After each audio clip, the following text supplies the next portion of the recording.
information on Friday. The state got to Exhibits 485 and 486 and realized that they weren't exhibit casings. We took 485 down immediately, and we're withdrawing the offer of Estes Exhibit 485 and 486. He notified us, Judge. No objection. Okay, so they'll be withdrawn. Thank you.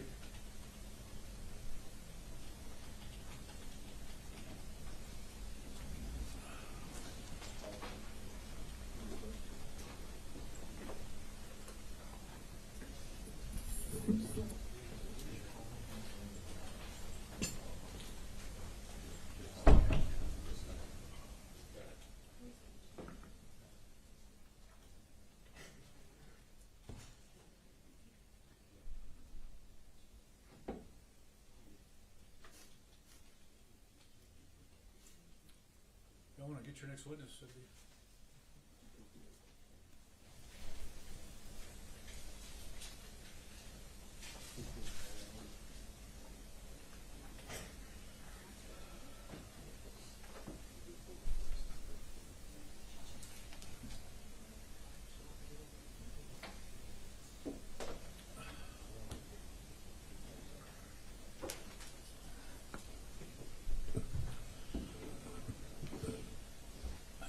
Good morning. Raise your right hand. You do solemnly swear the evidence in the testimony given the cause will be the truth, so help you God. Yes, sir. Just have a seat over there. Adjust that microphone, make it comfortable for you. Okay, I think we have all the jurors, so we're going to go ahead and bring them in.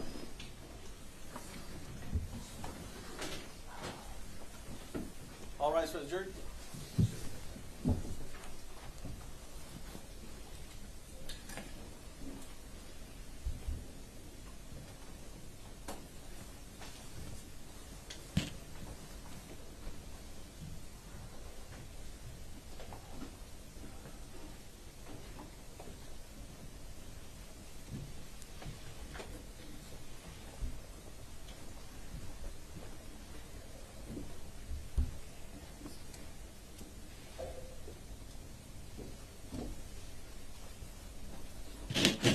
Okay, please be seated in the courtroom.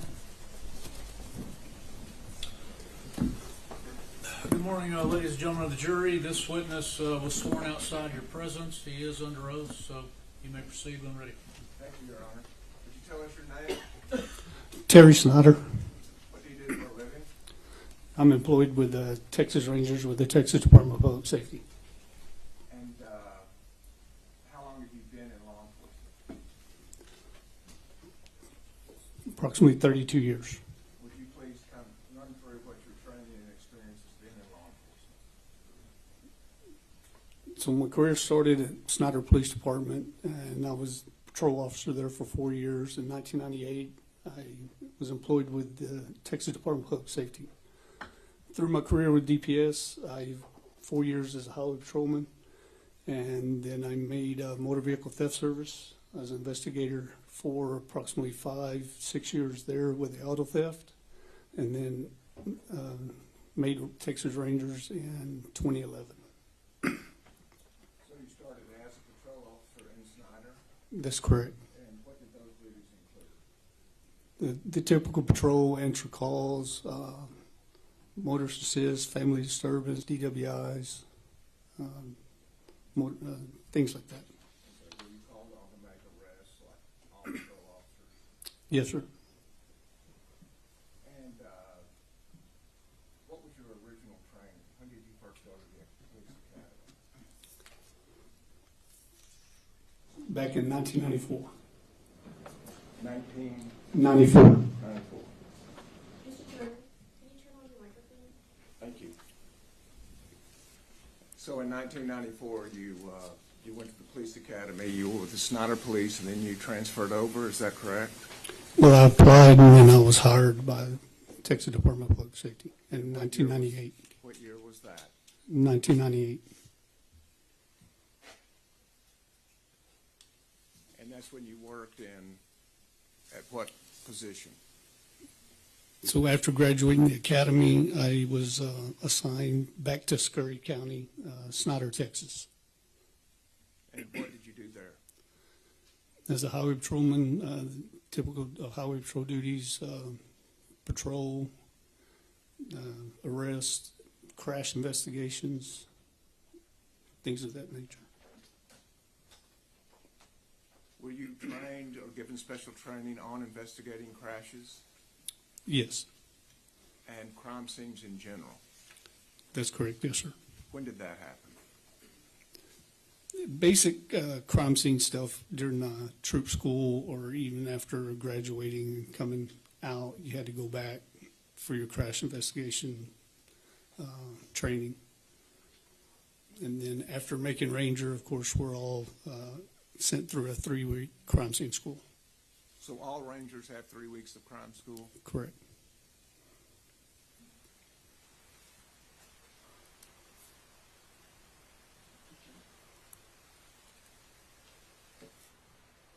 On May 24th, 2022, where were you assigned?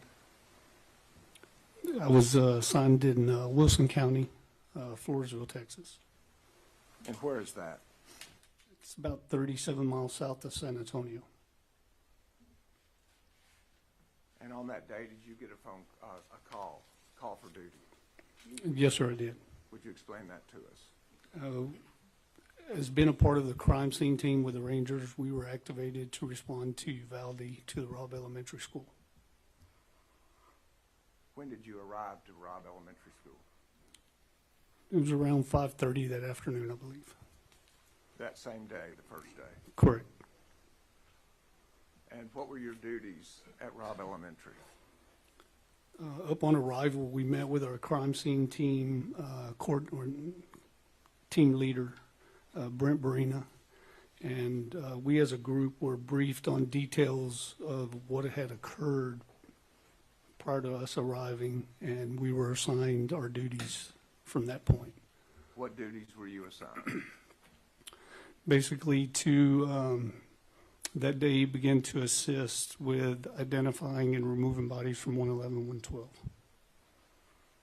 So that was the first duty of the Rangers, was to identify the people that were victimized in this case. That's correct, yes, sir. And was that for the purpose of notifying parents? That's correct.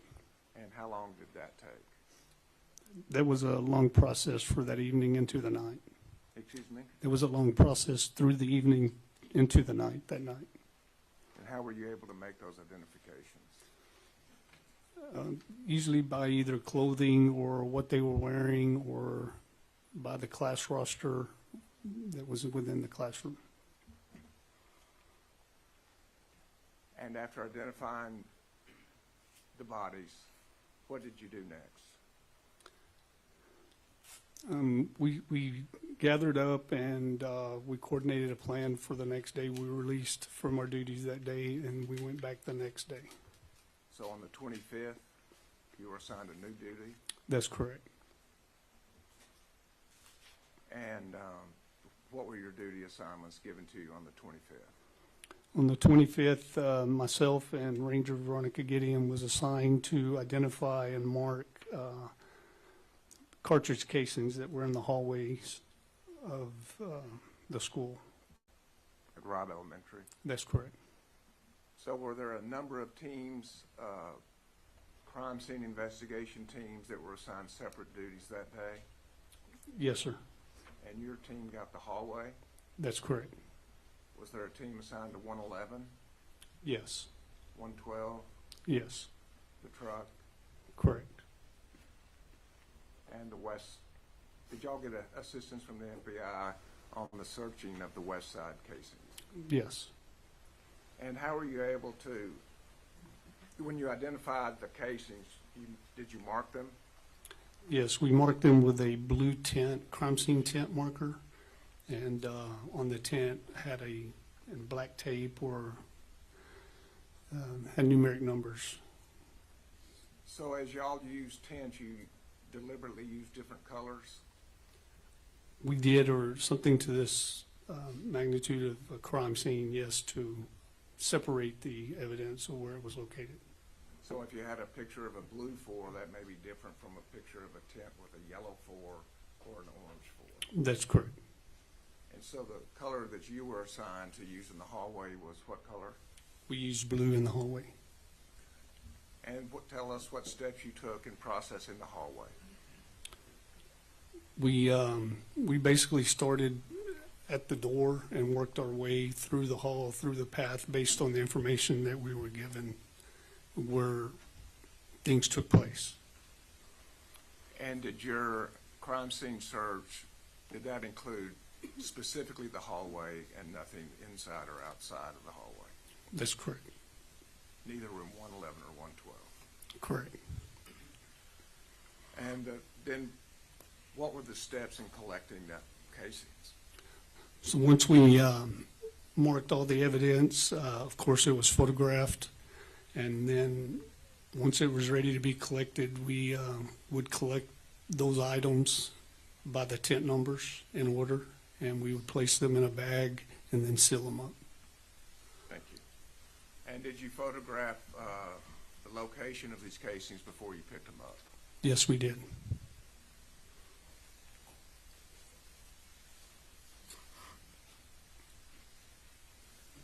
Showing you Stacy Exhibit 262 through 316, and I'll ask you, Ranger, did you have a chance to review these photographs before coming here today? Yes, I did. And can you tell us, just to flip through quickly, are they fair and accurate representations of your work in the hallway at Robb Elementary?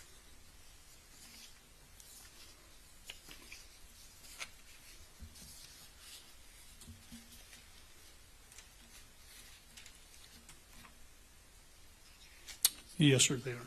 Yes, sir. Keep you from having to stand in front of somebody.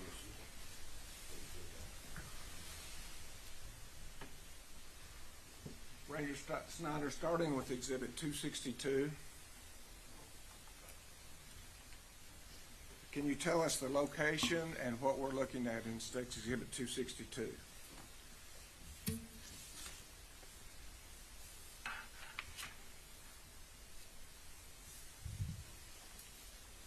Basically, these are the blue tent markers that was mentioned earlier with the numbers on them. Would you speak up, please? Your voice is away from us, and I'm having a hard time hearing it. Those are the two blue tent markers, which I mentioned earlier. And this is the hallway near the boys' restroom.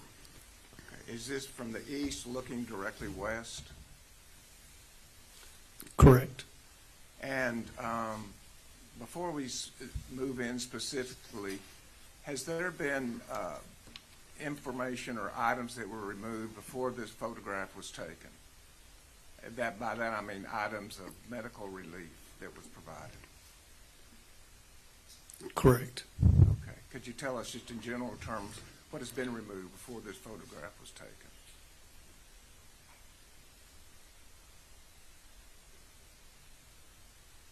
I mean, obviously, you can tell by looking at this picture that the medical intervention and stuff that had previously been done before we had got there and arrived and started marking the evidence.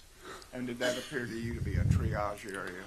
Correct. And so all the evidence of triage has been removed, is that correct? Yes. And so now Exhibit 263, can you tell us what 263 is? So it's the same view, it's just zoomed in, because when we take photographs of our evidence that we are collecting, we give an overshot view at the beginning to give the jury and the other people that weren't there a view of what we saw, and then we give we zoom in just to a medium zoom, and then we zoom into a close-up. And this is a close-up shot. Okay. And as to State's Exhibit 1, did you have any information that a shot was fired in the east hallway? Yes. You did have information that in the east hallway. I'm not talking about the north to south, east to the west. No, sir. No, sir. And yet a casing is there? Correct. Does the triage area have any indication as to how that casing got there? I mean, it's obvious that where we located these items that are marked and that we collect by the signs that you see on the floor, these shell casings could have been dragged or moved or kicked or anything during the medical intervention or the chaos that was occurring. Okay. So these casings are just indications of where you observed them? Where we observed them and marked them at the time we collected them, yes. And after a casing is fired and shot, can the casing be moved before you get a chance to do your job? Correct, yes, sir. And was there traffic in Robb Elementary that day Yes, sir. before you got to do your job the next day? Yes, sir. And some of that traffic was the triage that you were talking about. Correct. State's Exhibit 264. This is item number 2. It'll be 2 magazines of .308. And what does 308 mean? It's the caliber of the ammunition that's loaded within the magazine. And is this caliber of ammunition, is that consistent with law enforcement ammunition as opposed to the gunman's ammunition? Correct.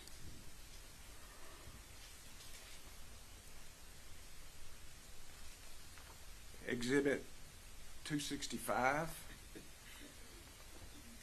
Is this now the hallway that moves north to south as opposed to the one that was east to west?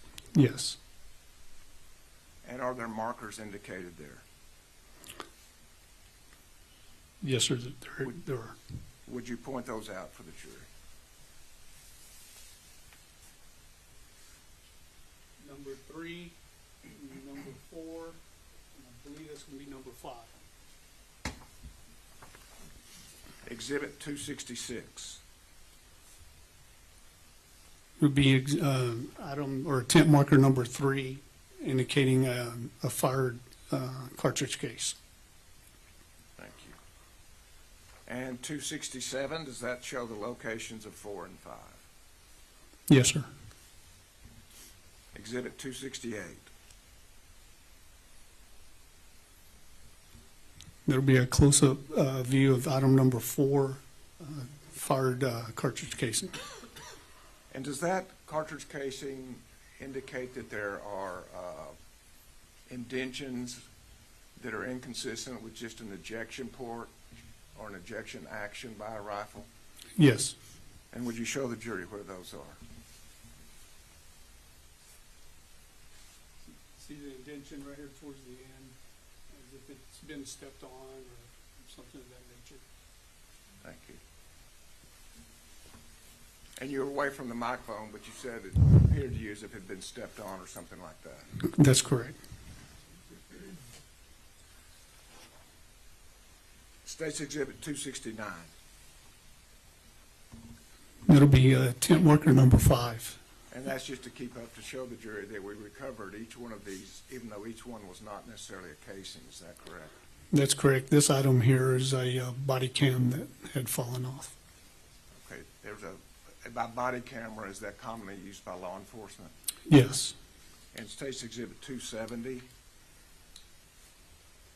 That's a close-up view of item number 5 of the body camera. Exhibit 271.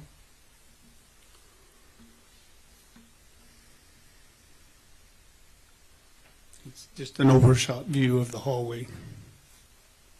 And does it show kind of a grouping of tents in that exhibit? That's correct. And would you show the jury where that grouping is? This will be a grouping here that we marked and identified, and then of course, diagonal from that area is another separate grouping. And in photographing, do you start from a faraway view, giving us an idea where things are, and then close in on it? That's correct, yes, sir. Showing you then Exhibit 272. Can you tell us what we're looking at here?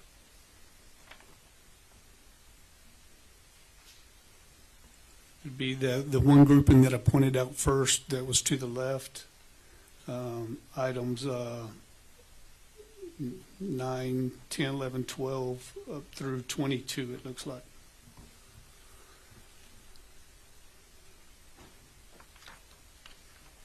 And Exhibit 273.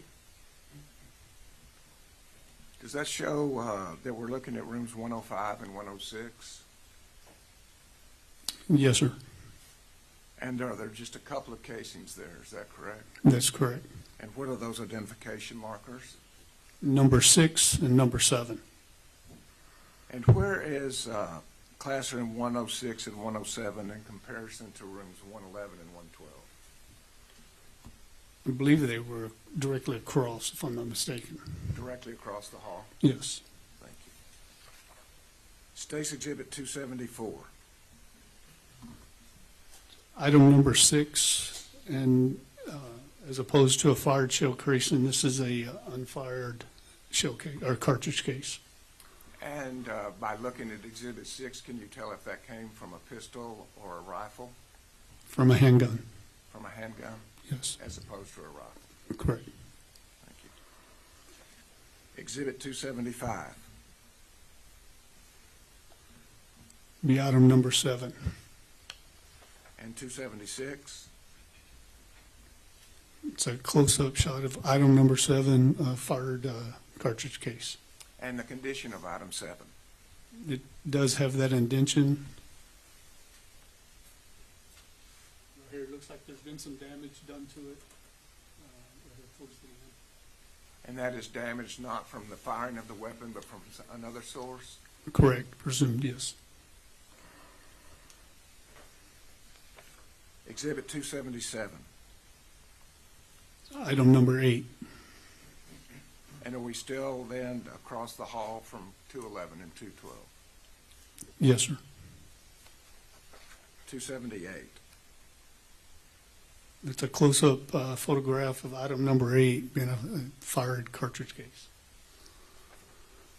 Exhibit 279. Again, that's just an overshot, zoomed-out view of the two separate groupings that we saw earlier. And to the left of the photograph, which classrooms were those? 111, 112. And 280, does that start to show the marker numbers and start to be able to see the casings? That's correct. 9 through about 22, is that correct? That's correct. And you have a yellow tint there. Why do you have a yellow tint as opposed to the blue tints? If I recall correctly, I'm going to say that that was marking probably some kind of print or something, impression left in the blood. So it was not a casing for sure. No, sir. State's Exhibit 281. It's item number 9, showing a fired cartridge case. 282. Item number 10, again, a fired cartridge case. Exhibit 283. Number 11 will be it's a 21-round magazine with 20 unfired cartridges. And do you recognize the nature of those cartridges and magazine? Was believed to be law enforcement. And why do you believe it to be law enforcement?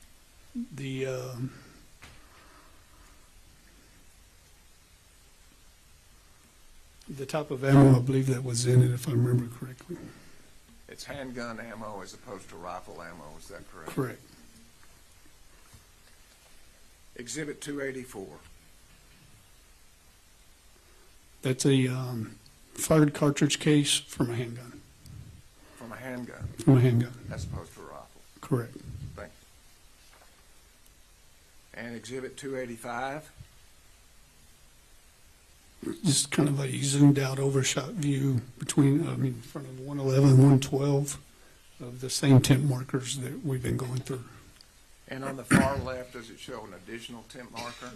Item number 14. Thank you. Exhibit 286.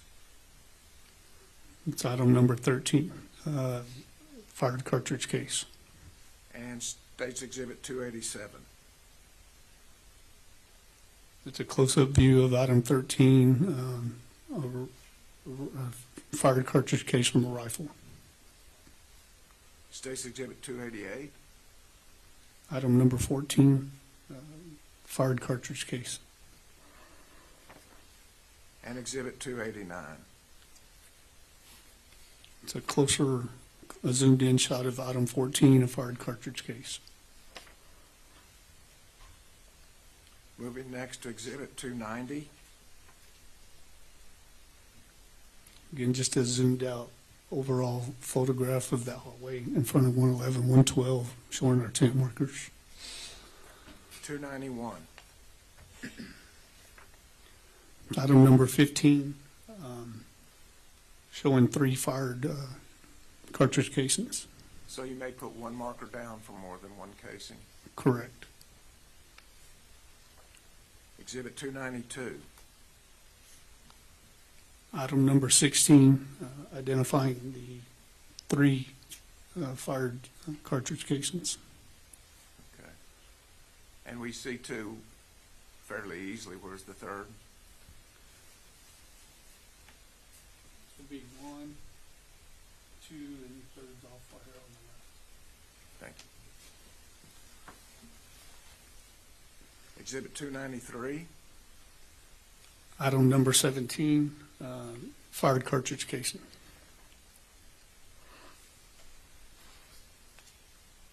And 294. Item number 18, again, a fired cartridge casing. 295. Just an overshot view in front of 111, 112 of the tent markers and of the cartridge casings that we identified. 296. Item number 19, fired cartridge casing. 297. Item number 20, it's a fired cartridge casing. 298. Item number 21, fired cartridge casing. You know, these all belong to a rifle. That's correct, yes. 299. Item number 22, identifying the 2 fired cartridge casings. Rifle casing. Correct. Moving now down the hallway, State's Exhibit 300, would you describe what we see here? Be the focusing on basically the tent markers that we set out to identify additional cartridge casings that we had located. And once again, this is when you located it the day after this event, is that correct? That's correct. State's Exhibit 301. Item number 23, fired rifle cartridge casing. Exhibit 302. Again, the same tent marker, number 23, just a closer up, zoomed in photo of the fired cartridge casing. Exhibit 303. Item number 24, a fired cartridge casing from a rifle. Exhibit 304. Item number 25, cartridge casing, fired cartridge casing from a rifle. Exhibit 305. That's just a zoomed in photo of item number 25 of that fired cartridge casing. Exhibit 306. Item number 26, and then of course you can see 27, 28 in the background. And then the medical intervention, signs of intervention there. And 307. A zoomed in photo of item number 26, a fired rifle cartridge casing.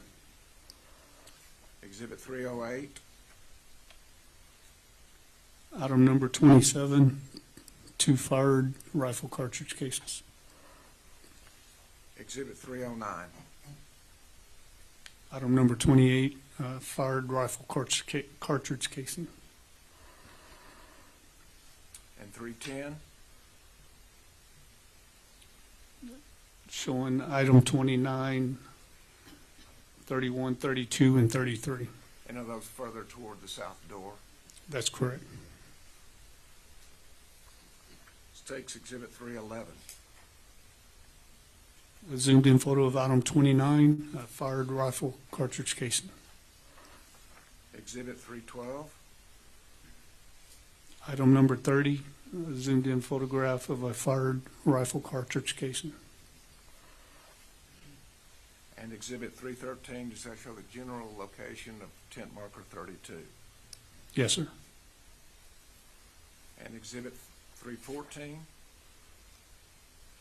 Item 31, showing the fired rifle cartridge casing. Exhibit 315? Item number 32, again, a fired rifle cartridge casing. And Exhibit 33? Item number 33, fired rifle cartridge casing. And are you able to distinguish casing from one manufacturer from another manufacturer? Yes. And in this case, how many different types of rifle cartridge casings did you recover from the hallway? We recovered an LC 22 5.56, and then there was a 9mm Luger Hornady, a Remington 223, and a Remington 223. So how many Remington shell casings did you recover?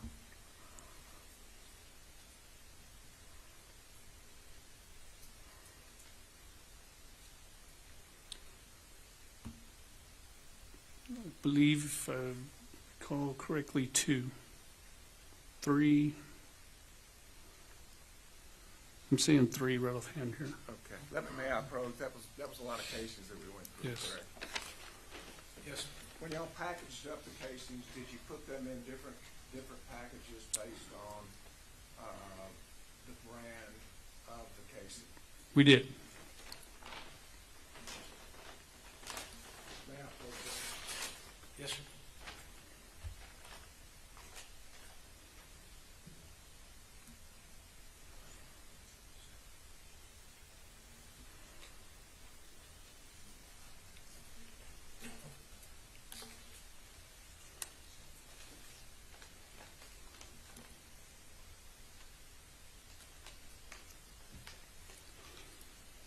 Showing you State's Exhibit 16.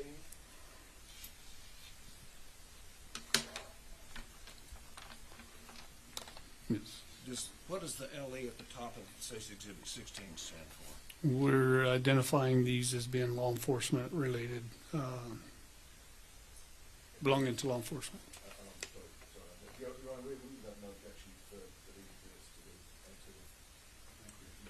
We would offer Exhibit 16, you know. All right, it's admitted. And without going into and opening each one of the casings, do you, as you enter those exhibits into the envelope, do you keep a record of what type of casings those are? Yes, we give it, we write a description of what we collect on the envelope so we can refer to it later. And how many cartridge casings, rifle cartridge casings were associated with law enforcement? 6. And how many pistol cartridge casings were associated with law enforcement? 2. And were they both fired, or was one fired and one unfired?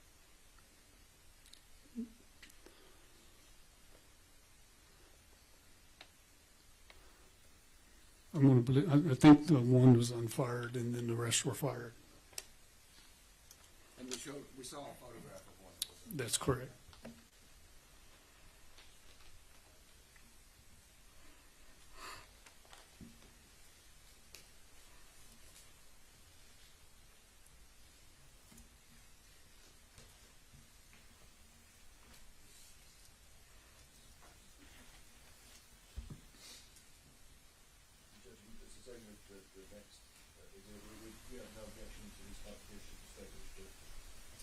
What's the number? We just identified, Your Honor, State's Exhibit 17. Okay. 17 will be admitted, no objection, go ahead. Would you tell us what State's Exhibit 17 contains? This will be the envelope that we secured all the LC 2.20 fired cartridges that we just went through that we collected in the hallway. And did you also collect cartridge casings or assist in them out at the ditch where the truck was? I don't believe I did, no. Very good.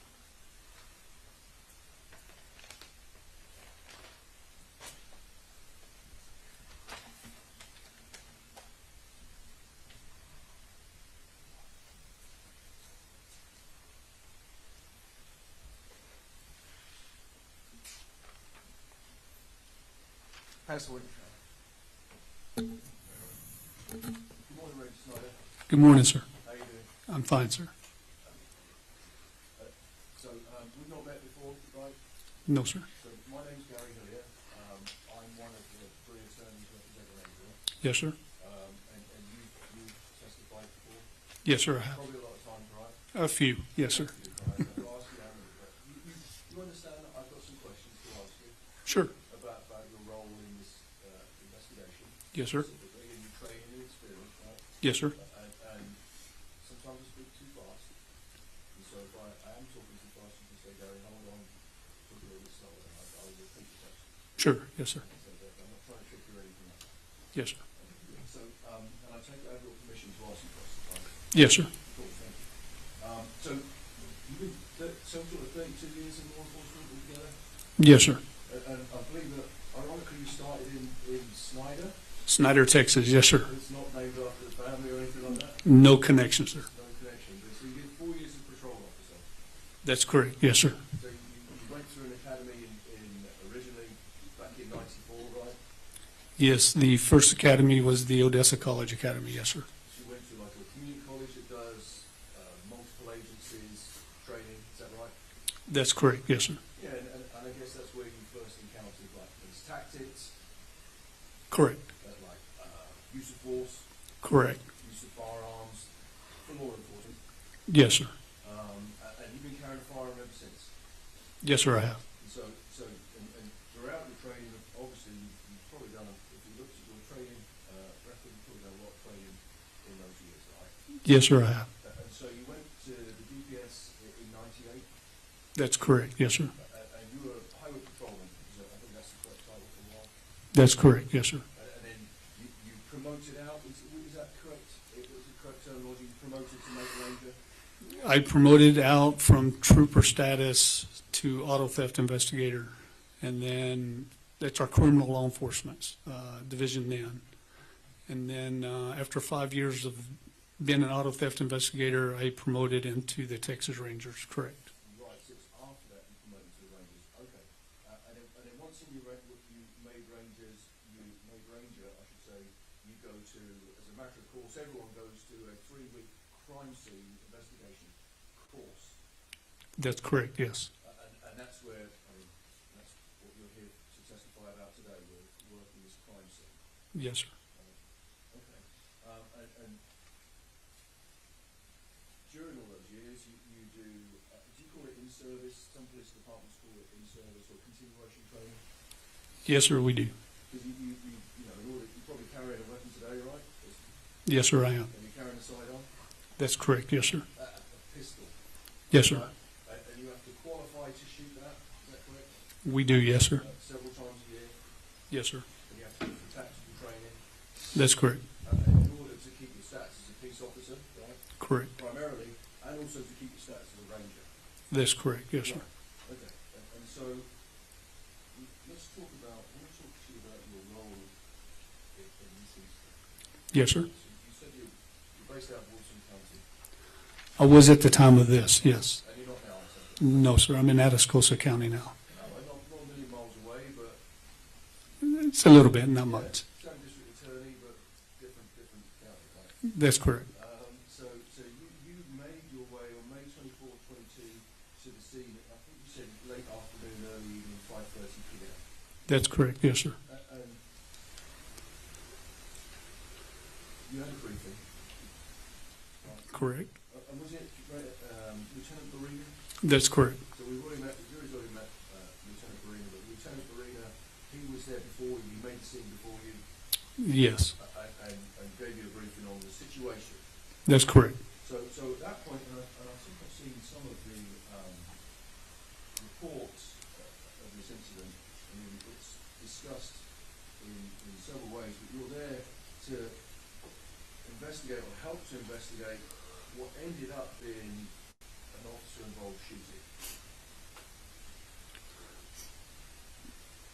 Typically, but it was called in and given to us as an active shooter. Yes, sir. That's how it came in, right? Correct. That's where I was going.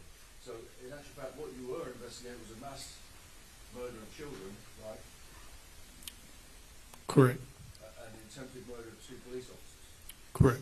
which ended in an officer-involved shooting, right? Correct. Yeah, and so Ranger Barina gave you a briefing. I think you mentioned something about this is a huge scene, correct? Yes. And I think, do you have my approach to this? Yes, sir. With the demonstrative?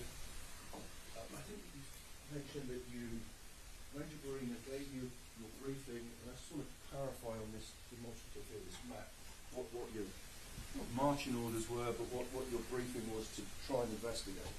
So I think that you said that you,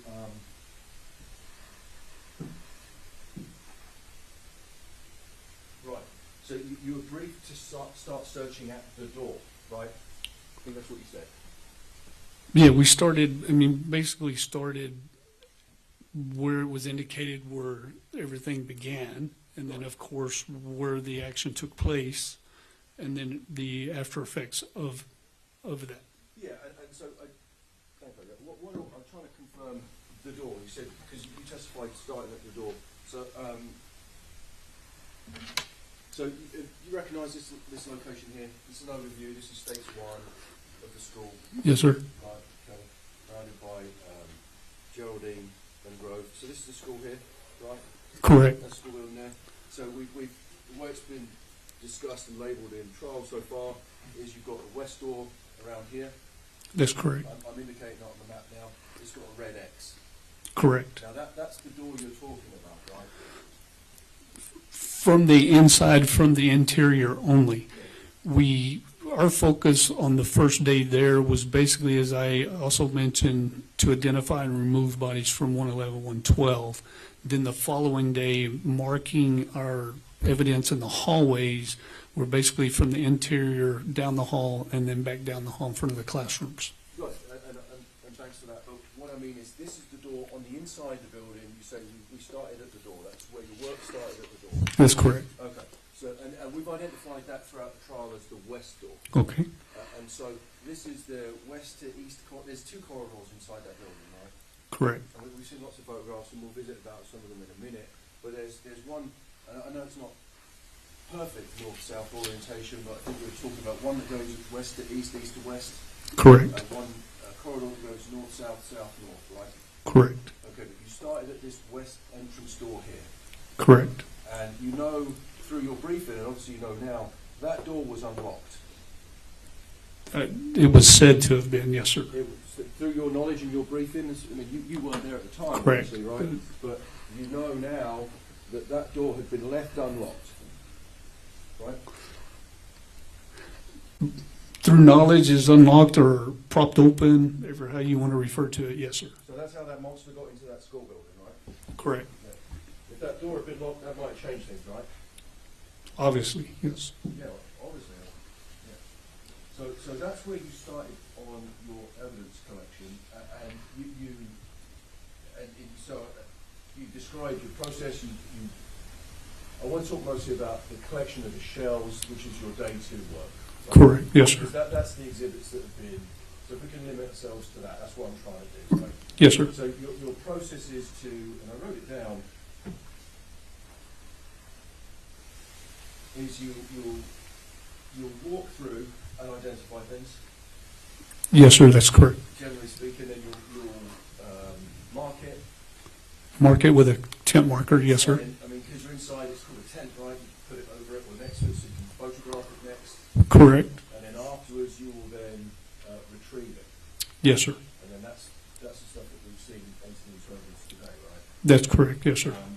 So, and again, I think Mr. Turner might have asked you how many rounds that were found, but you know, it's a lot, right? A lot of ammunition, spent ammunition was found in those corridors. Yes. And you said that a lot of them are damaged, right? A lot of those shell casings are damaged. Yes, sir. There was several noted, yes, sir. Yeah, which, and like you said, that scene was, I believe you said, chaotic. Yes, sir. When you went there, it was chaotic, right? There was a lot of movement going on, yes, sir. Yeah. So what I mean by that is that there's no indication, there is a general indication of where those rounds were fired because you've seen some groupings on the ground, right?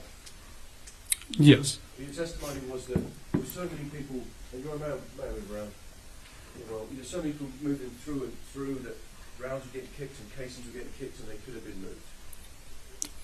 yes, they could have been, yes. So you can't testify to the jury where these shots were fired, right? No, sir. I mean, we can presume by the groupings. But there you go. But you can presume by the groupings. Correct. And what I mean by that, I would imagine, is if there's a grouping of spent cartridges in the hallway, which there were, right? Yes, mainly in front of the doors. Mainly in front of the doors of classroom 111 and 112, right? Correct. And so we'll look at the pictures in a second. But there's a grouping or two, I think there were two groupings, there were shells everywhere, right? Yes, Let's start with wider. There were shells everywhere.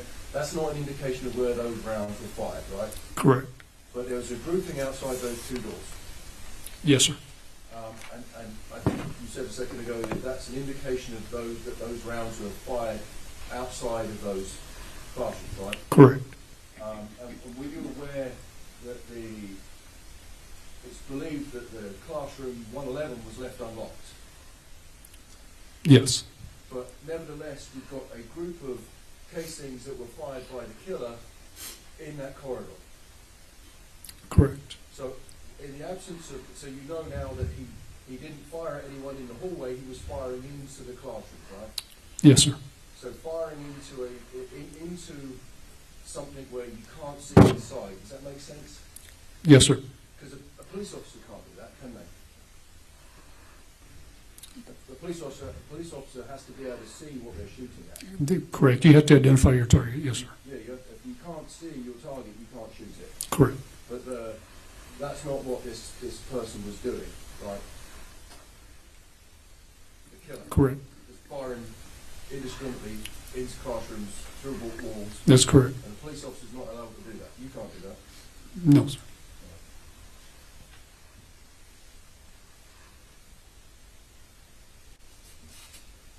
And again, I think you said that you, and I don't want to put words in that front, you said that you believe the classroom door 111 was open, right? Unlocked. Correct. Obviously, had it been locked, I guess from your previous answer, that would make the outcome of this incident very different. Correct.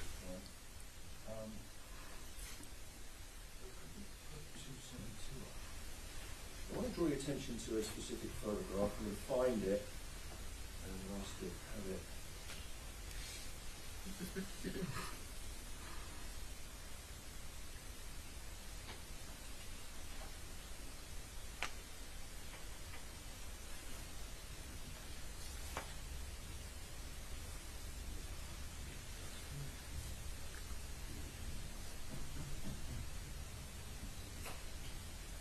Just to get a photograph up and we'll Sure. We'll have to put it on the screen. Yes, sir. Bear with me a second. You guys want a bunch of television on its display? Yes, sir.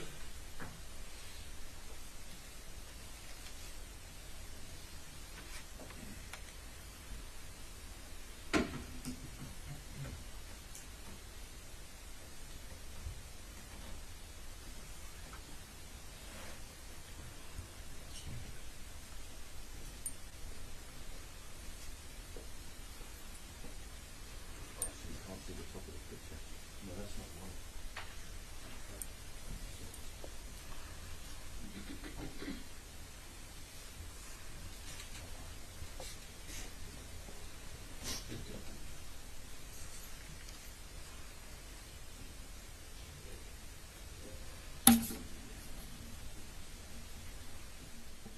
Just want to approach the screen. Yes. So, Radio, I've we've published what's been marked as 272. You recognise that photograph has been entered already, right? Yes, sir. So, if you would, can you orient the jury to where we're looking here in this photograph, please?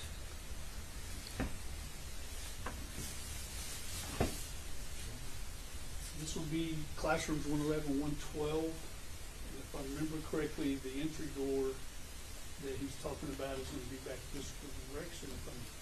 Do you mean the west entry door? Okay, so what we're looking at in the distance? Is the groupings of the show fire cartridge casings of which we identified and that we, put the tent markers beside. Right, okay, cool. So, but in the distance here, this is the south, this is another entry-exit door, right? That's correct, at the end. And that's not the one that you were, that's not the one that you were briefed by Ranger Barina to start your search in. That was the west entry door, right? That's correct, yes, sir. What we're looking at here now is, so if the west entry door is over here towards that window somewhere maybe, Correct, right? Okay, and the east-west corridor is probably up here somewhere, correct, right? And now we're looking at the kind of generally north-south. that's correct, yes, sir. North-south to the south entry door, Correct, right? So, and this is a corridor. correct, Obviously, I know we can see that, but it's also tactically, because you've done lots of tactical training, right? yes, sir, So you're aware of the concept of a fatal funnel. correct, So a fatal funnel is anything that can be open. There's an open space where there's no cover and it's difficult to tactically move, right? correct, Such as a doorway. So if this doorway here, I'll draw your attention to this door behind me, this could potentially be a fatal funnel if I'm attempting to go through it. yes, sir, So if you've got, I think the correct terminology would be, I mean obviously it would be, in this case it would be mass murder or killer behind that door, but a defender, if a defender was behind that door opposed to my entry and I go through that door, that is a fatal funnel, I would agree, right? And you need, and it's an extremely dangerous situation for a law enforcement person entering, or military entering that fatal funnel. sure, And you'd agree with me that fatal funnel could be, it can be an open doorway, right? sure, It could be a stairwell, yes, sir, but it could also be a corridor, a hallway, yes, sir, right? So anyone, so let's say hypothetically, someone enters this south door, and because we said there's a grouping, we can see the grouping here, and I'm sorry to just display this again with the blood, I'm sorry, but we have to do it to demonstrate this point, right? That anyone entering this is entering the fatal funnel. yes, sir, Because we've seen evidence here of rounds that have been fired in this hallway. correct, So anyone who enters through that doorway is entering a potentially life or death situation for them personally. correct, So they would be putting themselves in extreme danger. correct, Yeah. And if they, and going on from that, if someone entered it, and so by extension, if someone enters that, they're putting themselves in danger, that fatal funnel. yes, sir, And if they then, if shots were fired in that tunnel or that funnel while they were there, and they remain in that funnel, they're continuing and staying in extreme danger. correct. And thank you, Ranger. I've got no further questions. I'll pass it on. Yes, sir. Yes, I'd like to start with this concept we just spoke about if you can't see what you're shooting at, as a police officer, you don't shoot. Is that correct? Correct. We are trained to identify our target. Identify your target before you shoot. Correct. And so if you hear shooting on a school ground, but you can't see where the shooting's coming from, you don't shoot. Correct. So you just stand where you are.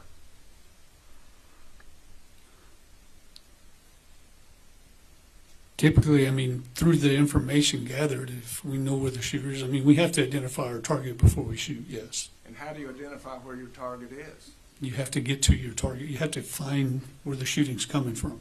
When you hear the shooting as a police officer, you have to find where the shooting's coming from. Correct. And is that something you can just take your time to do, or is it an immediate action? You make a tactical approach to where the shootings occur. And is that a direct requirement? Yes. And in an active shooting situation, is time of the essence? Absolutely. That is, the longer the time in an active shooting, the more victims you can have. Correct. So when an officer hears shooting but can't see shooting, what does the officer do?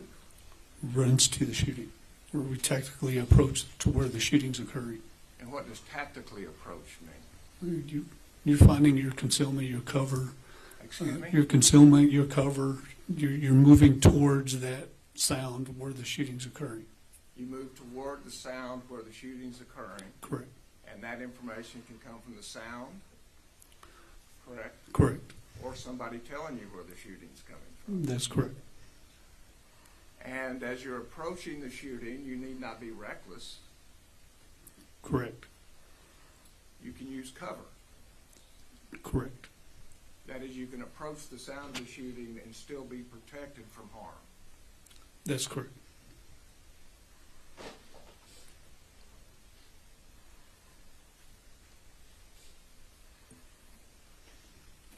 Showing you State's Exhibit 1.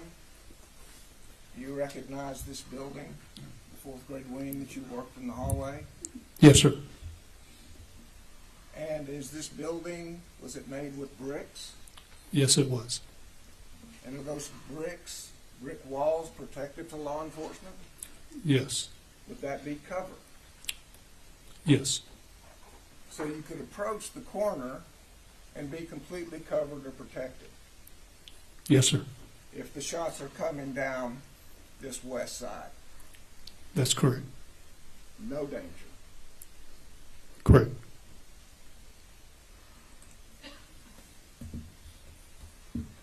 And this south doorway,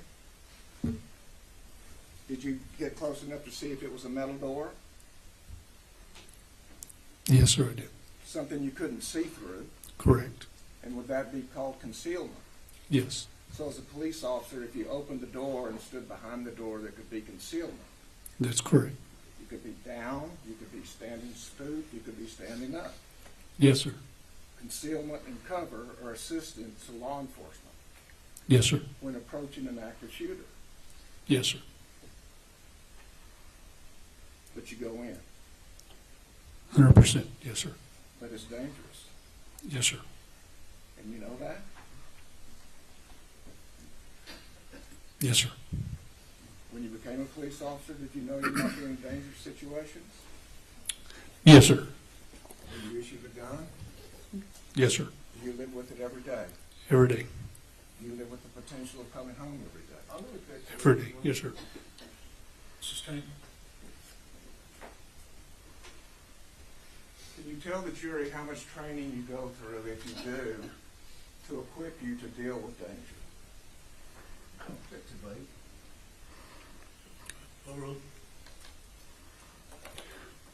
Basically, through the in-house training that we do, we go through extensive training. Obviously, our department's made of different divisions, but as an individual, I train myself every day of putting myself in different situations, whether it be while I'm doing old case reports or typing case reports or while I'm driving down the road. I picture something happening and how I would react and what I would do during that time. Because you never know when you're going to drive up on something or when something's going to occur. You could be standing in line at a fast food restaurant or a convenience store getting something and something occur. How are you going to react and what are you going to do during that time? And you're not unique as a police officer in doing that, are you? No. I think we all do it. Is a police officer ever off duty? No, sir. So you're constantly reminded. I mean, even when I go out with my family and we eat at a restaurant, I put myself in a situation and we have that conversation amongst us as a family. If something happens, for them, for my wife and child, for what I want them to do, just leave me alone, let me take care of business, and they take off. And so, as an officer on the job for 1 year or first day, that's when you begin thinking of those things. Sure. And 10 years into it, that would be 10 years of thinking about it, Yes, sir. and training, Correct. and preparing. All right, sustain, go ahead. The second thing,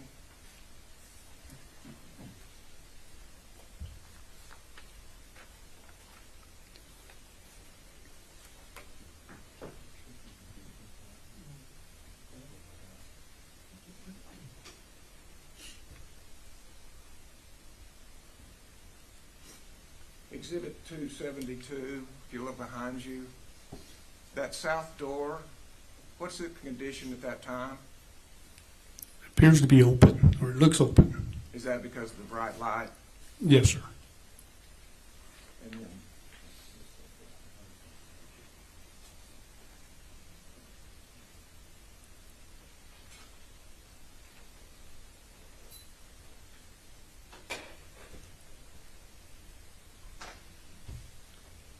this door, It's closed. and the amount of light coming through, is that different at that point? That's correct, yes, sir. And the last thing is I just wanted to make sure there's no confusion. You started at the west door because that was what you were briefed to do. Correct, Is that what we're looking at there? yes. So the picture is on the east side looking west, even though you started on the west door. Correct, I yes, sir. just didn't want there to be confusion. Pass the witness. No, thank you. So, Ranger, I've got a couple more questions for you now. Yes, sir. So, I just want to clarify, when you went, how long did you spend at this scene? Total hours, I think I was 3 days there, and then we were relieved, we rotated out. Yeah, and that's, I'm not asking you to say anything else, but you were at this scene a long time, right? And right? Correct. And you were, while you were there, you were never investigating Adrian Gonzales, were you? Never saw him. Never saw him, but he was never a focus of your investigation at the time. Our focus was just the mass shooting, the officer-involved shooting, collecting the appropriate, the evidence located, yes, sir. All right, and so the prosecutor asked you a question, that if you, because obviously you can't, it goes without saying that the police officer has to be able to see the target that they're going to shoot at if they are going to shoot, right? Yes, we were responsible for that bullet to engage our target, yes. Of course you are, because otherwise you end up possibly as a defendant for shooting someone unlawfully, right? Correct. Because you can't return fire to the sound of gunshots, Correct. presuming you know where the gunshots are coming from, Correct.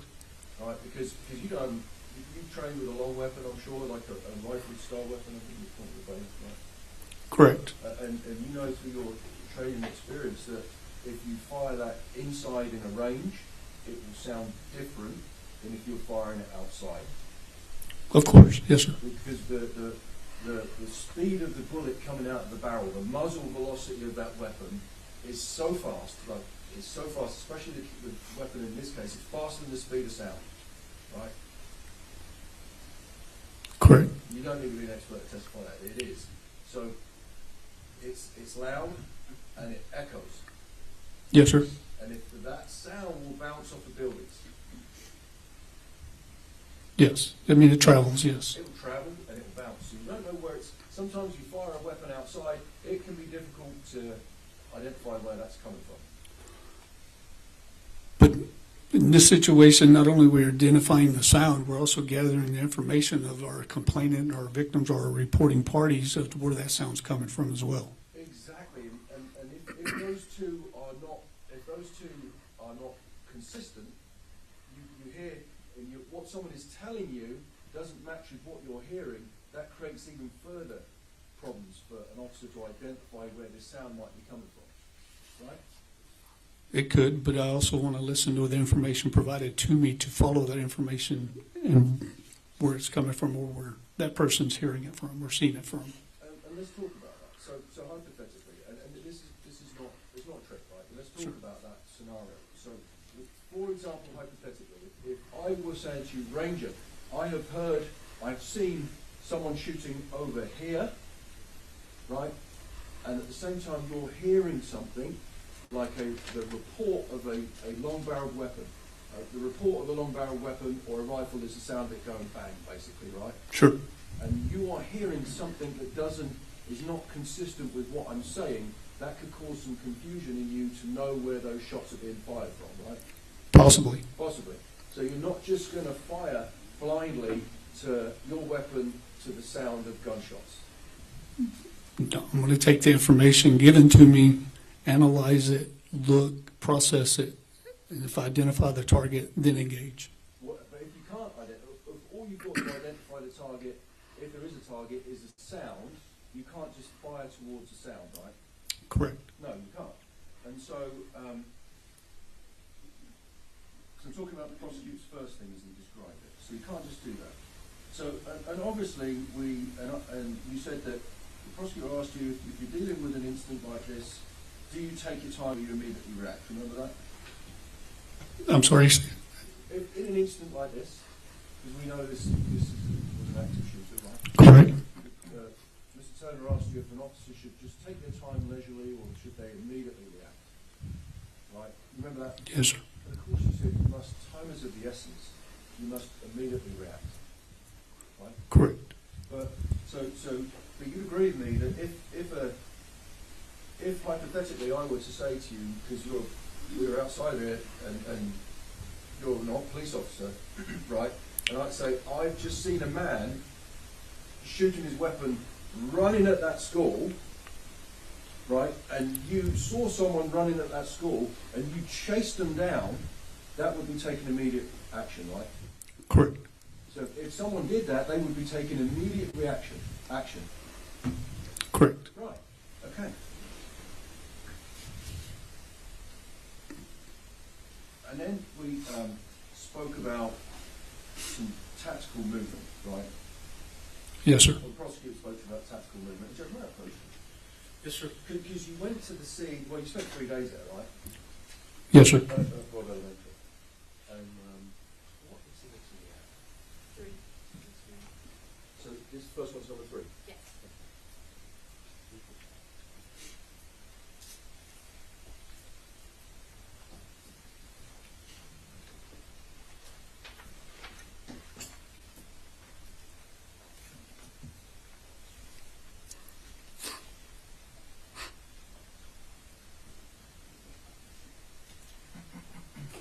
Judge, can I go through?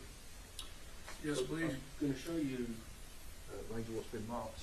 So just marked as defence 3, 4, and 5. You recognise this one?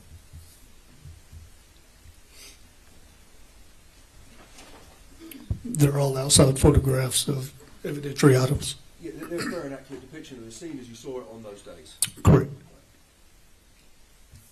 Judge, defence offers, and we'll show it to opposing counsel first, what's been marked as defence 3, 4, and 5 in tournaments.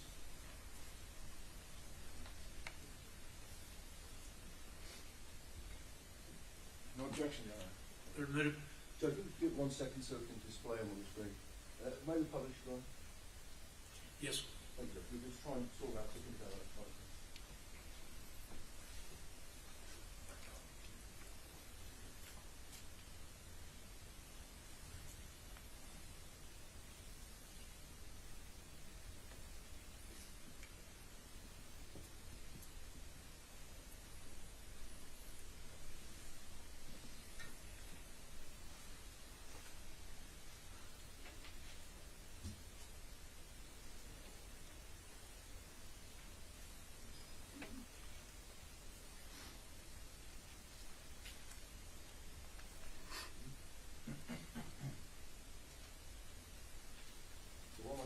Does that, then you'll approach you with another Yes, sir. exhibit.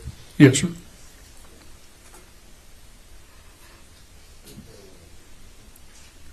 So we just mark these while we're trying to get them so we can publish them on the screen, right? So those were the pictures.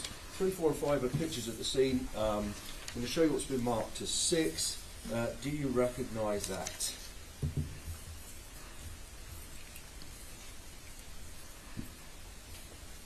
Corner of the school building, and then, of course, the outside, the exterior of the school. Yeah, and so you recognise it, and you've identified where it is. Judge, I'm going to show it to the state, but defence also offers defence 6 into evidence.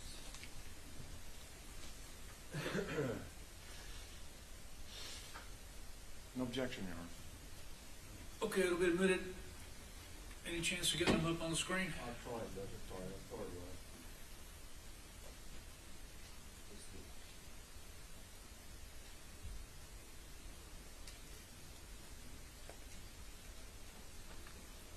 What we do that, may I approach right now? We'll start, we'll do it the old way. So just for the jury, I am publishing what's been taken. So there's a series of photographs. Oh, they're up on the screen. Right, okay.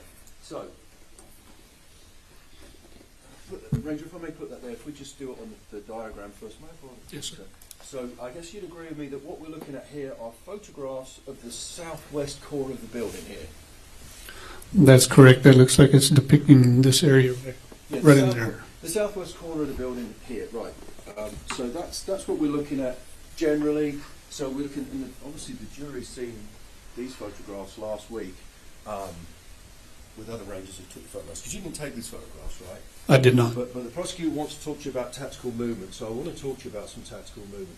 Jason, if you could publish 4, please.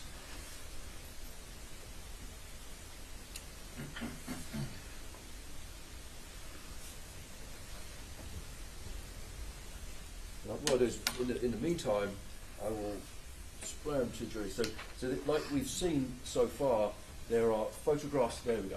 There are photographs, and the method of your taking photographs and evidence collection is to take a further out, zoomed out view, right? Correct. And then you go closer again. Correct. With more detail, and then further again to show more detail again. Correct. To illustrate things. So this is a diagram or photograph that is further away. It's a zoomed out photo, yes, sir. And we're generally looking at the southwest corner of the building. That's correct, yes, sir. And you can see in the distance there, you can see a vehicle with the word police written on it. Correct. And another white vehicle parked behind it, quite a distance away, right? Correct. Okay. So we talked about, and again, I want to use the correct words, you say, tactically moving towards the south. So we already discussed the problems with hearing a shot fired outside from a high-powered weapon, right? Correct. It can echo. Yes, sir. Right? So now I want to talk about how one or an officer should approach that sort of sound, right? Yes, sir. And I think you said you should approach it tactically, Sure. right? Because you wouldn't just run blindly towards it, right? No, sir. Because that would cause more problems than solutions it would solve, right? Correct. Because a dead cop can't help anyone, right? Correct. Right. But so we're talking about moving tactically. So the prosecutor's, I think the prosecutor's suggestion is, so someone who's over here, let's say a police officer who got out of this vehicle here, who's on the south side of the building. Yes, sir. Right, so what we spoke about is, you're familiar with slicing the pie? Yes, sir. Or quartering a corner. Yes, sir. Like quartering would be more of a military phrase, right? Yes, sir. Slicing the pie or cutting the pie would be a civilian law enforcement term. Correct. Right, and then also the correct way, let's pretend someone was over here where I am. Right, somewhere in this west parking lot. Over here is the west parking lot, right? Correct. So if someone were to hear the report of gunfire over here, the correct way to approach it would be to take cover along this wall here, right? Potentially one way. One way. You just can't see what else is out here in this vacant lot as far as any other potential concealment or cover to make a wider approach. And that's a good point. We're talking about a wider approach. But for argument's sake, because you were there, right? At this scene? I was at the scene, but I didn't have much part in this. Yes, sir. I'm But I not- was there, yes, sir. I'm not trying to get No, I understand. You remember this is mostly an open field, right? Okay. Yes, sir. And we see a little thin tree there. Okay. Yes, sir. That is a tree, Yes, sir. right? But it's not a substantial tree. Correct. That would be But possibly concealment. potentially, yes, sir. Potentially concealment, right, against a long barrel weapon, because we know what weapon we're talking about now. Yes, sir. High velocity, Correct. high power, Correct. could penetrate that tree easily, right? Correct. So that tree is not cover Correct. for a human body hiding behind it. Correct. From fire from the weapon we're going to see in this trial. Correct. Right. So there's no cover out here. Go with me on that. There's not. Okay. I will represent to you. There's not. You were there.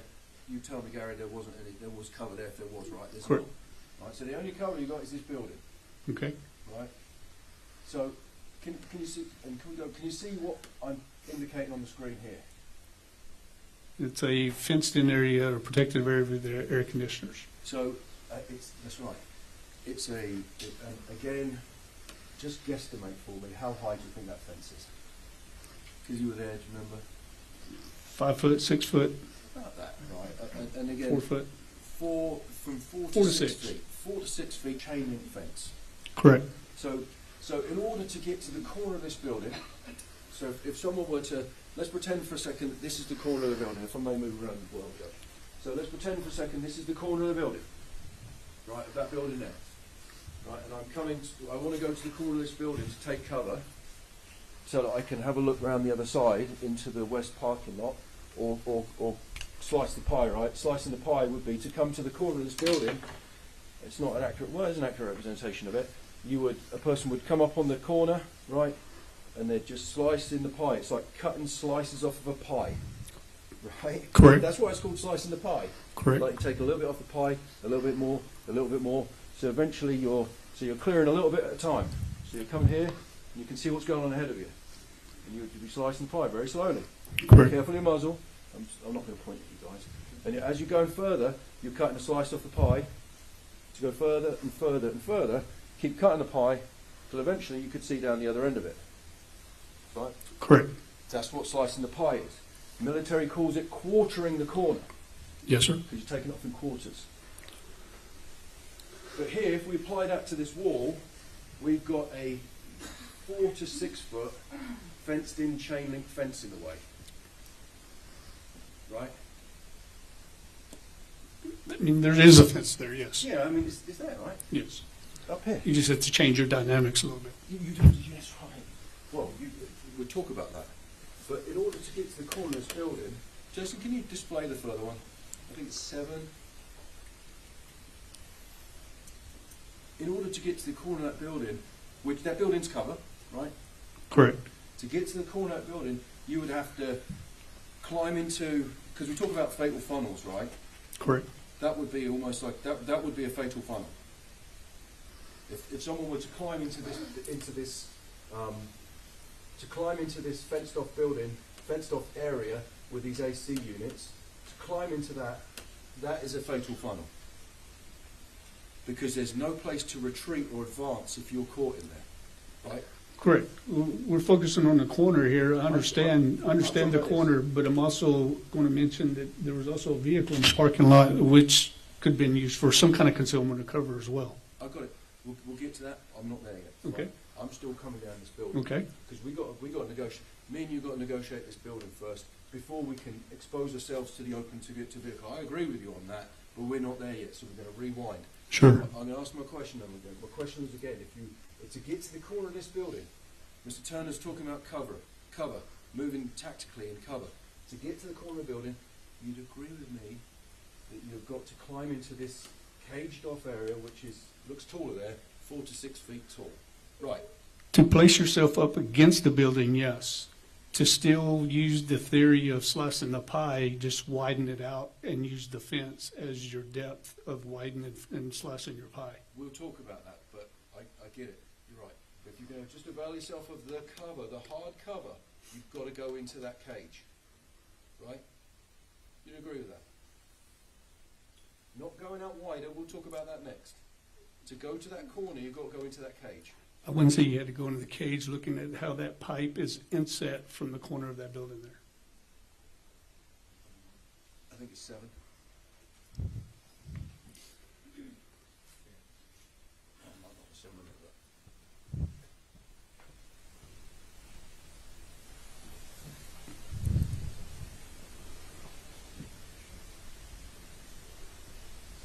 The last one, Jason. Yeah.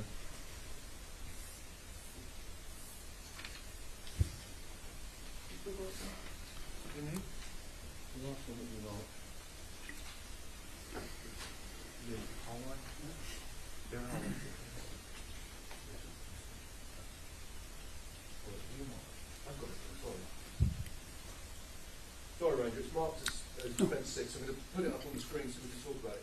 Yes. So we spoke about the drain pipe, right? So you'd agree with me that this is a different angle.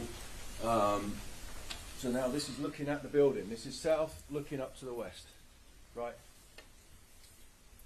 It's that one. 6, sorry.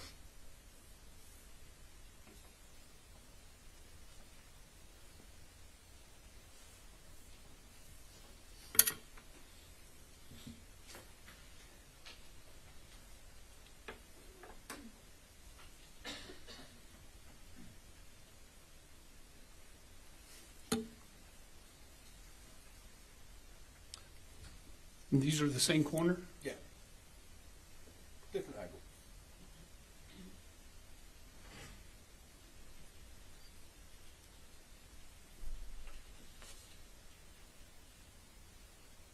Well, let's look at it on the screen. Sure. So we can, I just find it to be different, but okay. yeah, it is. It's taken later, but it's the same. It's the same corner, right? Remember we looked at it earlier. Okay. It's been offered. It's entered into evidence. Yes, sir. So you'd agree with what we're looking at here is it's taken later because you can see the grass has changed, but this is that very same corner west. This is the west side of the building, and this is the south side of the building, Yes, sir. right? And this is that fence. Okay. And you'd agree with that fence is because you said, oh, there's the pipe. That fence is. I'm not even going to ask you to estimate how far away that is from the corner of the building. Okay. Yes, sir. But you can't. You to get to this slither of brick here, you would have to expose yourself greatly to run back inside to get cover, right? I wouldn't put myself inside the fence area, but yes, sir. Why wouldn't you put yourself inside the fenced area? Because then I limit myself. Because you limit yourself. And you limit yourself because if someone were to come around that corner armed with a weapon, bent on your destruction, you would have nowhere to go, right? Correct. You would be in a fatal cage, let alone a fatal funnel, right? Correct. You would be very vulnerable. Correct. And in this case, probably dead, right? Injured. Could be. Could be. Wounded, injured. Yes. Yeah, and of course, you do a very dangerous job, right? Sometimes. I mean, our job is dangerous. Correct. Any job today is dangerous. Yeah, probably right. But specifically, being law enforcement is a dangerous job. Sure. But if when you're acting as a police officer, you can't help anyone if you're dead.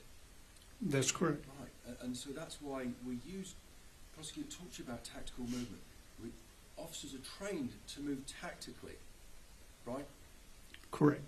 And it's not just so that they can help someone else, right? That's the eventual goal is to be able to go and help resolve the situation. But it's also to try and keep them alive long enough so that they can resolve the situation. That's correct. So let's go back. If we can go back, Jason, to the last one, please. So we confirm this is the corner. Correct. Because and I appreciate your candor, Ranger. You wouldn't have put yourself in that cage. No, sir. No. Because I want to talk about how then somebody should negotiate that corner. Because I agree with you. So here we are. So what we were looking at there is this corner, right? Yes, sir. Right. And the fence, but that was sometimes later. Yes, sir. And we know because there's a wider out photograph and there's a black SUV. There's been a lot of talk about the black SUV that's in the parking lot. Right. That would be potential cover at some point, right? Correct. But the problem with that is that you'd have to negotiate an open space to get to it. That's correct. No cover, right? Correct. And in order to, the whole point of this is the prosecutor asked you about moving tactically. We mentioned that. So to move tactically to this corner here, to be able to, if let's place myself on this corner, so that I can, if this is the corner here, and I'm sorry to give you my back, if this is the corner of that building, in order to be able to slice the pie or quarter it, to look what's going on over there, I can't come to the edge of the building, can I? No, obviously I have to work with the obstacle that's there. So, and that's what, in this case, right? So, in a purely theoretical or training scenario, wouldn't it be nice just to be able to go down that building? Sure it would. You always have to prepare yourself and be able to work around obstacles that you come up against. So in this case, anyone who is trying to get cover from this building would have to negotiate this fenced-off area that you said you wouldn't enter. That's correct. So in order to come to the edge of that building, an officer would have to, let's say that the edge of that building is a TV. How wide do you think this caged-off area is?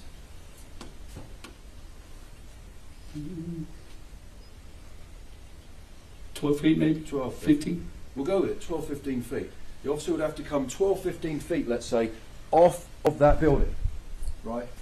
And you'd agree that would be out of cover, based on the angles. You're widening up that angle of exposure to an area you can't see.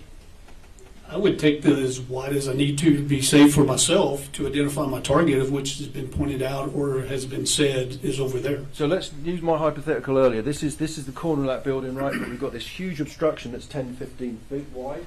right? And it's a big cage that you went into, right? Correct. Ideally, you would want to be behind cover, right? Because cover isn't hiding, it's safety, right? Correct. Fire, because there's a rifle being fired somewhere that we don't know where. In order to find it, you'd have to go and look, Correct. right? If you could identify where it was from. But you can't, in my hypothetical here, just come to the corner of the building and have a look, because you've got that cage, which is a fatal funnel on the corner there.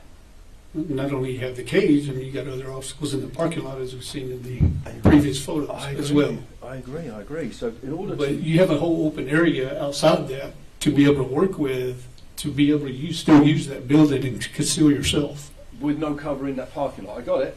But in order to go to that corner, an officer would have to come 10 to 15 metres out, 10 to 15 yards out, which is about 10, is this about 15 yards, I reckon? 10 or 15 or further. Or further. So to go, if that's my corner there that I've got to try and negotiate now, and quarter or slice the pie, you see I'm further away from that building. Absolutely. So I'm already, to try and come to the edge of that building there, I'm hugely exposed from my left-hand side. Right? You can still use that building at your advantage even further out. But the angles are so much wider, right? Ideally, that's what you want. The prosecutor's question was framed that go to the corner of this building here and then start slicing the pie or looking. That is not a possibility on the south side of that building, right? Not going up next to the building, but to use what is available to you, yes. I got it. But that, come into this corner, I'll ask you again. Come into this corner, tight to this building, in cover, not concealment. Cover, hard cover, is not possible. The master can answer, Your Honor. Overruled. You can answer if you understand the question. Franker? I mean, obviously you can't go up to the corner of the building because of the obstacle. Thank you. That's where you have to use the remaining room that you have, You have to use a remaining. the opening field. Got it. And so that's right.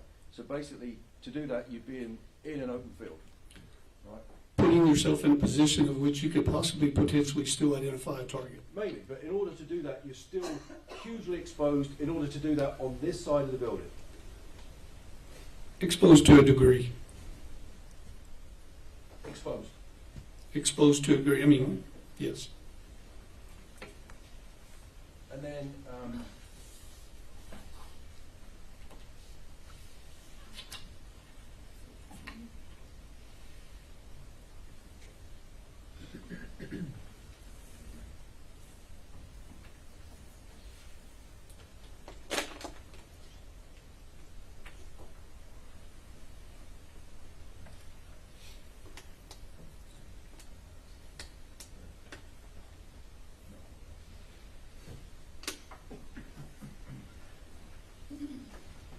And so I think that we discussed that part, and then I think the last thing I wanted to talk to you about is the prosecutor said,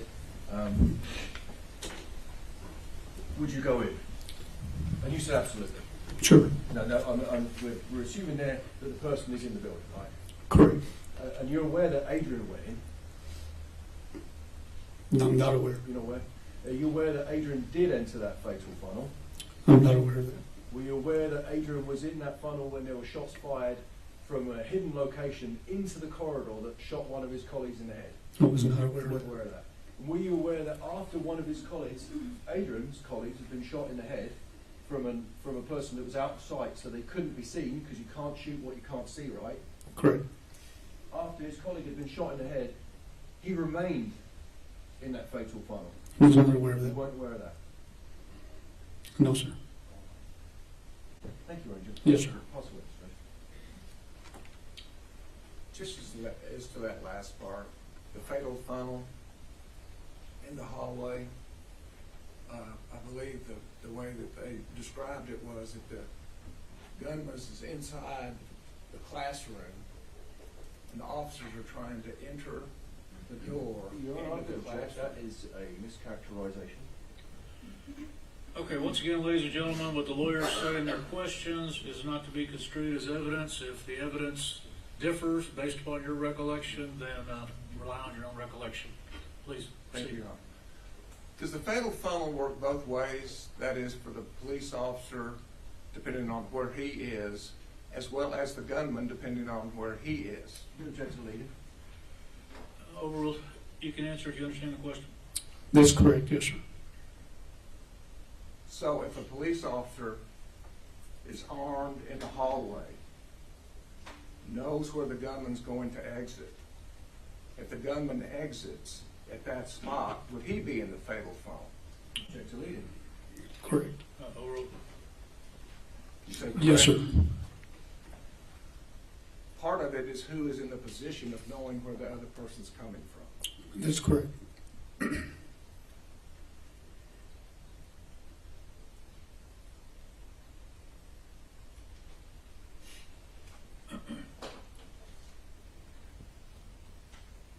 That's the witness. No further questions, Judge. Pass witness. Recall, either side? Not by the state, Your Honor. Not the case, sir. Okay, Ranger, you are excused from the subpoena, you're released, but the rule was invoked, so please don't discuss the case until you're aware the trial's over. Yes, sir. Thank you very much. Thank you.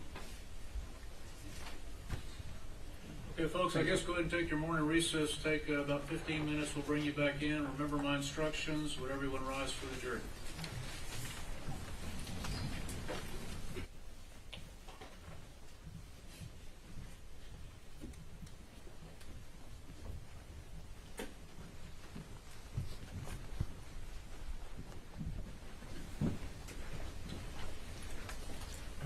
Please be seated in the courtroom.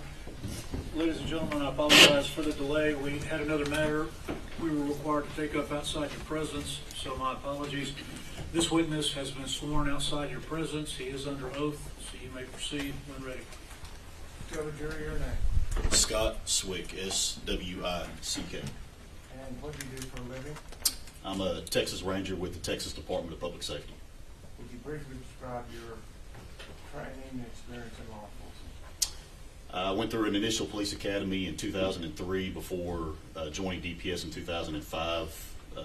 Through DPS, it's another 6-month police academy.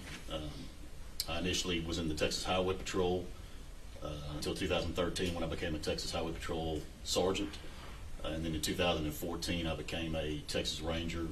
Through that, on the Ranger Division, there's crime scene, 4th, 5th, 6th Amendment type training, more in depth than what you would have in the initial police academy.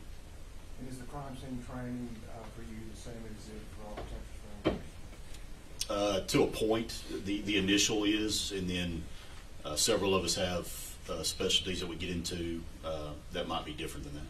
Okay. On May 24, 2022, were you, did you make it to Uvalde County, Texas Law School? Yes, sir. And on that day or the next day, were you assigned a specific area to search? Yes, sir. And Mr. what Turner, area was can you that? use your microphone? What area were you assigned to search? Classroom 112. And have you reviewed the photographs to Classroom 112? Is that a fair and accurate depiction of your work? Of the work of the team that we're with, yes, sir. And we re-offer your own the exhibits that were noticed outside the presence of the jury. During our conversation, that's like it. Yeah, I believe we've made a record on the ones that were admitted, and they are admitted. You may proceed. Thank you. Starting with Exhibit 756.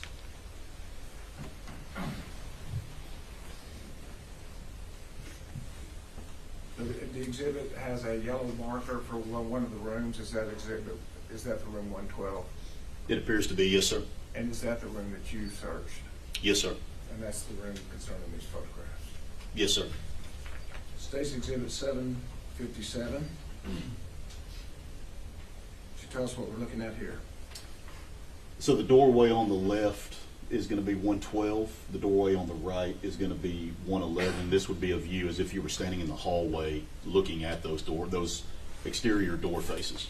And did they have an adjoining door within the classroom that you could go back and forth between? Yes, sir. State's Exhibit 758. So this is a close-up view of door 112 that also depicts several bullet defects into that door coming from the exterior towards the interior. And Exhibit 759. Once again, another close-up of that just to give you a depiction of the bullet defects I spoke to. Does 759 depict a window in that door? Yes, sir. And what is the condition of the window? The window has damage due to gunfire, to defects. And are there gunfire defects in that door? Yes, sir. Would you point them out? Your Honor, may I stand up? Yes, sir. So you have a defect here, these circular defects. You have 3 coupled right here, 1 here. Looks to be 1 right there. It's hard to tell here in the glass, but you have several within the glass as well. Thank you.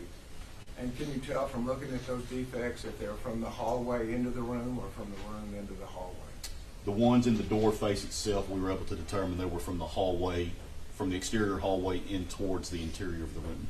And something kept you from determining the glass breakage, if it was from the hallway or from the room? It was our determination that day that they would have been similar, once again from the hallway into there. Some of them you could tell by the concave of the glass itself, but some of them you couldn't necessarily tell due to the damage that you had, but it appeared to be consistent with the rest of it, which was exterior to interior. Thank you. Yes, In showing you State's Exhibit 780, would you kind of show us the general outlay of the room? So this would be as if you stepped into the threshold of that room 112 door. So you're standing, if you would, just on the interior side of that, viewing straight down that what would be the wall, the purple wall or the blue wall, you will, on the right, excuse me, would be the south wall. The wall straight ahead with the window in it would be the exterior east wall of that classroom of 112. And so the wall that's right next to the doorway and goes all the way to the window, that is fairly free of pools of blood, is that correct? There are blood stains there, but the majority of the blood stains are not in this area. And the back wall, are they fairly free of pools of blood? Yes, sir. And so would you describe to the jury in the room where generally the pools of blood were? So the areas of blood stains in the room, you can obviously see some on the floor here in front of you in this picture, but the majority of the blood stains that my team located was going to be what would be considered the northwest corner of the room. So once again, if you're looking at this picture back to your left in that corner of the room. The corner away from the doors and the windows? Yes, sir. State's Exhibit 761.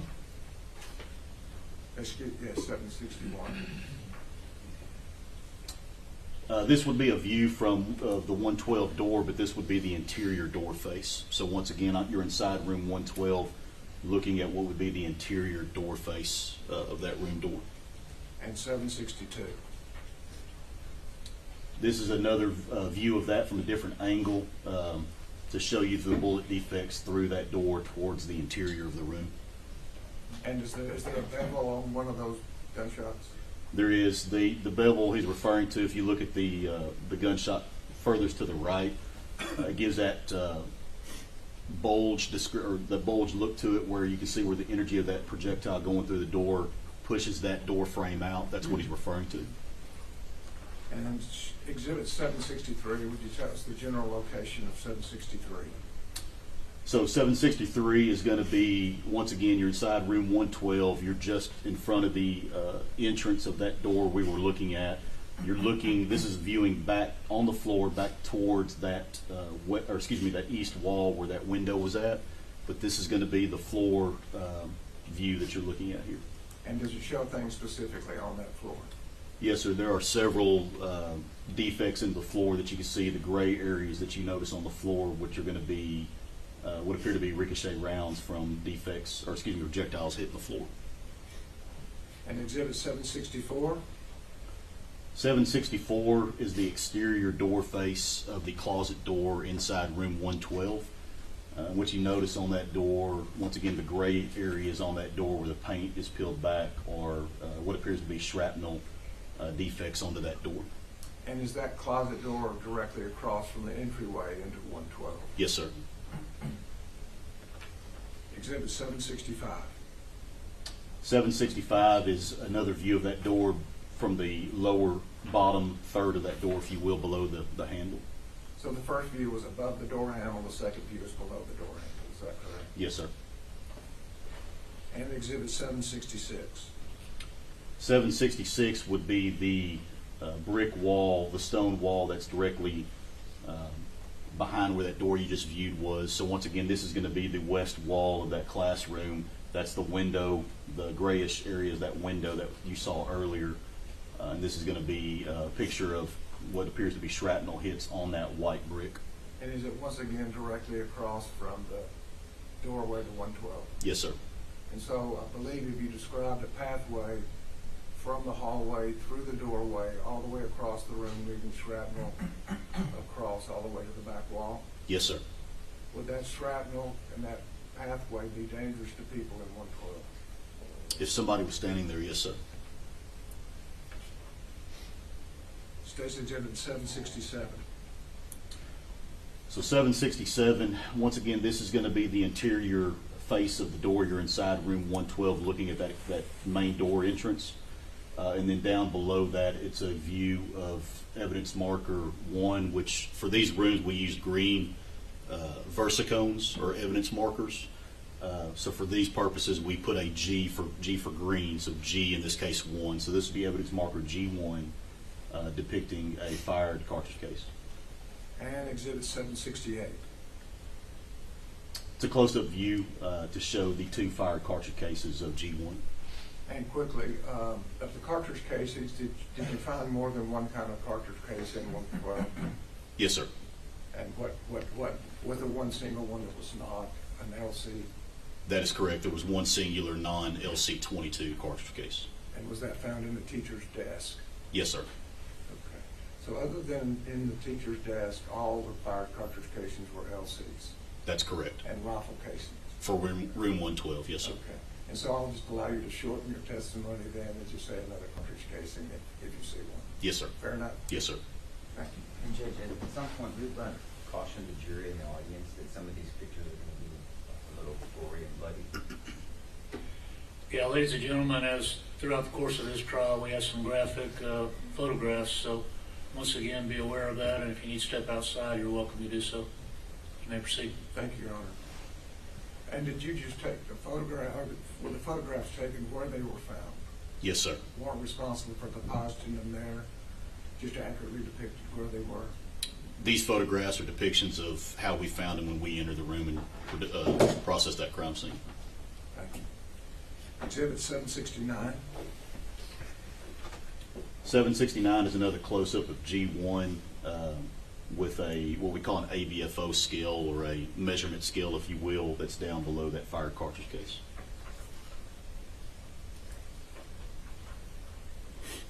And 770, is that number? 770, excuse me. That is appears to be just a close-up of what you showed right there on the G1. 771. So 771 is a mixture of evidence markers. You have the green ones I referred to that was the evidence we collected. The yellow alphanumeric evidence tents that you see there, they were put there before we were processing the scene. So once again, the rangers and investigators that entered that room prior to our arrival, those alphanumerics depict where bodies were located within that room prior to their removal.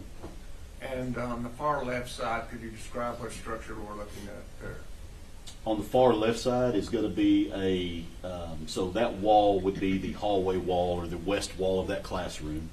You have a table that goes the length from where the entry door, room 112 door is, all the way to that, which would be the north wall, with various items on it. And then below it is a black curtain that was essentially there kind of blocking the view of what was underneath that table, such as the supplies and so forth. Was that table with the black curtain large enough for a person to crawl under? Yes. And be away from inside the room? Potentially, yes, sir.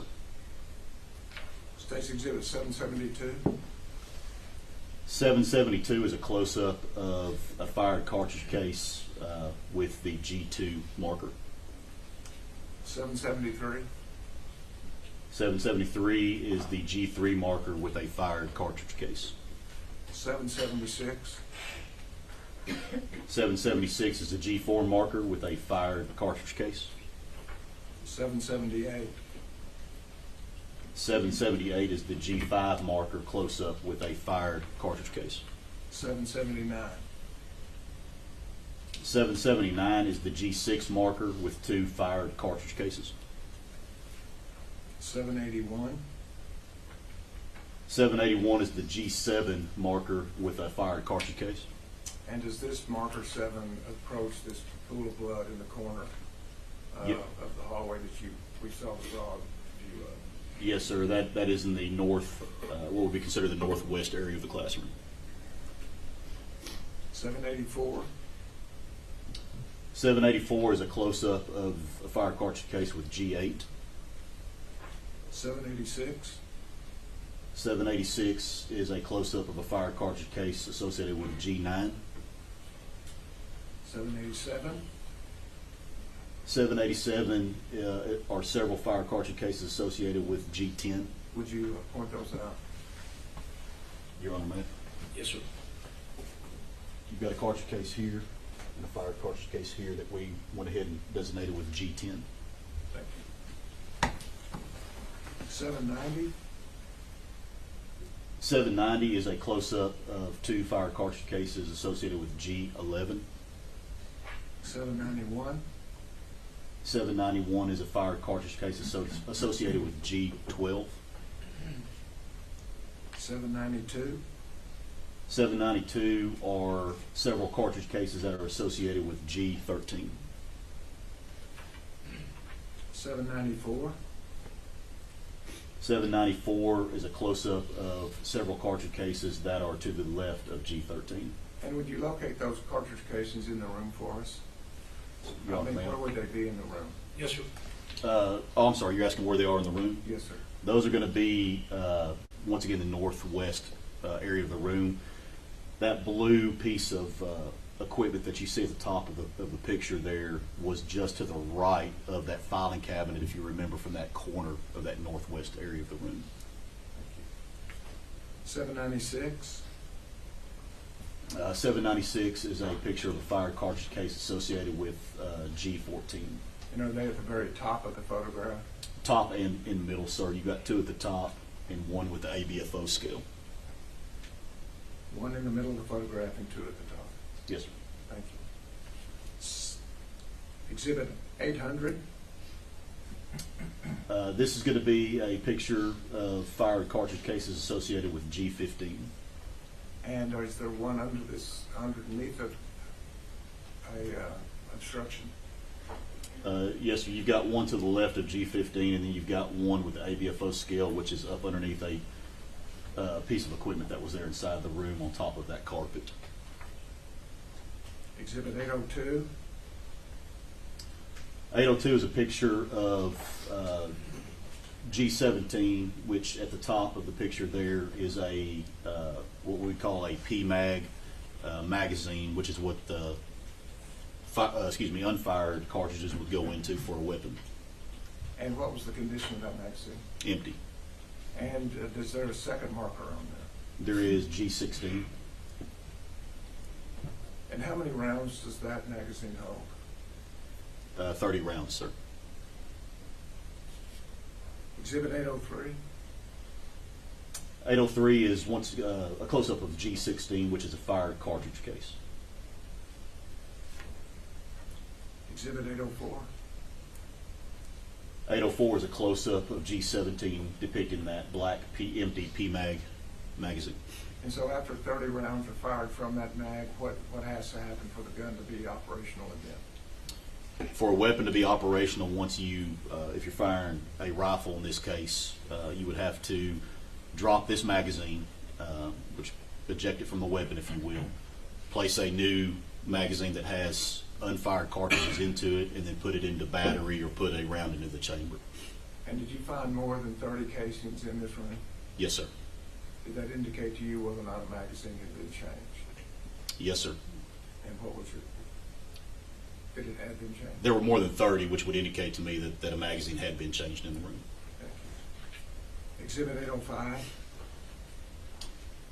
805 is G18, which depicts fired cartridge cases. Exhibit 806. 806 has several things in here, starting with G19 at the bottom, depicting fire cartridge case. G20, which is another picture we'll show, depicts fired cartridge cases on the lip of that whiteboard. And then you have G24, G35, and G39 in that picture also. And where is the hallway in relationship to this photograph? The hallway would be, if you would, at a 45, kind of straight ahead. So this wall that you're looking at would be the north wall of the room. So if you follow that wall straight up, that would lead you to that, where the hallway would be in this classroom, or off this classroom. And as to the backpacks, did you examine the backpacks also? Yes, sir. And would you tell the jury what you found? There were multiple bullet defects inside of these, or through these backpacks. And those backpacks are hanging almost to the floor, is that correct? Yes, sir. Exhibit 807. Close-up of G19, which is the fired cartridge case. Exhibit 808. This is a close-up of G20 depicting the fired cartridge case on the lip of that whiteboard. Where normally markers would go? Yes, sir. I guess you could put markers in that. Yes, sir. And exhibit 809. This is a close-up of G21, which is shows you more fire cartridge cases on the lip of that whiteboard. Exhibit 812. 812 is a close-up of G22 depicting a fired cartridge case. Exhibit 814. 814 is a close-up of G23 depicting a fired cartridge case. Exhibit 815.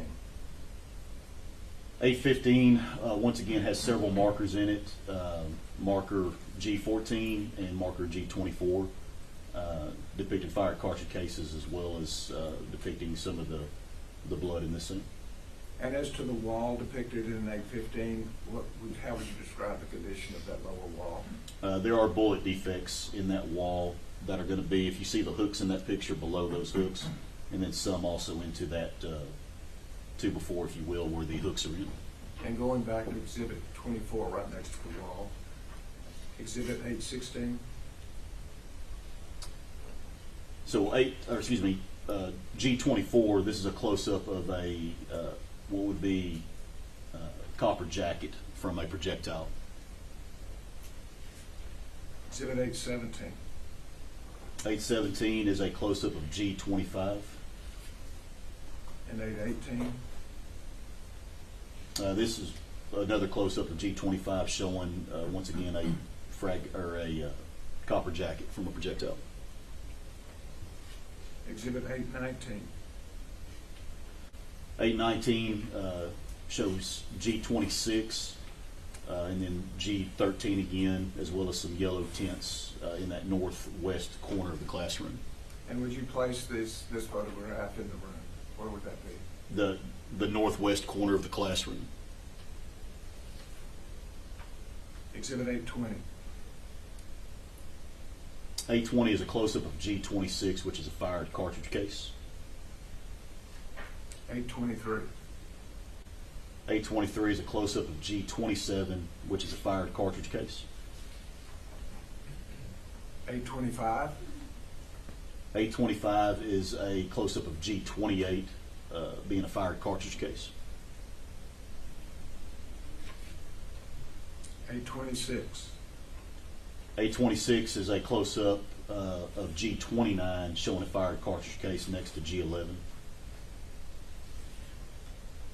829. 829 depicts several things. So this is a black bookcase, if you will, that was to the left, as you're viewing it, to the left of that blue piece of equipment that we talked about a second ago. In this beige area to the left of it, it's showing it being hugged up against that filing cabinet in the northwest corner of the room. This shows both a piece of evidence being G30 and then shows a bullet defect associated in that area, depicted as G, once again, for the room we're in, and then BD. Sorry, was it 2B, I believe I'm seeing? Okay. And were you able to trace the the pathway of that defect. Yes, sir. And showing you at Exhibit 830, has the black bookshelf now been removed? Yes, sir. And what are we looking at now? So the bottom of the photograph would be the area where the bookshelf is. In fact, you could see the void next to the wall where that bookshelf was at. You have this is well, if you're looking at the filing cabinet, the right exterior face of that filing cabinet with several bullet defects on it. And were you able to tell a general origin of where that shot would have come from? Yes, sir. Could you tell us about that? So once again, you got several defects there. The first one I'll start with is the bottom left. You notice it looks like there's some gray area, several marks, if you will, in that. That was determined to be a terminus or an ending point of a projectile, and that grayish coloration you see is what is referred to as lead splash, which essentially is a microscopic portion of that lead projectile striking a surface. To the right, you have another bullet defect that is going from left to, as you're viewing the photograph, from left to right. So in other words, somebody to the left of this photograph, or a projectile, I should say, from the left of this photograph is coming from that direction into that filing cabinet. And then you have the same thing in that top left one as well. And does Exhibit 832 show a close-up of the description you just gave us? Yes, sir. And would you show us those two things that you just described? So once again, going to what's labeled as GBD2C, that's the 2C is a corresponding. So a while ago I referred to one being 2B. So the way that we're trained, the way that we depict bullet defects or document bullet defects are if we could tell that they're corresponding. In other words, one bullet defect goes with another bullet defect. We'll also give it in alphanumeric order, so A, B, C, D, to show the order that those defects occurred, if you will. So in this case, it was our belief that 2C was in combination with that 2B that we showed you earlier that was going through that bookshelf that once again led to some lead splash and a terminus dent in that area. To the right there is GBD4A, which we couldn't, in other words, we couldn't find a corresponding prior to, so we went ahead and labeled that with an A to show a perforating defect, which means it's going in through something. In this case, the right exterior side of that bookcase with a trajectory of left to right. And Exhibit 833? 833 is a close-up of what's labeled as GBD5A. I believe it says 5 or 6A. I can't tell from that photograph, which once again is a perforating defect in the side of that cabinet. And did you also find defects in the front of that same filing cabinet in that northwest corner of the room? Yes, sir. Showing you Exhibit 835. So this is going to be a view of GBD6A. Once again, as you're viewing the photograph, you have a trajectory of, in this case, right to left. So in other words, the projectile was coming from the right side of this filing cabinet towards the interior, perforating inside that filing cabinet. So this defect did not occur from the doorway of 112? No, sir. This defect would have occurred from interior, inside of the room. And about where would that have come from? There's no way to tell that other than to tell you that based on looking at that defect, it's coming from the right side. I can tell you from the view of that, it wouldn't have been deep. It would have been somewhere probably along the wall, what would have been the north wall of that room, in that northwest corner, if you will, or the west side of that room. So crossing from the doorway all the way over to the other side of the room, that's where that defect would have been fired from? Yes, sir. It would have come from, yes, sir, inside the room on the west side of that room. And Or excuse me, north side when of you that opened room. the filing cabinet, did that give you further indication of the route that bullet took? I'm sorry, can you repeat that? As you opened the filing cabinet, did that give you further indication of the route the bullet took? Yes, sir. Showing you Exhibit 836, what are we looking at here? So when you're looking at 836, if you look next to that handle, that's the defect you just viewed that we just spoke to. So you can see inside this is manila folders with several documents, but you can see gunshot residue and splash from that bullet that, once again, as it's going through the picture that we saw a while ago. Now it's interior inside of this book or this filing cabinet and going through and perforating through that manila envelope. So the pathway was almost parallel with the front of the, Yes, sir. Once again, come from that north side of the room. shelving cabinet, okay? Yes, sir. Did not come from the doorway. No, sir. Exhibit 837. 837 is a picture of one of the backpacks that was found, and then on this, what would be considered the, as you're looking at it, I guess the right side of the backpack, you can see in the mid portion of that backpack a defect. And 838. This is a close-up of the defect I spoke to. Exhibit 839. So 839 appears to be a picture of G24. Okay. Is there also depicted in 839 a pink backpack by way of reference? Yes, sir. Yeah, there's a pink backpack with a pink and black backpack, yes, sir. Okay, just north of that is the pink backpack? Yes, sir. Are you referring to the one at the top of the picture there? At the very, yes, sir, toward the top, right next to the wall, kind of a pink and blue color. Yes, sir.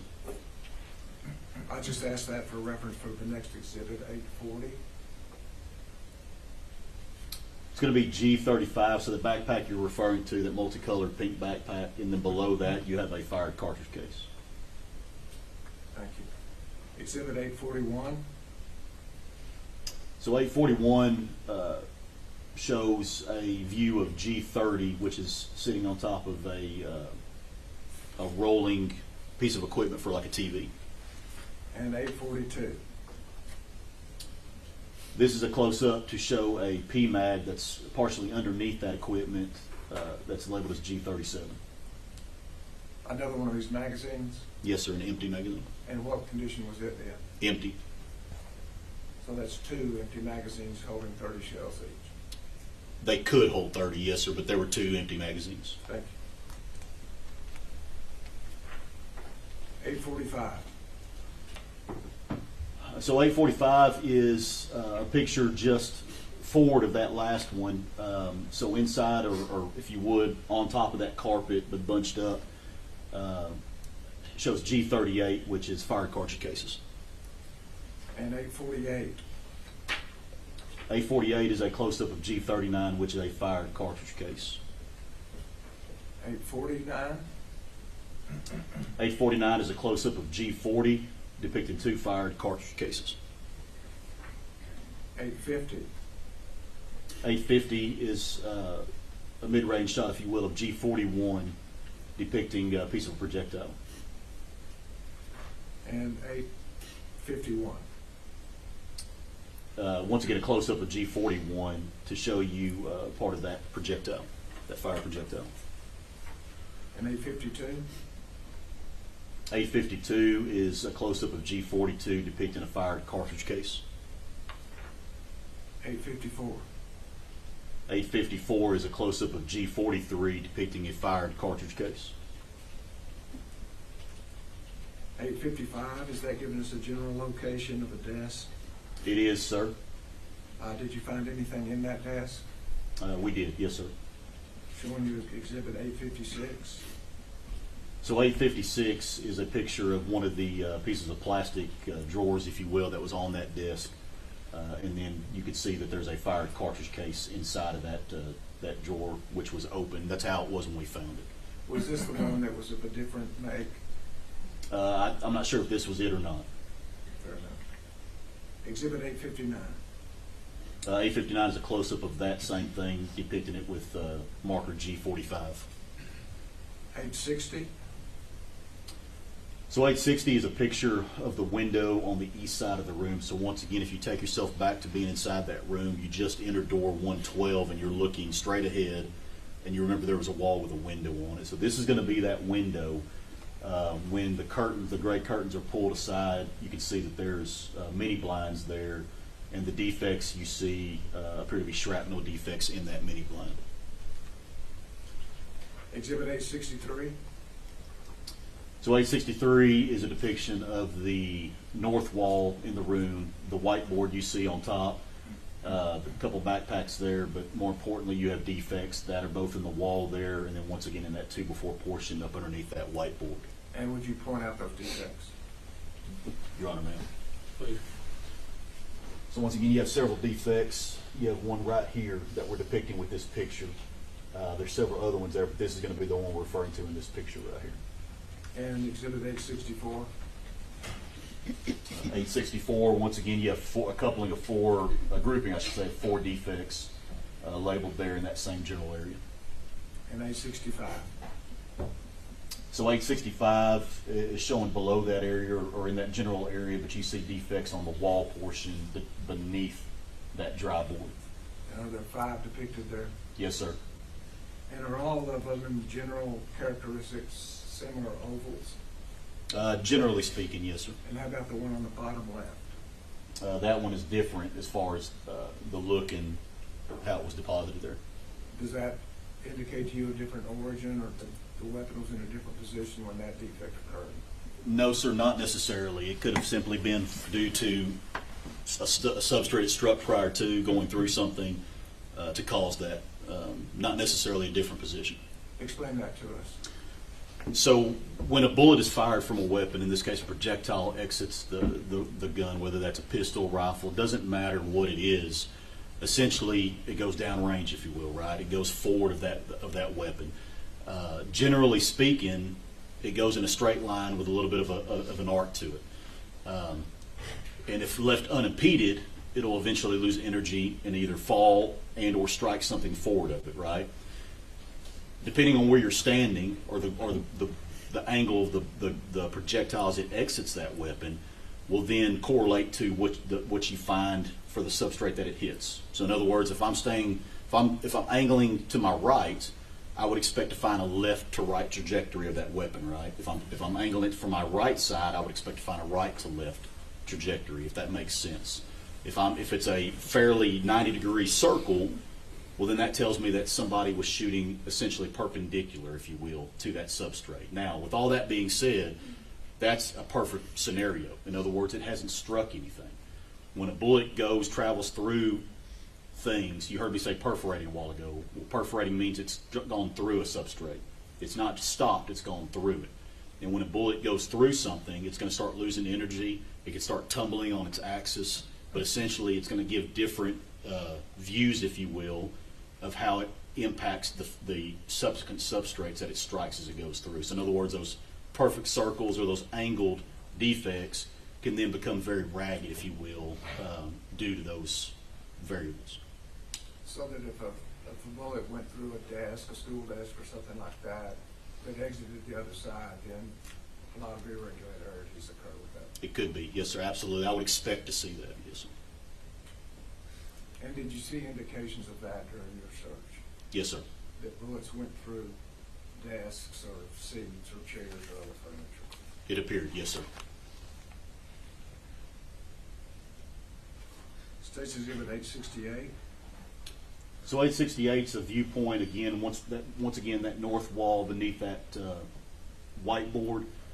This is a view with trajectory rods, which are devices that we can insert into defects to give us angles and routes of travel.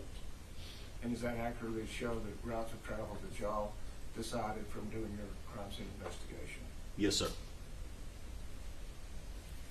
And Exhibit 870. So 870 is a depiction of bullet defects on the whiteboard itself. Thank you. Pass the witness. Do you want me to start, Judge, or do you want to? We have passed the witness for cross-examination, so Mr. LaHood, when you're ready. Yes, sir. Good afternoon, Ranger. Good afternoon. My name is Nico LaHood. We've never met before, correct? No, sir. Okay. Well, pleasure to meet you. I'm one of the 3 lawyers who represents Adrian Gonzales. And you've testified before, I'm assuming? Yes, sir. Okay. So you know how this works. It's cross-examination. I'm going to ask you some questions, and if you don't understand my question, just ask me to repeat it, okay? Yes, sir. Okay. So you went over some of your training and your kind of your specialties. I'm not going to go through your academy and being a trooper and then being a ranger and then going to a ranger school. But you mentioned something that caught my attention. You said, I think the government asked you if everyone is trained the same. You said some have specialties. Yes, sir. Oh, what do you mean by specialties? So within the Texas Range Division, we have certain rangers that have gone to additional and more advanced shooting reconstruction schools. Me myself, I'm one of the instructors for the bloodstain pattern analysis program. So I've had additional training in that realm of things. So that's what I was referring to when I say that we all have the same foundational training, if you will, and then from there go on to different things if that's what it calls for. Got it. Well, part of your training is you've trained in firearms. Yes, sir. I have had firearms training. And you continue to train in firearms every year. Yes, sir. Okay. And you've been trained in tactics. Yes, sir. And so you understand security and safety, and you've worked on school cases before, I'm assuming? What do you refer to by school I mean, cases? any type of school shooting, active shooting in a school? As far as an active investigation, Yes, I sir. believe Robb was the first active school-related shooting, but I've been involved in other mass casualties. Yes, sir. Okay. Mass casualties is a better way to describe that, generally. Have you ever been in an active shooting situation yourself as an officer? No, sir.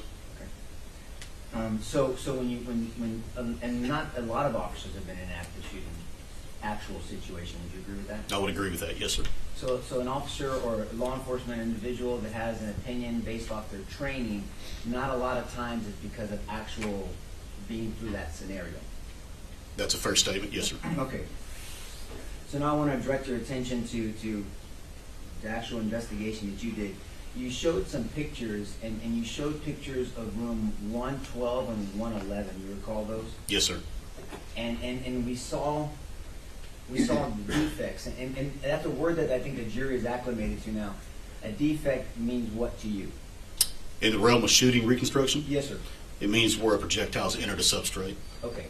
And it's affected that substrate in some form or fashion. Yes, sir. And are you a trajectory analysis? I've had training in it. Okay, so have you testified on trajectory analysis before? No, sir. I can't recall that I have in an actual trial setting. Okay. Well, this won't be the first, but I may ask you some questions about that. But in relation to those pictures of the doors, we saw a number of defects on the doors.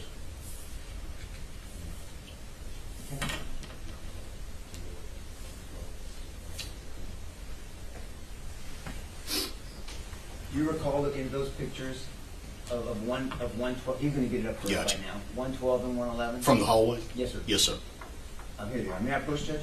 Yes. I'll direct your attention here. And so we see a number of marks, defects on these doors, correct? Yes, sir. Did you notice any defects on the handles? Defects on the handles? Yes, sir. Not Or that around I- the handles. Not that I recall. And you looked at them on both sides, correct? Yes, sir. And the locking mechanism is on the handles. There. Yes, sir. So is it fair to say that you saw no defects affecting the handle and the locking mechanism? Not to my knowledge. And so with your expertise and your investigation, so if somebody went into these doors, most likely it's probably that these doors were not locked. I can't speculate to that. I can just tell you how they were found when I got there. Well, the locks weren't damaged. The law, I can say that. Yes, sir. Okay. And I was just asking if you use some common sense. If locks aren't damaged and people got in the door, then they probably, and I know there's a probability in your profession, they were probably not locked. You would take that into account, yes, sir, and then hopefully look from there to decide, Right. get that answer, yes, sir. And you came to know, being part of this investigation, that those doors were not locked. Did you come to that knowledge at some point? Yes, sir. Okay. So my question about the probability matched up with the reality that those doors were not locked. That's correct. Okay. Now, I'm going to ask you about some tactics, okay? Okay. You've heard of something called the fatal funnel. I have. Can you describe to the jury what the fatal funnel means to you? So a fatal funnel a lot of times is described too when you're entering a threshold. So, for example, you've got a doorway in front of you, and if you get sucked into that doorway, that's the funnel, if you will, or in this case, the fatal funnel, because if you have a threat on the back side of that room and you don't approach it tactically correct, for example, That's what the fatal funnel is. You can put yourself in a fatal position on how you approach and how you go through that route. And you said if you don't approach it tactically correct. So may I stand up, Judge? Yes. And so when you're entering a dangerous situation where there's deadly force potentially being used, you don't just walk into the situation like this and try to handle a circumstance, right? Yes, sir. I mean, you do or you do not? No, I would not. Yeah. So there's a tactical way of doing it. There's a tactical way of doing it. There is, yes, sir. And when we say tactical, meaning safety for you and for the people that you're trying to protect. Yes, sir. More so myself, just giving myself the best advantage of being able to approach that situation. And you're not being selfish when you say more for myself, right? Not in that statement, no, sir. I can tell, and I know what you meant by it, because a police officer that's dead is no good to anybody, right? That's correct. So you need to be alive and be able to protect people so you can minimize the loss of life. Yes, sir. You ever heard of a blue gun? Yes, sir. Okay, those are practice guns. There's an orange one too, right? Yes, sir. Will you believe me if I tell you that this is not a real weapon? I'll take your word for Will it. you believe that we have the bailiff check with this? I believe, yes, sir. This magazine can't come up. Would you like to inspect it? Or you I'm good to go. Okay. And so when we look at tactics, there's a way to tactically hold this weapon and a long rifle or a handgun, correct? Correct. So this would be a low ready. Correct. I don't even like the fake gun point of view. This is a high ready. Yes, sir. This would be a side ready, Sure. and this would be Sewell. Yes, sir. And will you explain to the jury what Sewell means? What the Sewell position is? As you can see, he's got the gun sucked to his midsection. It's just a way to have the gun safely pointed down, but at the same time close to your body, and it's a way that you can easily re-engage a target if need be. And re-engage, you mean go from a Sewell position into an active shooting position, correct? Correct. And so the 4 gun safety rules are always treat a weapon like it's loaded, correct? Correct. Never point it at anything you're not prepared to kill and destroy. Yes, sir.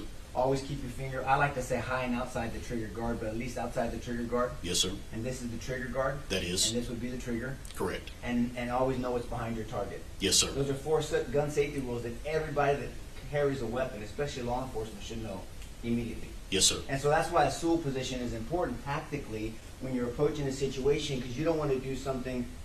I'm going to do it to Jason because he doesn't care. You don't want to sweep somebody.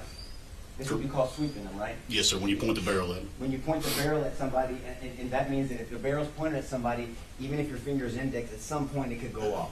Correct. Right? And so when you tactically enter a room or a situation, you have to make sure that you're safe so you can engage the threat, but also make sure that other people are safe, because I'm not going to go in sweeping people and then under pressure there might be an accidental discharge. Yes, sir. Right? And so that's what you mean by tactical. Yes, sir. And so when we go in, when you, law enforcement, go into situations, you have to think tactics before you enter a dangerous situation.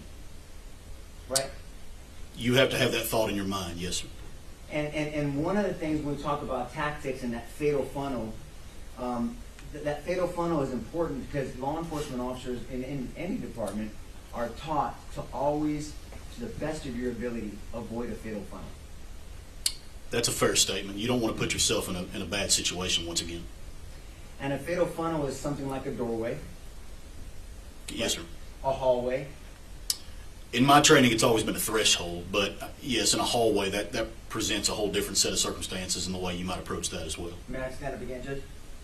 Yes. If this is a hallway without the chairs here, and I'm rounding a corner, and we're gonna talk about slicing the pie in a second.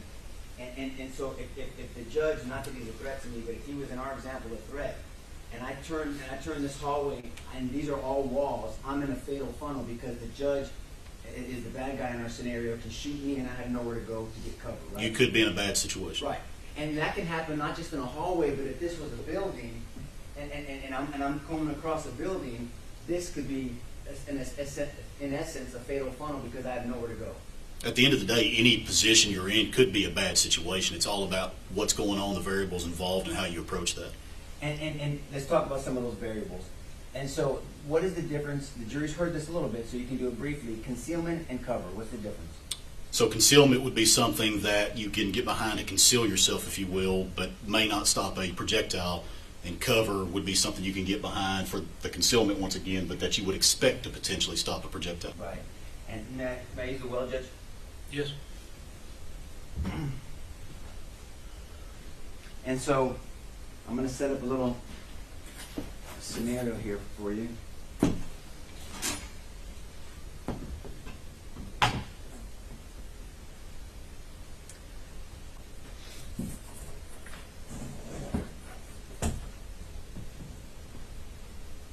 Can you see me? No, sir, I can't. Am I covered or concealed? You're concealed in this circumstance. Okay. And so we're gonna. You're familiar with the term slicing the pie or cutting the pie. Yes, sir. And what does that mean? You tell us to the jury. So once again, taking you back to the threshold I spoke to a second ago, when you slice a pie, if you will, you're taking it piece by piece. In other words, as I'm looking into that room and I'm taking steps and gaining more of a view of that interior room, I'm slicing that pie, if you will, as I'm going through those steps. You're slicing your visual, so I can see. I mean, you can't see what I'm looking at. I see some of the jurors, and I'm little by little slicing this room, and you can't see what I'm doing, but they can see, and they can see little by little. They see me as time goes on, and so I am slicing the pie and checking for any threats. Correct? That's correct. Yes, sir. Okay. And so I'm going to age myself. You look a lot younger than me. I watched Starsky and Hutch growing up, right? You remember Starsky and I Hutch? do. Yes, sir. Oh wow. I'm not- How old are you? Well, I know of the show. I mean, I've watched you're it. not a woman, so I can ask you. I'm 53. How old are you? I'm 43. Okay, you're young. So I'm 53. So in Starsky and Hutch, the old days, no one does this. No law enforcement officer goes to the actual cover and pins themselves, bunkers themselves against the wall, right? Correct. This is a disadvantage tactically. I don't want to be here like this because I can't see, and someone can come around the corner, and for me to have to do this, I'm exposing myself to the threat, Yes, sir. right? And so slicing the pie, you can't see me, right? No, sir. And I'm gonna point this. Do you mind if I point this at you when I make the cut? Yes, sir. Okay. You do mind or you don't mind? No, you can do it. Thank you. And so if I'm here and I'm slicing the pie, I'm little by little, I'm there. Now I can see you, and I'm covered. I'm truly covered by this. I don't have to be on the wall. Matter of fact, you don't want to be on the wall. You want to be at some distance so you can slice. And then as you slice, then you make entry, and you'll start working into a room to try to clear the room, right? That's correct. Okay. And that's tactics. That is. So bad tactics would be expecting an officer to get close to a wall, right, and to make that turn from that cover position. That could be considered a bad day. Yes, sir. That's a bad day, right? And are you familiar with the term in gunfire, echoing? I'm not sure what you mean by that. Like an echo. Like when firearms are discharged, there can be an echoing sound. There can be. Yes, sir. Right. And the larger the firearm, the larger the echo. I would agree with that. Yes, sir. And would you agree that it's hard to tell, especially with echoing on buildings, where gunfire is coming from? It could be. Yes, sir. Right, it's challenging. You're outside, it's open, there could be a vibration off this or an echo off a building, and then trying to determine where this is happening if you don't have a visual, it can be difficult. Can be. That's a fair statement. And so, would you agree, as a law enforcement officer, you should never rush into a situation without assessing it? To a point. Yes, Have you heard of the term OODA loop? sir. I have. Will you explain to the jury what OODA loop means? So OODA loop, in lack of better terms, essentially means you're considering something, and your OODA loop is your thought process, your functioning, and typically you'll hear somebody say, well, I messed with his OODA loop, which means whatever you did could have interfered with that thought process, or what somebody might have perceived, or the way they would have acted, or so forth. Can we break it down a little bit? Sure. Okay, so OODA loop, the first stands for observe, right? The first O is observe. Yes, sir. So you get into a situation, try to observe what's happening. Yes, and part of it is listening and hearing from witnesses, or what you're hearing or how you're feeling, but it's observing your circumstances, right? Correct? Yes, sir. And the second O is orient. Because after you observe what's going on, you have to orient how you're going to respond to this situation, right? Yes, sir. And then the D is decide. Okay. Right? You decide what you're going to do, and then the A is act on it. Okay. So that's a process. Would you agree? It can be. Yes, sir. And then someone can go through several OODA loops in one incident, one situation. Because new information comes to you, and then you cycle that OODA loop again, right? Yes, sir. Okay. And so, I'm going to talk about some specific tactics. May I approach? Yes. I'm handing you what's been marked as Defense Exhibit 7, 8, 9, and 10. Yes, sir. Will you please review 7, 8, 9, and 10?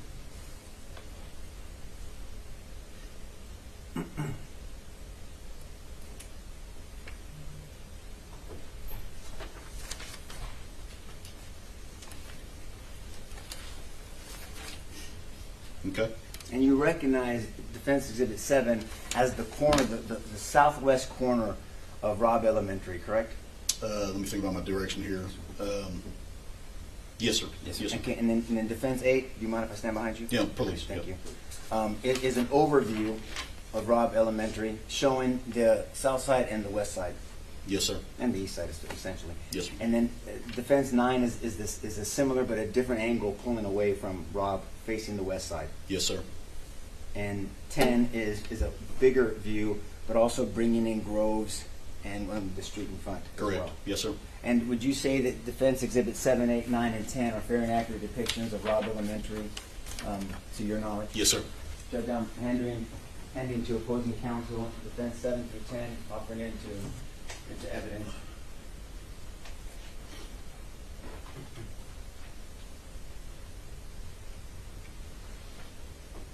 No objection? Submitted.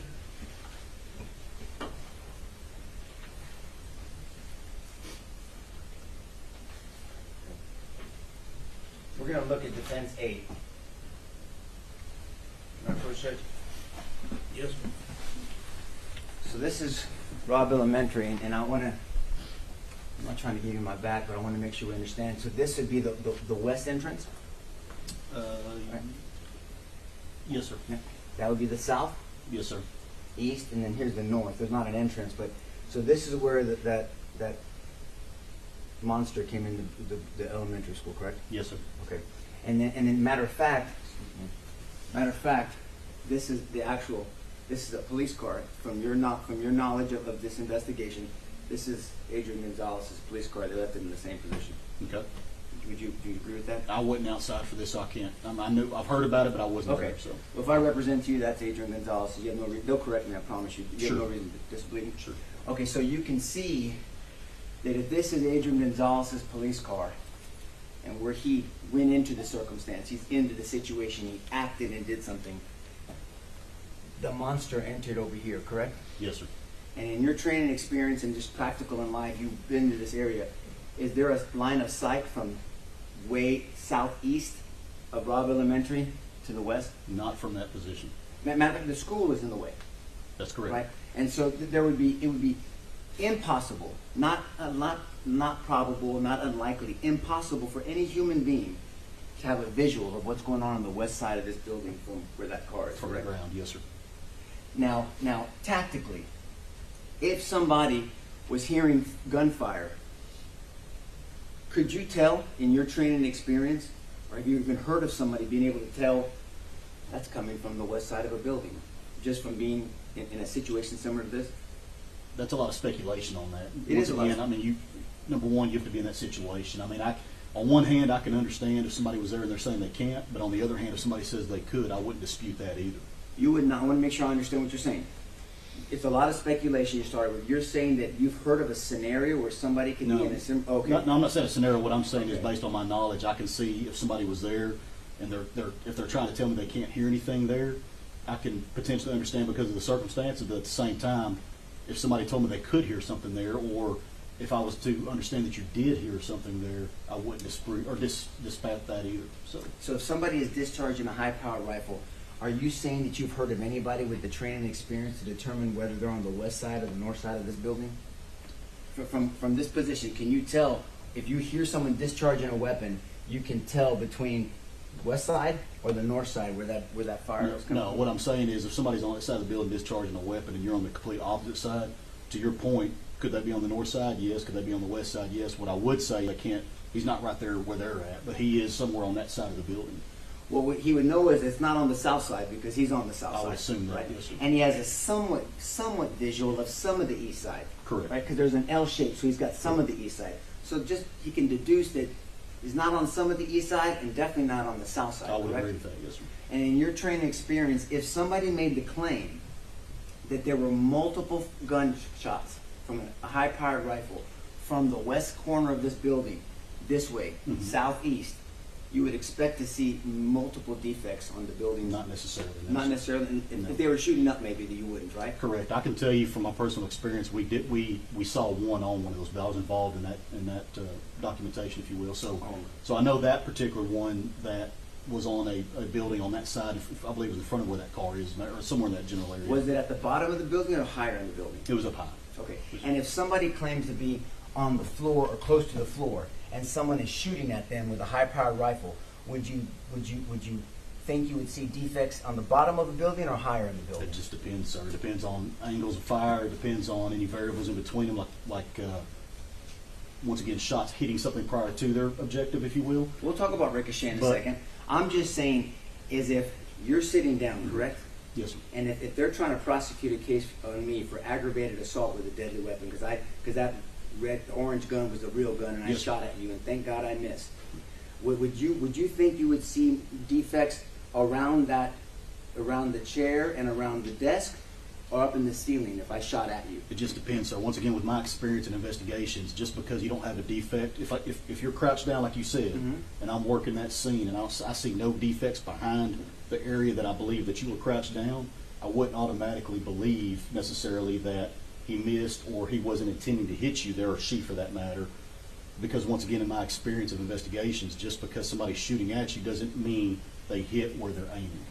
So in a court of law, if there was a claim that I shot at you 30 times, where you're sitting right there, you're saying it's reasonable to a jury that there would be no defects behind you, not even one? I'm not necessarily saying it's reasonable. What I'm saying is if you told me there was no defects back there and somebody was shooting at you, and we could prove, assuming we could prove that they were shooting at you, sure, that wouldn't be out of the realm of possibility for me, simply because of my, once again, everybody has different shooting, experiences and training and what have you. But at the end of the day, I'm not saying that it didn't happen that way. What I'm saying is essentially is that if you have somebody that's saying they got shot at 30 times and there's no defects behind them, that would maybe initially make me say, okay, what are we dealing with here? And then work the investigation from there. But could it be that they shot high, shot low, or whatever the case may be? You have to take those into account as well. Okay. I want to make sure you said a lot. I want to make sure you said assuming that we could prove that they shot at you. How would you prove that someone shoots at somebody? Without a video. Without a video. How would you prove that someone got shot at? You would potentially prove it by by interview processes, by eyewitnesses. It could be other things besides a video potentially. You mentioned only two, and both of them had to do with people's opinions. Okay. Okay. Aside from someone's opinion, objectively, how would you prove that somebody was shot at? You would hope to find defects in that area to corroborate that. Right, Yes, sir. and that's all I was saying. Okay. In general, defects. How about shell casings? From where they were shooting? Well, back to our example. I'm going to go low just because I have. If there's a claim that I shot at you, there's 15 rounds in this magazine. Yes, sir. I shot 15. I extracted the magazine, loaded it, and then came back in 15 more. How could we objectively prove that I shot 30 rounds at you? So typically speaking, you would expect to find, in your scenario, 30 fired cartridge cases on the ground or in that general area. Once again, assuming that they didn't have a catch or something like that going on. Yes, sir. And a catch means something to catch the shell, Correct. right? Yes, Okay. sir. But if they didn't have a catch, these rounds are going to be coming out to the right, correct? On a right-handed firearm, yes, sir. And so the objective, aside from eyewitness, because you mentioned the two things, eyewitness testimony, things of this nature, but aside from that, so you would find shell casings at some point to my right, not to my left, right? If I'm claiming to shoot from here. Once again, not trying to be difficult, but Okay. from my experience as an investigator, once again, could they be to the left? Absolutely. And that's simply from the standpoint of, did they get moved prior to my arrival, right? Okay, but that means someone interfered with the scene. I'm talking about naturally evidence. Gotcha. So right. So if there's 30 rounds, you're going to probably see 30 shell casings to my right. In that scenario, you would expect to, yes, sir. Because the ejection port is on the right side. Correct. Okay. And so objectively, how would you prove that I fired 30 rounds at you? Two objective ways. So once again, find out where that person was shooting, find those cartridge cases potentially to corroborate what you're hearing or the evidence you're seeing. And then once again, like I mentioned, the testimony or the defects down the range. Well, the objective parts are the defects, right? Yes, sir. So there should be some defects around you or behind you, and there should be shell casings to my right. In that scenario, yes, sir. Yeah, Yeah, you would in the expect scenario you would expect to find cartridge cases to link up to the defects that you find, hopefully downrange. Right.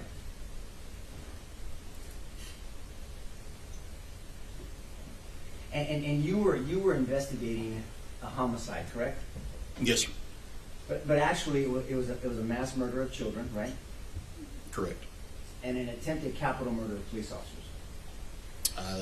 Yes, sir. That could be correct too. Once again, I'm looking at a crime scene 112 in this case. But you know now what happened. You know that animal shot at children and shot at police officers. Correct. Right? And that animal is no longer on this earth. Correct. And Adrian Gonzales is not that person who did all that horror that we saw on those terrible pictures, right? Adrian is not Salvador.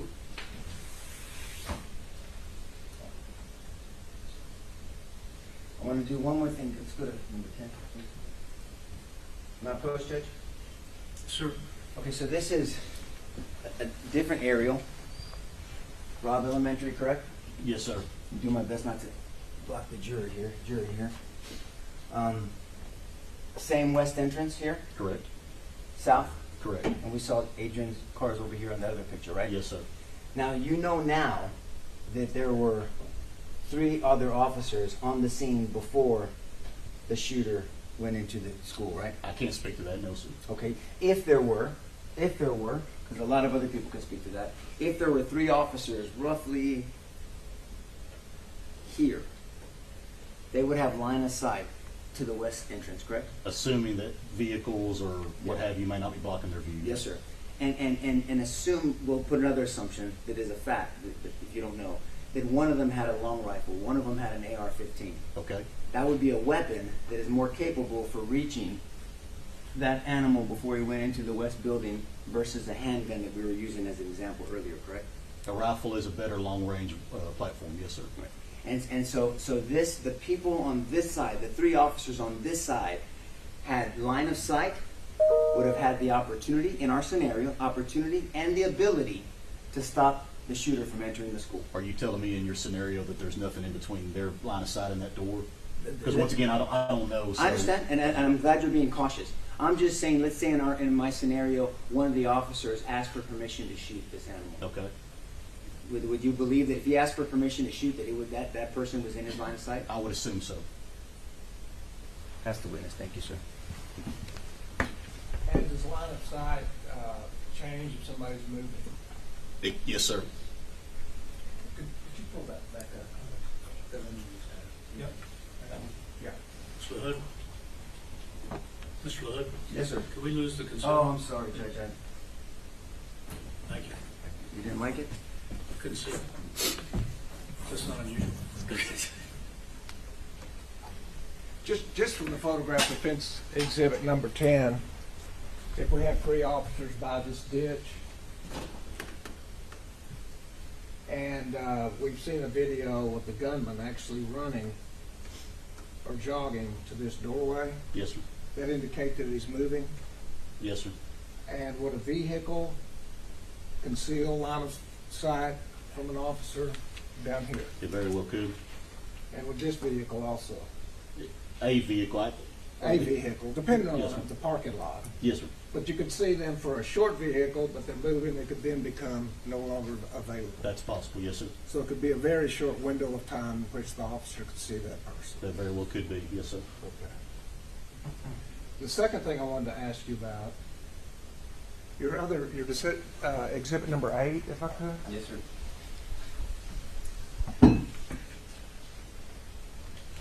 The defense was talking to you about if you're here where Adrian Gonzales' vehicle is. Yes, sir. And you're not sure if the sound is coming from the west or the north. Do you recall those I questions? do. Yes, sir.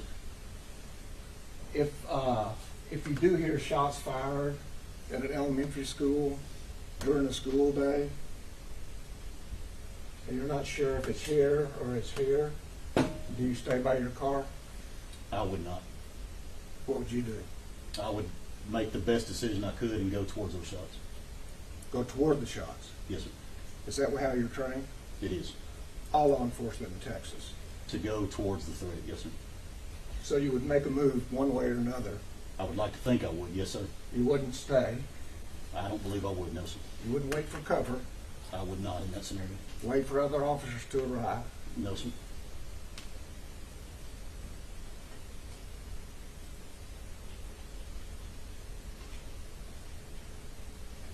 And if other than shots, you had a witness telling you where the shots would come in from, would you consider that? I'm sorry, rephrase that? If you had a witness standing in front of you telling you where the shots were coming from, would you use that information to decide where to go? I would. Not just the shots, but what people were telling you. I would in that scenario. Thank you.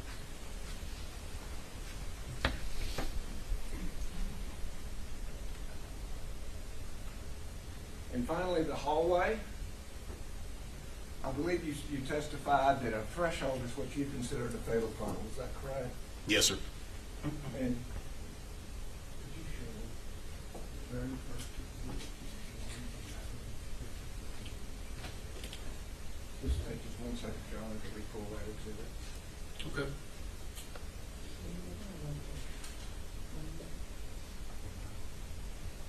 That's it.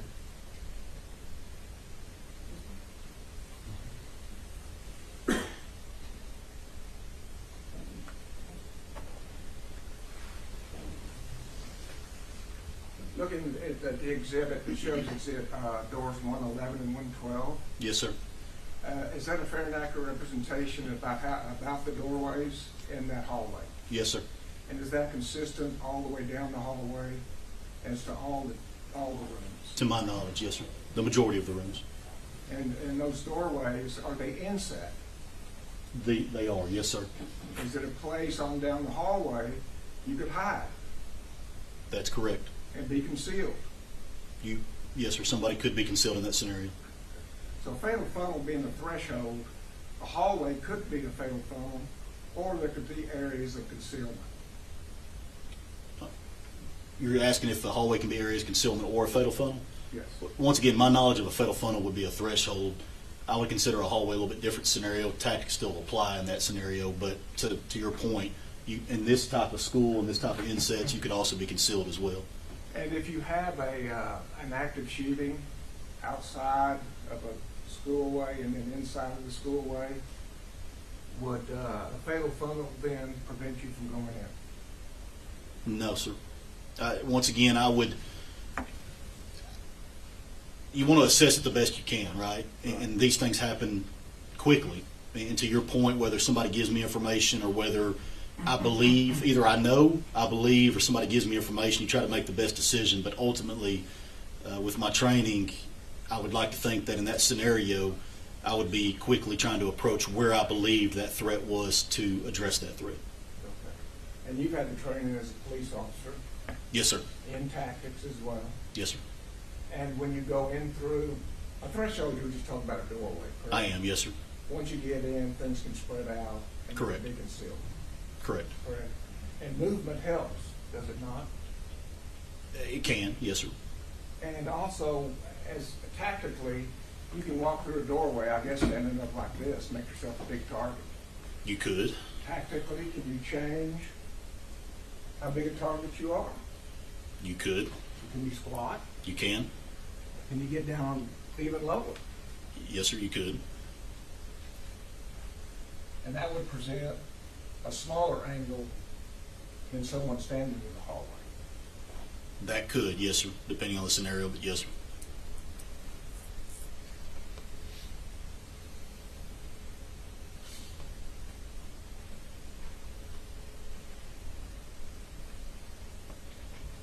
And would you have to approach the south doorway before you could approach what would be called a fatal funnel? I'm not sure what you mean by that. I mean, are you in a fatal funnel if you're standing by Adrian Gonzales' car? Any position you could be in, whether it's inside, outside, hallway, room, or whatever the case may be, you could be in a position that is not advantageous to you, tactically speaking. So, from that regard, is how I would probably answer that. Because once again, fatal funnel, it could lead to other things and other tactics, if you will, bad or good. But bottom line, no matter where you are, no matter what position you're in, you could present yourself to that. Okay, fair enough. Pass the witness. I sure do appreciate your honesty, sir. I mean that, because you answered one of the questions I like to think I would. I don't believe I would. And I love that about that you answered that way, because that's honest, right? Yes, sir. You don't know until you're in that situation. That's correct. Right? And so I want to talk a little bit about what you hope that you would do and not do. Number 7, please. May I approach, Judge? Yes, sir. So this is that corner, southwest corner, and this is that AC unit, and this is that west side of the school leading into the entrance. Yes, sir. Do you agree that cutting the pie with that AC unit there with that fence is different than cutting the pie as if it was not there? Yes, sir. Right. Because this is not cover. That is not, no, sir. This is not even concealment. I mean, if I ducked behind an AC unit, Correct. maybe, Yes, right. sir. Right. But if I'm trying to use that setup, The chain link itself is not. right? I mean, it's not even. You can see me. I mean, I don't even know why I'm trying to cut the pie. I might as well just run in. That's nothing for me from a tactical position.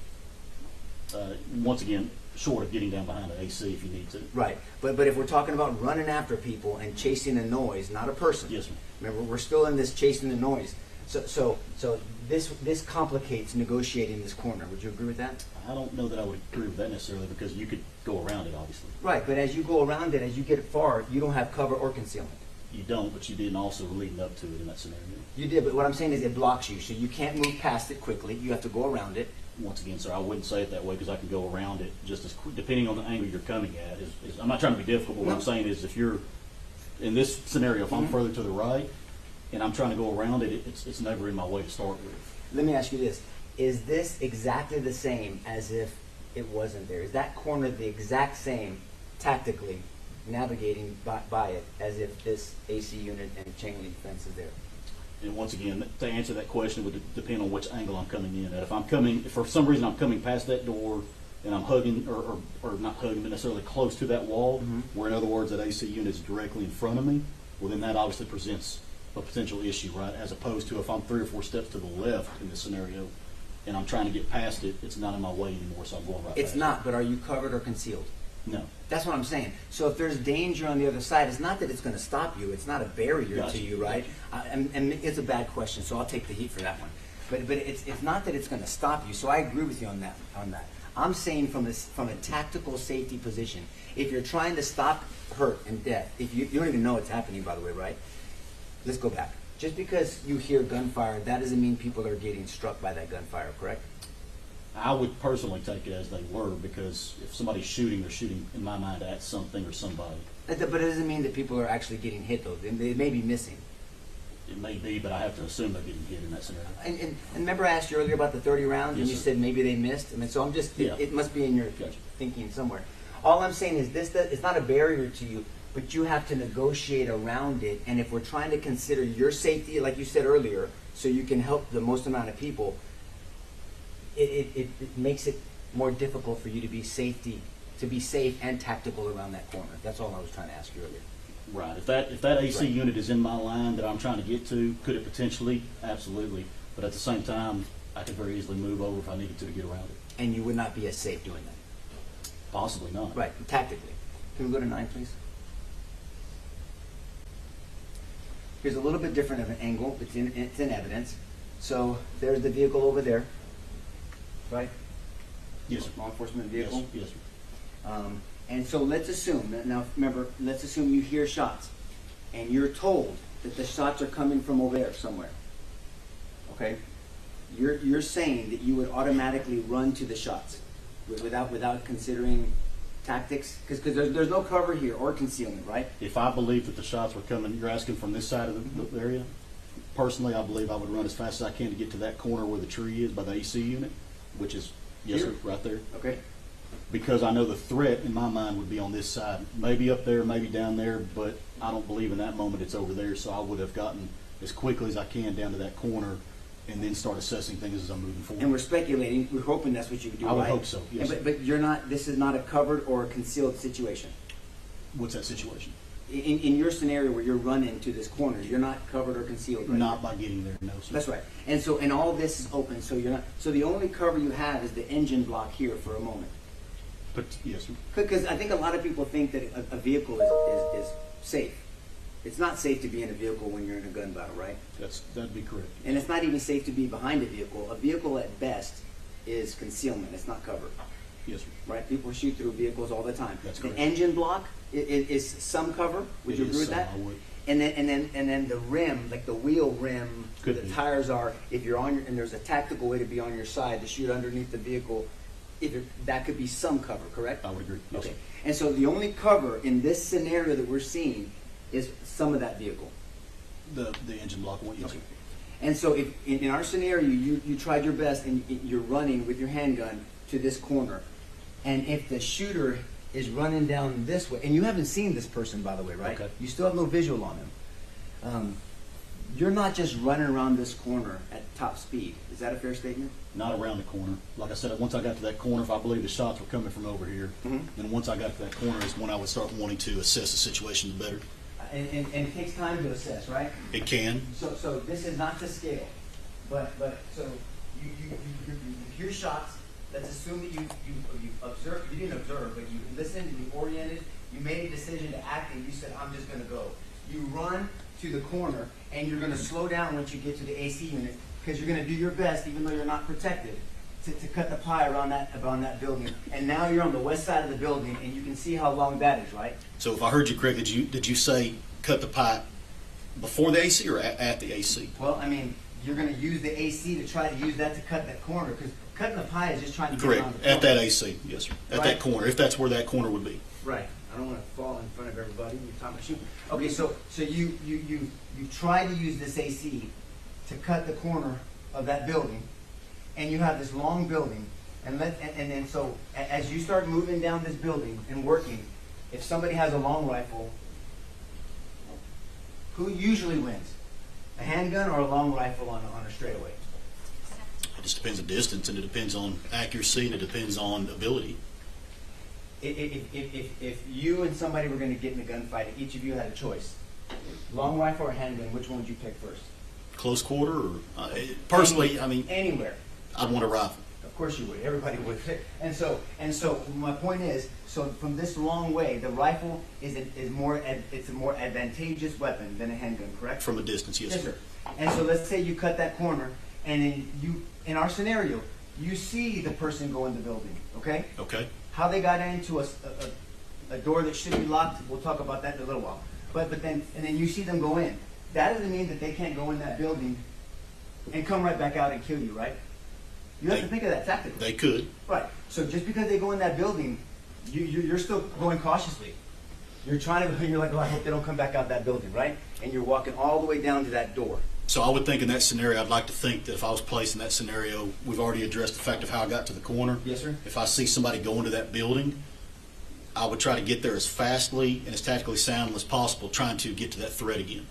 Would you tactically go out to these cars and get some cover at those cars as you make that corner? Or would you run just directly down the side of that building? I would try to get there as fast as I could. Well, I mean, we're speculating. You would not try to get at some cover, concealment in these vehicles, and so you can have a better angle at that door, just in case he's waiting for you or that person's waiting for you? I could see somebody doing that. Right? That would be a tactical decision, It right? could be, yes, sir. So let's say you get to the edge, and the person doesn't come back out and shoot you, right? And so now you're going to have to cut the pie on this door too. Say it one more time, I'm sorry. You're going to have to cut the pie again on this entrance door. Yes, you would have to, tactically approach that doorway, yes, sir, that threshold. And then you realize it's an outward swinging door. That's different tactically than an inward swinging door. Yes, sir. Will you explain to the jury why? So on an outward swinging door, obviously the door's coming out to you, right? So with an inward swinging door, let me do it the opposite way. With an inward swinging door, you can open that door and still slice that pie, and that door is not really a problem for you. Whereas a door coming towards you, you have to contend with opening that door, keeping it open potentially, and then also entering that room. Now, real quick before, Jason reminded me of something. Just so people can get a kind of a visual of how big this is. You can see that's a person walking here, right? You can get a, if you don't mind. Okay, yes, sir. Yeah. I mean, so that just kind of gives, this is a big, that's a human being. That's a person walking. This is after the fact during the Okay, yes. investigation.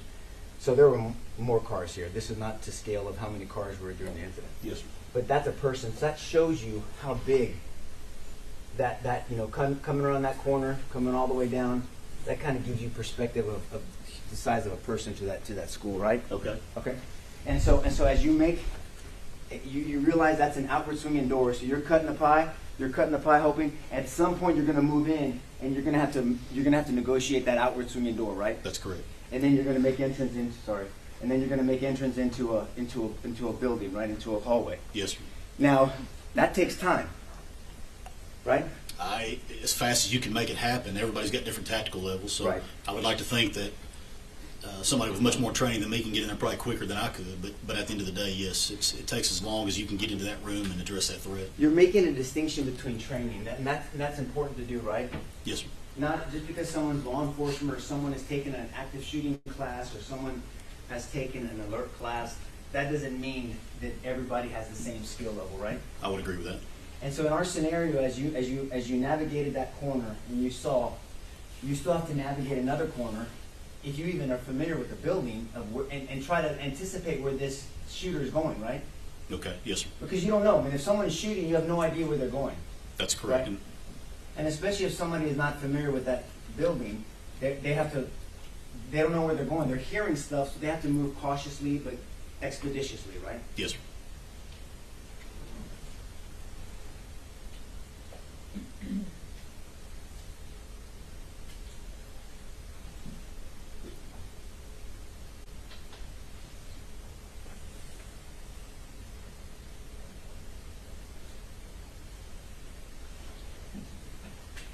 Did you know, in the scope of your investigation, that shooter, his home room was room 111 that he ended up shooting in? I'm sorry, say it again. Did you know that shooter, that his home room was room 111 that he ended up going into and shooting up? I've heard that. And so it's safe to say in an investigation that shooter had a targeted room. He knew where he was going. That's possible. And somebody that never put eyes on him would have no idea where this shooter is going. And the insinuation is that Adrian is supposed to follow the sounds without having any visual on this shooter, right? I'm not sure what your question on that was. What I'm saying is you have a person responsible for this horror had a connection to room 111, right? Yes, sir. And so it's safe to say, possibility, that was a targeted attack on that room. Right. Right? And somebody who never put eyes on that shooter, just only heard the shots, is having to guess where this shooter is going. Right? In that scenario, yes. If you didn't know where he was at and you're basing it strictly on sound, you're having to address that as you're going. Yes, and sir. then you have to apply all the tactics that we've gone along. I mean, just because you hear something, you're gonna tactically try to get there as expeditiously but safely as possible, right? That's correct. Because as you said earlier, you have to think about your own safety, not selfishly, but if you are injured or killed, you're no good to people that you're trying to help. That's correct. Right?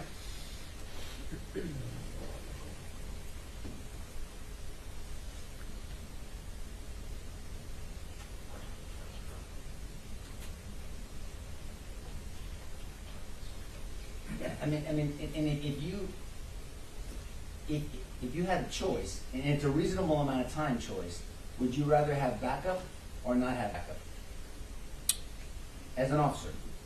Just in general? In general, yeah, in general terms. Anytime we can have backup, it's always a plus, but that's a generalization. And if it's in a reasonable amount of time, that's a better tactical decision to make, right?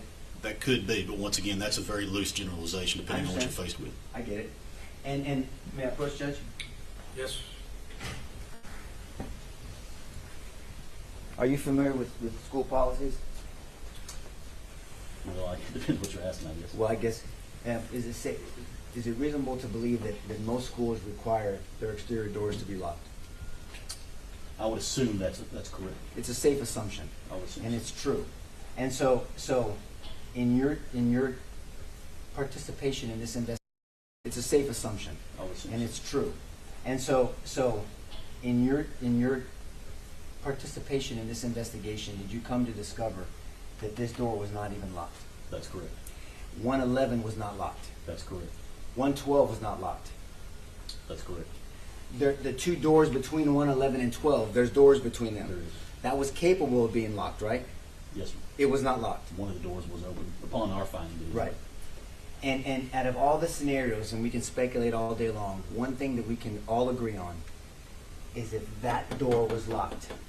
That door was locked. it would have stopped the shooter from, the animal from getting into this building, right? I can't say that. You can't say it wouldn't have stopped him? No, sir, because I can't speak to whether a locked door would have, that door might have stopped him if it was locked, but I can't speak to the fact that he wouldn't have found another way into the store. I didn't ask that question. My I'm question sorry, I was, misunderstood. it's okay. It's a bad question if you didn't understand it.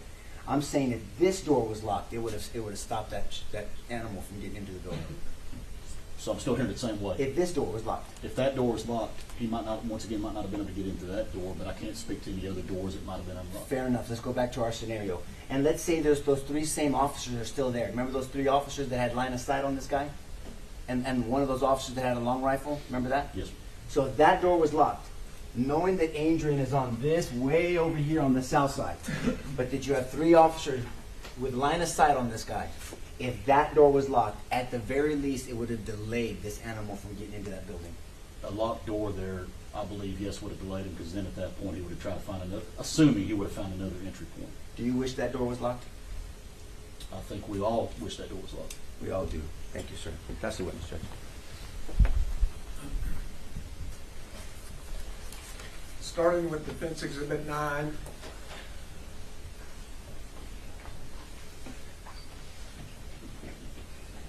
And the whole concept about cover. Yes, sir. If you hear shots coming from this direction or this direction, is this corner covered if you're at the police car? If the threat is over here, Yes. then yes, that building itself would be cover and concealment at that point. And would it be both cover and concealment all the way up to this housing unit for the air conditioning? Yes, sir, assuming that that's still where the threat's coming from. If the threat's coming from here or here, Yes, sir. either from sound or from sound and witness. And so when we talk about whether or not this wall is covered, it would depend on if the threat is coming from here, it wouldn't be covered. Is that correct? That's correct, yes, sir. Cover just means it's something that protects you from the shooter. Something, yes, sir, that's correct. So if the shooter's here, you've got cover all the way to the edge of that AC unit and its fence. Is that correct? That's correct. The next thing we talked about is, would you rather have a rifle or a handgun, and who would win in that situation? Rifle in the open or handgun with cover?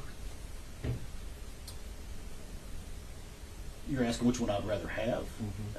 Once again, it depends on the scenario and everything in my mind, but at the end of the day, if I'm having to deal with a threat, either one would be good. But if I had to pick one, I'd pick a rifle. Okay. But if you have cover, you're protected. Yes, sir. And if you have a handgun, it'll reach this distance, will it not? It would from that corner, yes, sir. And you don't have to be accurate enough to hit the shooter to distract him That's a fair statement. or to delay him Yes, sir. while your buddies are coming down from the rec area, right? That's a fair statement, yes, sir.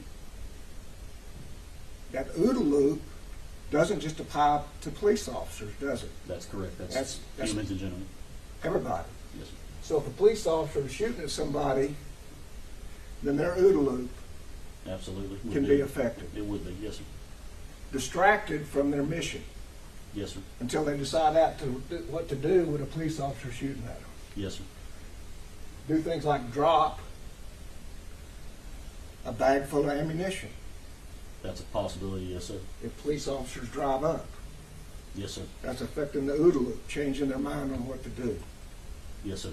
So a police officer, just their appearance on the scene is important in an active shooter situation, is it not? It is. Saves lives It can. by quick action. Yes, sir. And quick action is not standing by the vehicle.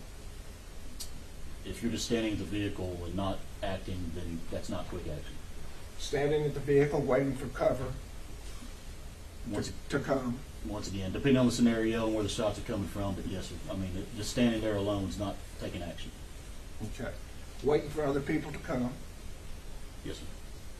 And do they train you in active shooters to wait on other people, or is there such a thing as training about solo entry? There is training on solo entry, but in general, everybody's trained that you get to the threat, whether you're by yourself or not. You get to the threat by yourself or not. Yes, sir.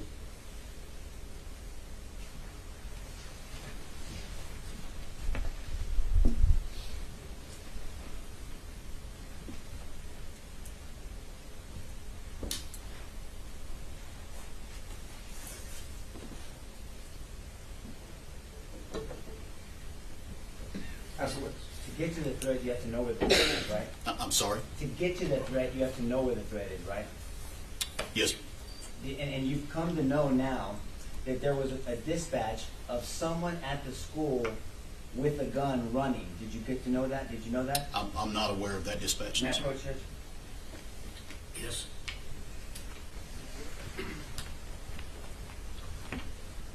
And so whoever drove this car, let me represent to you Adrian Gonzales, they drove into this situation, right? Yes, sir. They're not way out here, Yes, sir. 3 other officers. That he's into this situation. Did you come to learn that Adrian Gonzales was one of the first officers in this building? I'm not sure about that. I know he was one of the first ones there, but I'm not sure about in the building. But if he was in the building, that's taking action, correct?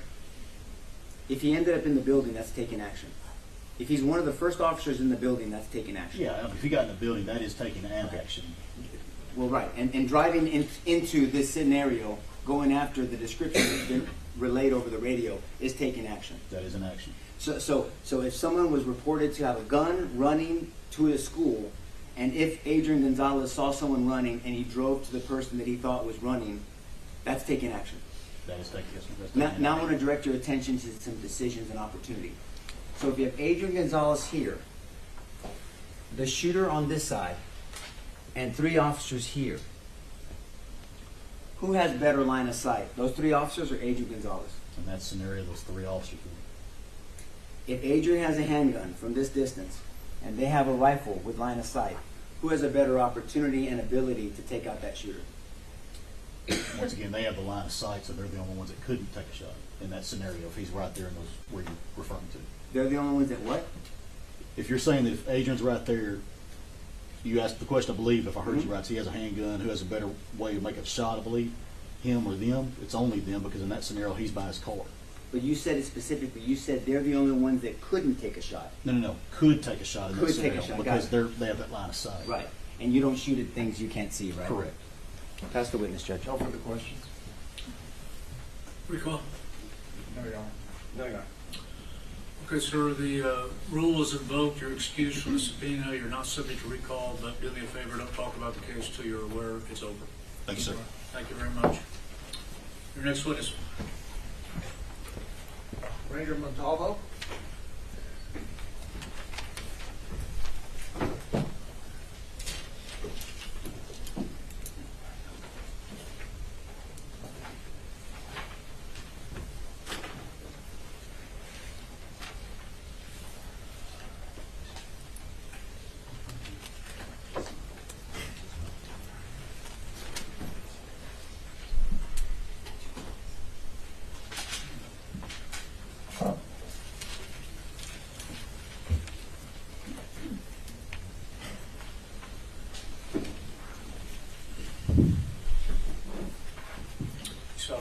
So the testimony given the calls will be the truth, so help you God. Go ahead and have a seat over here. Make yourself comfortable. Adjust the microphone if you need to.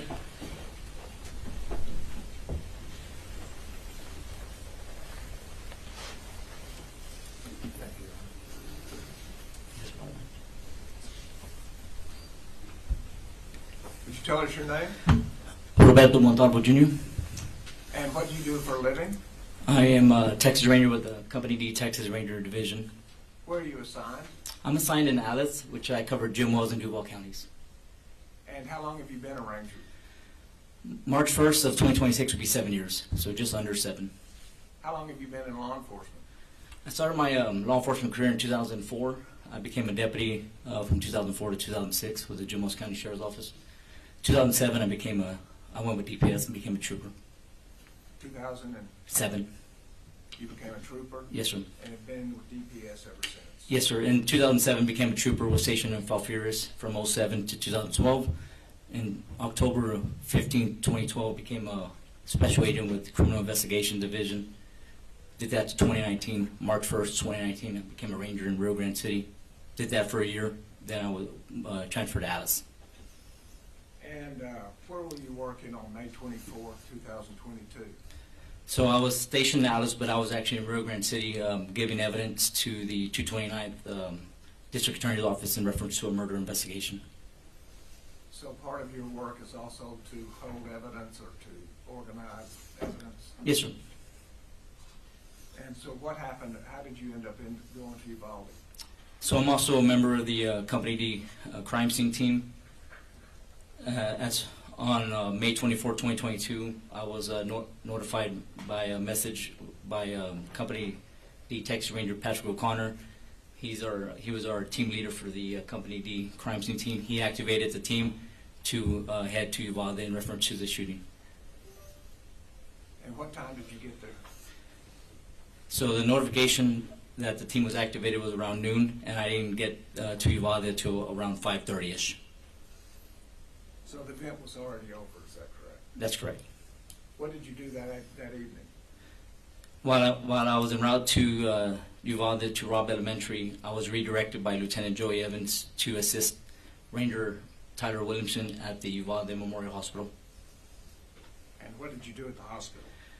So at the hospital, assisting Ranger Williamson identify all the victims from Robb Elementary. And while I was there, I made contact with 2 deceased children. And who were those 2 deceased children?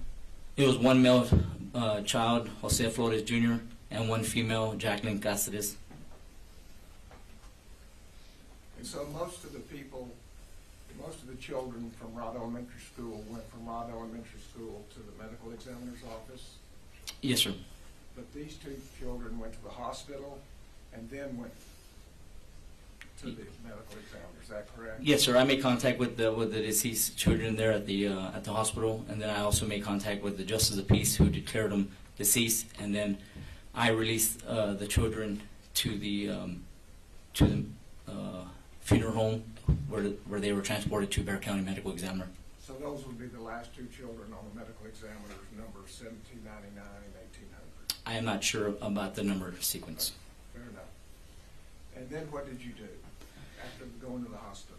After the hospital, I did meet up with Company C Texas Ranger Jason Shea, and I received victims' clothing that he had recovered. Since I was going to Robb Elementary, I recovered those items and then eventually placing them into the administration room there at Robb Elementary for evidence storage at that night. Okay. At some point, did you take over evidence storage? Yes, sir. So the lead Texas Ranger, Jose Sanchez, he assigned me to be the evidence custodian for the investigation. And what's the evidence custodian? Just receiving, documenting, collecting, transferring, releasing of all evidence or mostly all evidence involved in the investigation. Kind of just being a manager over the property. As evidence comes in, it would come into you then? Yes. As central housing? Yes, sir. Okay. And because you started being the manager of the evidence, were you sent out on assignments when additional evidence was observed? That's correct. So on a couple incidents, I was tasked to go collect a few items. And tell us about those tasks. So on the first incident was Staff Captain Troy Wilson at the time. He tasked me on May 31st, 2022, to go to Robb Elementary and collect some items that were discovered after the initial processing of the crime scene. Those items were in room 111 and room 112. One of the items was in room 111, a Hellfire trigger snap-on device, and in room 112 was 2 spent cartridge casings. I proceeded to the school, documented my involvement. I photographed, collected the items, and then placed them into the evidence room. And did you then thereafter get an assignment to go collect 2 more cartridges? That's correct. On June 6th, myself and Company F, Texas Ranger Nick Hill, were tasked by Staff Captain Troy Wilson to go and collect 2 spent cartridge casings on the outside, the west side of the building of Robb Elementary, and some projectile fragments that came from room 111. And did that information come from civilians that were working around Robb Elementary? I was told it was from a cleaning crew. I have no details on who located those items. Your purpose in being here is just to say when you got there where you found these items. Is that Yes, sir, correct? that's correct. But this is clearly a month later. Is that correct? June 6th? So one was May 31st, and then the other one was June 6th. Okay. Excuse me, May 24th, then it would be 2 weeks. Yes, sir. Thank you for correcting me. Yes, sir. And have you reviewed, just in the last few weeks, the photographs that you took documenting this work? That's correct.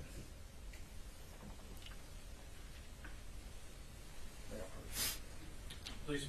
It's 871 and 881.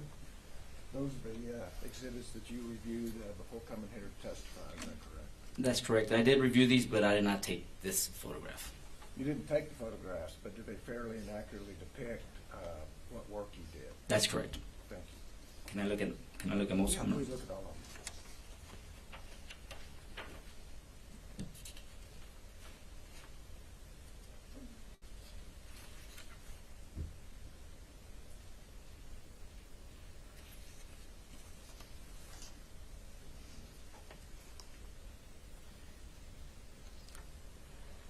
And on this one, I took these photographs.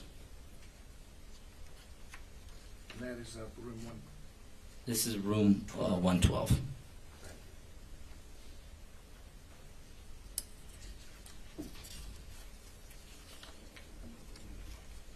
I took these on room 111.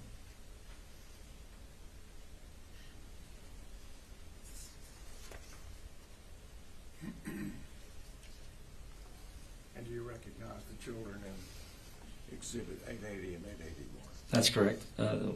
I'm looking at Jacqueline Gonzales and Jose Flores Jr. The children that you went to see at the hospital? That's correct.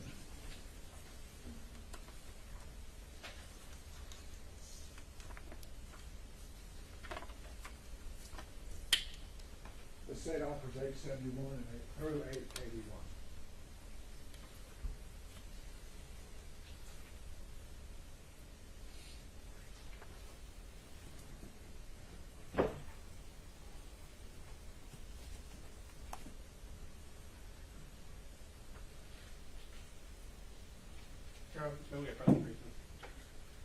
Yes.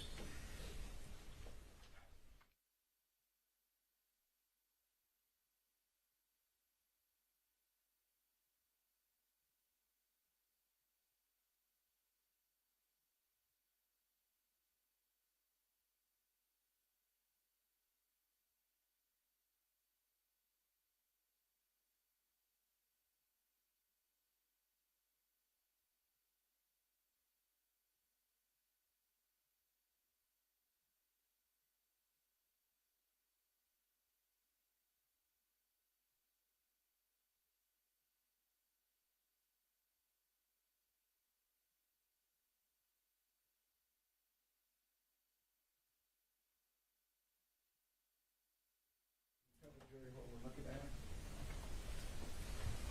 I'll be back here. Okay. That's right. Yes. Yes, sir. That's a photograph of the west side of Robb Elementary. And the windows there at Robb Elementary, does it look like there's been some work done there? Yes, they've been boarded up. Okay. And would you stand on the outside of that building in order to put those boards up That's correct. in close proximity to where that orange cone is? Yes, the orange cone is a marker for where the shell casings were located. Thank you. And State's Exhibit 872? That's just a mid-range photograph of that same west side wall and a little bit closer of the to the cone. And it shows the concrete lining at the bottom, the ragged concrete. Does that help us identify where those casings were? Yes, sir. And State's Exhibit 873? And that's just a close-up of the exhibit, the one that we collected, the two cartridge casings. And will you show that, please, to the jury? So the spent cartridge casings were located right there. It was about 9.5 inches from the wall. Thank you.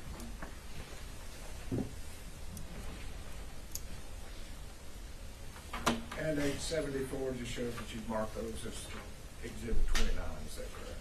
Yes, sir. Next showing you State's Exhibit 875, can you tell us what we're looking at now? Yeah, so that first picture that was on June 6th, those first series of pictures that was on June 6th that we recovered those two spent cartridge casings. This one's on May 31st. This is in room 112, and this is kind of a mid-range photograph of Exhibit 55, which is 2 spent cartridge casings. And State's Exhibit 876, It's just closer picture showing Exhibit 55, which is the 2 spent cartridge casings. and that's the only additional cartridges you recovered from 112, is that correct? From 112, that's correct. Then did you move into room 111? I believe I was in room 111 first, and then I went to room 112. But yes, the same day, just I went to room 111 and collected the Hellfire trigger device. Showing you Exhibit 877. Is that room 111? That's correct. And what caused you to go back and look for the Hellfire trigger system? So I was tasked, like I said, by Captain Troy Wilson. He advised me that it was ready in a bag on top of a desk. That's why I kind of knew exactly where to search for. And basically to go and collect that device. I believe I was shown a crime scene photo there that day to kind of picture what the device was. So pictures had been taken on the day of the event or the next day? Whenever the Rangers processed the crime scene, that room. And then studied by other officers? I was just tasked to go and collect those items. Okay. Had you ever seen a Hellfire trigger system before? Not that device. I believe I've seen a version 1, but I haven't seen that version. Thank you. And on Exhibit 877, is that Hellfire trigger system, excuse me, I guess we're on 878. Tell us what we're looking at here. Yes, that's a bag on top of a desk. The Hellfire trigger device is underneath that. Is inside that bag. And 879. It's just another side of the bag to show the exhibit. Would you point out the Hellfire trigger system? This is the Hellfire trigger mechanism, bent tube. Thank you. And I just finished, and this is just quickly, but where you started the investigation of Robb Elementary at the hospital, I'm going to ask you if State's Exhibit 880. Judge, we just asked again for a warning. These are going to be 2 autopsy pictures of the children. Just a warning for the audience. Just of the faces along with live photos, just because these photographs needed to be displayed. Yes, And sir. the names repeated. Okay, ladies and gentlemen, these are presented in the same way that the other autopsy photos were presented the other day, so you're welcome to step out if you like. You may proceed. So State's Exhibit 880, that's Jacqueline Caceres. 1399 autopsy number, is that correct? That's correct. And State's Exhibit 881, Jose Flores, autopsy number 1400, is that correct? That's correct. That's the witness. May I proceed, Judge? Please. So Ranger Montalvo, I want to talk a little bit about, my name's Jason Goss. We haven't met before. No, we haven't. Yeah, I'm one of the lawyers representing Adrian. And I want to discuss a little bit about, you first talked about shell casings on the outside. Judge, can I approach the television? Yes. Thank you. So, if you can turn around, we got Defense Exhibit 9 up here. Okay. So, I think, if I'm right, that cone was somewhere, maybe in this area here. It's from the south to the north between the 5th and 6th window. Okay, so if we counted windows, 1, 2, 3, 4, 5, it would be right here. Yes, sir. Okay. And these are shell casings that would be here. The 2 shell casings by the west side wall, that's correct. And so I just want to ask a little bit of your experience with, a little bit of your experience with firearms. I'm sure you've been trained generally in firearms. That's correct. Are you a firearms instructor, or have you done anything like that? I am a firearm instructor. So let's talk about, like, is it TCOL instructor? Yes, sir. Okay, so TCOL is the Texas Commission on Law Enforcement.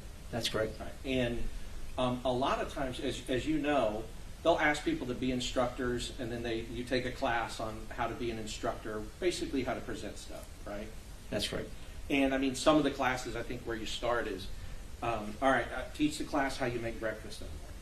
Something like that, and it gives you a topic, and then you go through a PowerPoint or whatever else when you take that class, and then now I guess they're helping you to understand this is how you present information to people so they can learn it properly, right? That's correct. How many hours do those instructor courses usually take? I took mine in around 2013, 2014. I believe it was 2 weeks then. It may be shorter, it may be longer now, but it was around 2 weeks. First week is for the instructor portion. The second, the firearm instructor portion for DPS is 1 week, and I went through a whole different instructor course. Okay, yeah. Yeah. So, and that's the instructor course is kind of what I'm talking about. Yes. Actually, for lawyers, it's called like train the trainer. Yes, sir. So it's something like that where they're trying to teach you how to do that. Now, you also can agree though that there are some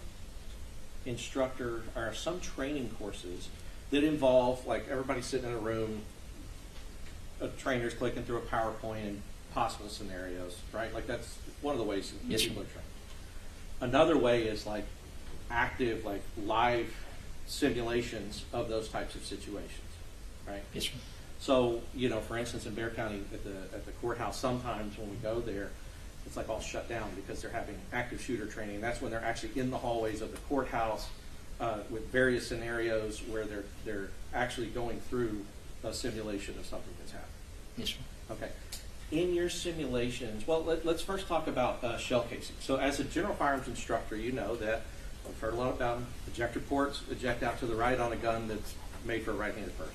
Yes, sir. All right. And so we know that it's not an exact science, but seeing a line of shell casings here and then up here, and the reason I'm asking is because you found some kind of right here. Yes, sir. But I don't know if you know, but there were also shell casings all the way kind of down here. Yes, sir. You didn't know that? I didn't know that. But it would be consistent if somebody's going down shooting out these windows, which we have heard testimony about. It would be consistent that shell casings ejecting to the left would be ejecting along this grassy area until you get to that entrance. That would be consistent to you. That would be consistent, yes, sir. Right, because if I said, look, Ranger Montalvo, somebody's firing in this window, and you find shell casings over here to the right, that would be consistent with somebody squared off against that window firing into it, and the shell casings ejecting the way they're supposed to. Well, we all know that even though it's ejection port to the right, they could be standing here and it's ejecting to the right. They could be having the gun to the side and it's ejecting up, and they can actually be have it upside down and ejecting. now it's going to the left. Right. So we can't really just assume that it automatically ejects to the right. We just can't assume that. It's true, but one of the things here is that the prosecution has the burden of proving beyond a reasonable doubt things, right?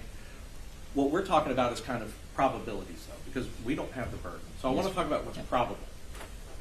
Yes, it can, and there always can be those like, well, there is that one time that a guy approached the school with an AR turned upside down and ejected left, but most of the time that you've ever seen or heard of somebody shooting it, they're not holding it upside down when they're doing it. You would agree with that? Yes, sir. Right. And so the probable, sure, there's always all the possibilities, but let's just, they have beyond a reasonable doubt. We don't. We have probabilities, Yes, we sir. have possibilities. So the probability is that shooting, ejecting out to the right. That's most likely, right? The most likely scenario. We recover spent shell casings and we just document the facts. Sure. We can always assume, but we're not gonna. We just present the facts. And I'm with you, but I think because others have testified as well, other rangers have testified that, one shell casing here or there is one thing, but when they start grouping up in a line like that, it does start to tell you kind of some probabilities of shooter movement. Yes, sir. Right. And if you're looking at it like that, you are assuming, if you're going to the scene and you see a line here and a line here, you're assuming that the shooter's standing to the left of that line and it's ejecting out to the right, if you know where their targets are. Like, for instance, each one. Yes, sir. Okay. So, and we have this little person here we pointed out. You see this person here? Yes, sir. I'm not asking you to identify the person. It's a small person. Maybe not in real life, but on that screen you'd agree with that. It's a person. Right, and it looks very small, almost to where you can't see him. And the reason I'm doing that is to point out that the angle and the perception that we have, this would be the size of a person in this photograph.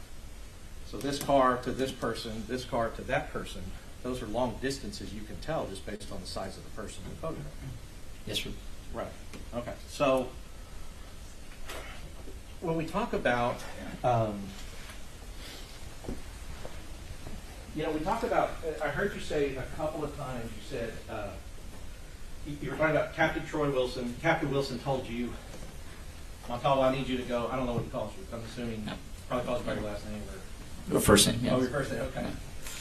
You probably don't call him by his first name. No, I don't. Yes, Captain. Yeah. Yes, Captain. All right. And so I heard you say that, Captain Wilson said, look, I need you to go out there, I need you to collect these and these, and you did what he asked you to do. Yes. Chain of command, how important is it? It's important. How important is it to follow orders, that your supervisors and the people above you in the chain of command, if they give you an order, how important is it? If it's a legal order, very important. If it's a legal order. Now, you would follow, I'm talking about you, you would follow that chain of command in a situation like this where there's not any active emergency, you're just going to collect evidence. Of course, you would follow because you did follow that chain of command, right? Yes, sir. You would also follow it if you were in the middle of an active shooting and Captain Wilson is there and said, Montalvo, I need you to go do this. You would go do what he told you to do. I can't testify to that. I wasn't there. No, but you would follow your supervisor's orders and commands in any kind of situation. If it was illegal, that was correct. Right, like I need you to go out and call SWAT, or I need you to go and do this over here. You wouldn't say, no, I'm not going to do that. I'm going to stay here. Right? That's correct. Right. So if a person is ordered to go somewhere else, if you were ordered to go somewhere else, you would be in dereliction of your duty if you didn't follow those orders, right? Oh, what circumstances are we talking about? In any circumstance possible. You're in a mall and there's a shooting and Captain Wilson's standing next to you and he says, I need you to get over here and do this thing right now. It depends. Am I seeing the shooting? Am I involved in the shooting? Obviously, if I'm involved in the shooting, I'll probably have to handle that situation before I listen to an order. Well, so you're in the mall and your captain's standing next to you and he says, we need help and you're the one that I need you to go call for this help. Please go call for help in this other location. That's what I'm saying. Mm-hmm. By ignoring an order like that, what are you doing?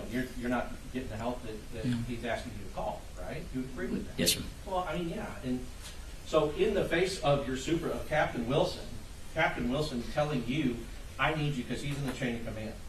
Because otherwise, and let's talk about why that's important. Otherwise, what will happen is that if you start inserting your own beliefs over his, what you think is right over his, that can cause a problem in chain of command and in active scenes. You would agree with that? In training, with involving emergency situations, we've always been taught that command kind of stops at the threshold, right? On tactical situations, it's your kind of rank stops at the door, because potentially a high-ranking official doesn't sometimes make proper decisions. And saving lives is I guess the goal. I guess they don't. Maybe they don't. But I think what you're testifying to is that insubordination and not following an order, not following a good order, an order that needs to be followed, because you just personally think that you don't need to do that. No, if it's a legal order, then we follow it. Right, because there's 15 people in a hallway, and one person needs to leave the hallway and go and call SWAT while the other 14 remain. Mm-hmm. You wouldn't say, no, I need to be the 15th person in the hallway. You would go and call for help. Correct. Right. Because we're not talking about just you and somebody else. Now let's talk about a group of people. Assigning positions. I need you to go do this. And then after that, I need you to go evacuate these other kids. I need you to go and help and evacuate other children who are still in danger from a shooter. Right? Correct. You go, no, I'm not doing it. I'm staying here in the hallway. You wouldn't do that. You wouldn't disobey an order like that. It kind of depends, sir, because if it's an active shooter situation, the number one thing is stop the killing. Yeah, I agree. It's pretty set standard. It is a set standard, but there's also other things. It is, you have to stop it, yes, and you do, but you have somebody there telling you, I need you to do this. I don't need one more guy here in the hallway. I need you to go make sure other kids are safe. You get that? If there's a driving force, you go and stop the killing, sir. Right, but okay, so 370 sat out in the hallway. You agree with that? They didn't go to that door, you agree with it? I don't know the details on this. You know now Yes. that 370 people stood out in the hallway, did not go in once the shooter was barricaded. You know that? Correct. Okay. or they were outside, or they were around, or they were this, or they were that. But, and regardless of how you feel about that, there were rangers on the scene that didn't go in. You agree with that? Correct. Yes, rangers that were trained just like you. They didn't go kick that door in, did they? No, sir. Vortac went in, finally kicked the door in. And you know now that the end of the stick on Vortac got shot in the head. Correct. And you know that the shield that came in first got shot. Yes. He was putting targets and rounds on the shield as they were coming in. And so you know if Ranger Montalvo would have walked through that door without any of that protection, that would have been you. Dead. Next, dead. Next, dead. Because that was a fatal funnel in room 111. You agree with that? I would think that the goal is to isolate, distract, or neutralize the shooter. That's true. That's true. But stacking a bunch of bodies in front of that doorway, because you can only go in that door one at a time. Yes, sir. Right? And when they finally, and they still didn't make it out without the end of the stick getting shot in the head. But at least they had, when the shooter started shooting, they had enough protection that they could find and locate where he was, and put as many rounds into him as they could. Yes, sir. Right? I mean, because that's the thing. I mean, you know, the shooter, they're showing pictures of him. The shooter's like it's grouped right here in his chest. They were just, once they knew where he was coming from, they all unloaded everything they had on him. Rightfully so. But before that point, you have a fatal funnel in the sense that the shooter is in a closet directly across from the door, waiting to be a cop killer. Right? That's what he wants, is to be a cop killer. You know that. I know it. Well, you know he tried to. It was attempted capital murder of a police officer. You knew that. As the first incident when they approached the door, I'm sorry, I really don't. Okay, first incident when they approached the door, yeah, one of Adrian's colleagues was shot in the head at that point. But Wayne Jackson, we know that Wayne Jackson was at the end of the stick on the Vortac team, and Wayne Jackson got shot in the head, turned it around, and I think it made him drop his gun in the classroom. Yes, sir. But I guess before they have that ability to go in like that, we had Rangers, we had Uvalde PD, we had Uvalde ISD, we had basically DPS, Highway Patrol. We had groups of officers, all sitting there, all apparently having the same training, and we've had every officer come in and say they would have just run in that room. All of those people did not run in the room at that time. You would agree with that? Yes, sir. And there were still shots going on, right? There were shots even 40 minutes into it. There were shots, 4 shots fired later in the process with everybody standing there. I'm not sure on the timeline. But you knew that there was the initial 100 and something shots, and that happened within the first 2 minutes. Yes, sir. And then there were some various shots after that point. You may not know the exact one. All right. Because if a claim is made that each one of those shots puts the people in the hall on notice that they should go in, you're saying that you should just go in and one after another. I'm saying from what I've learned from alert training, which is a standard, is to isolate, distract, and neutralize the individual. Right. Sure. Right. Sure. But the how of it is the problem. You would agree with that in a situation. It's definitely a concern, yes, sir. Yeah, because he had the drop, the shooter had the drop, and a dead police officer, you would agree, a dead police officer cannot save a child. You would agree with that? That's correct. I mean, they can't. And so one of the things, and Nico mentioned it too, keeping yourselves safe, because it feels horrible later when we talk about it, but keeping yourselves safe is not just a selfish thing to keep me safe. It's I'm keeping my gun safe to be able to hopefully be able to use to help other people. But if I go down, I can't help. If the next guy goes down, they can't help. That takes you out of the ability to try to go in and help save children or other or adults or anybody else. You agree with that? Can you repeat the question? Yeah. So if I'm a police officer and I say, well, you know, my training says just run into this room, and then I'm hit dead. Next guy goes, well, my training says it hit dead. Training says it hit dead. Training says it hit dead. We have a situation where, yes, I totally agree with you, that if you can get in there But it's not if you can get in there just by any means necessary, including your death. Those officers that were in the hallway were trying to figure out how to get in. You agree with that? They wanted to, right? Yes, sir. Okay. I mean, they were trying to and they wanted to, but making themselves dead is not going to help anyone else. You would hope that the raid entry or the room entry would affect the OODA loop of the individual to attempt to get more people into the room and neutralize the subject. Yes, I know I can't money more to quarterback what had happened, but the standard or the standard that alert teaches is isolate, distract, and neutralize. Right. The room entry techniques of a 1-man, 2-man, 3-man, 4-man, and possibly affect the OODA loop of the individual, which is absorb, ordinate, decide, and act, and recycle that, possibly could buy time for law enforcement. I mean, it's true. And it's going and sacrifice it. And I understand that. But let's talk about this. Everybody who is there can't all do the one thing. There also has to be other things that are done, like contacting certain people and trying to get the other children out of danger and out of harm's way. That's also important.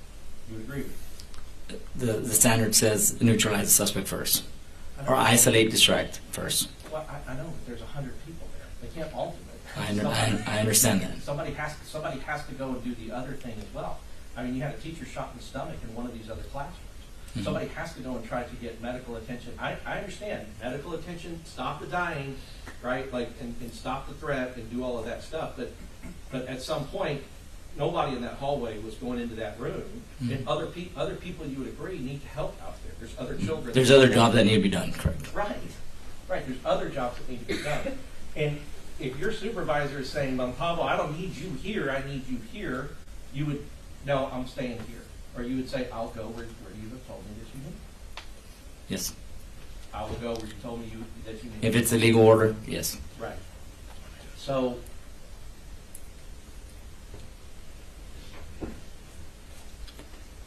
and you wouldn't be doing that out of fear for your safety. You would be doing that. You would be doing that because you know that you have a chain of command that you have to follow, and if it's a legal order and it makes sense, then you have to go do it. Yes, sir. Okay.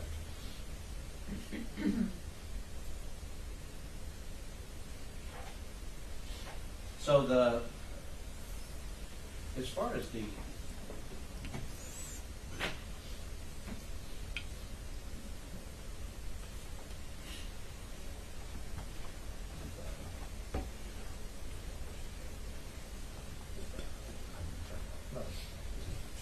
So let me just talk about, I guess as a range, well, you know, you were in Jim Wells for a little bit, and we've been asking a few people this. Like, I am assuming that your involvement with any kind of active shooter situation is investigating it after and not having been through one.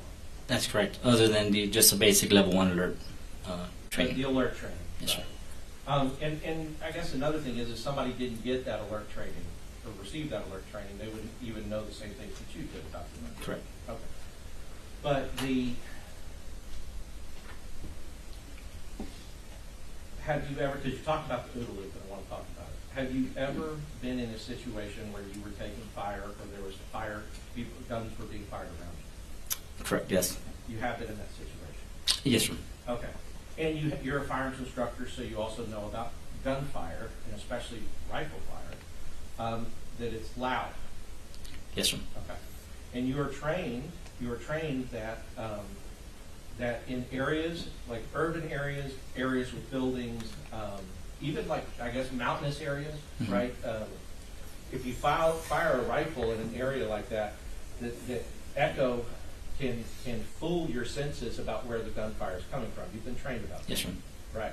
Because echo will bounce off different things and make your ears believe it's coming from the right, but it's coming from the left or behind you or wherever else. Because if we want to just break that down, what echo means is just a sound. Judge, can I use the one? Yes. Thank you. A sound comes out, it hits, and it bounces, and it bounces, and it bounces, and it bounces. And so depending on where it's bouncing and how, our human ears will perceive the sound. But if we're perceiving, if the shot comes from here, but the echo is hitting our right ear from here, that gunfire, the brain believes the gunfire is coming from that direction, right? Yes, ma'am. That's what echo is. Because the sound of gunfire in and of itself can maybe tell you where a gunshot is coming from, but also can be deceiving about where it is coming from. That's correct. It could be deceiving. Right, and so you could get a situation like, Judge, may I press the TV? Sure. You could get a situation like what we have here. Actually, Nico, can you move it up twice? Just use the right arrow. Or once. Sorry, once. Thank you. Okay, so we get a situation, and we've heard a little bit. We're going to hear a little more. Not necessarily these cars here. You have to think of it like these three cars are a little bit back here. Okay. Because there were 3 officers that were here on the west side as the shooter is coming up the west side of the school. Now, one of these officers gets underneath his car because he thinks that the gunfire is coming at them, is being directed back here at them. Now, with your training experience, we know the shooter was firing into these windows into that building, right?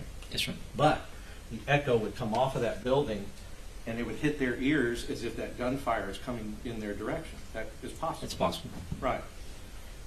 So they're taking cover because they think that the gunfire is coming at them when it's really coming 180 degrees the other way. And that's something that, as law enforcement officers, you're trained that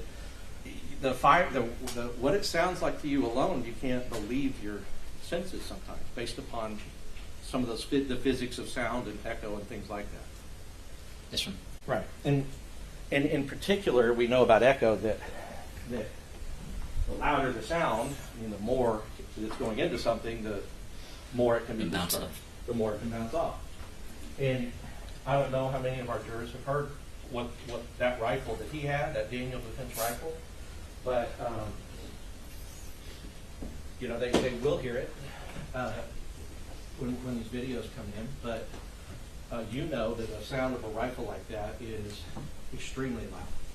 It is. So we're talking about a lot of echo, right? Possible. Possible. We know for sure that it's bouncing off structures and buildings because this is not just an open area.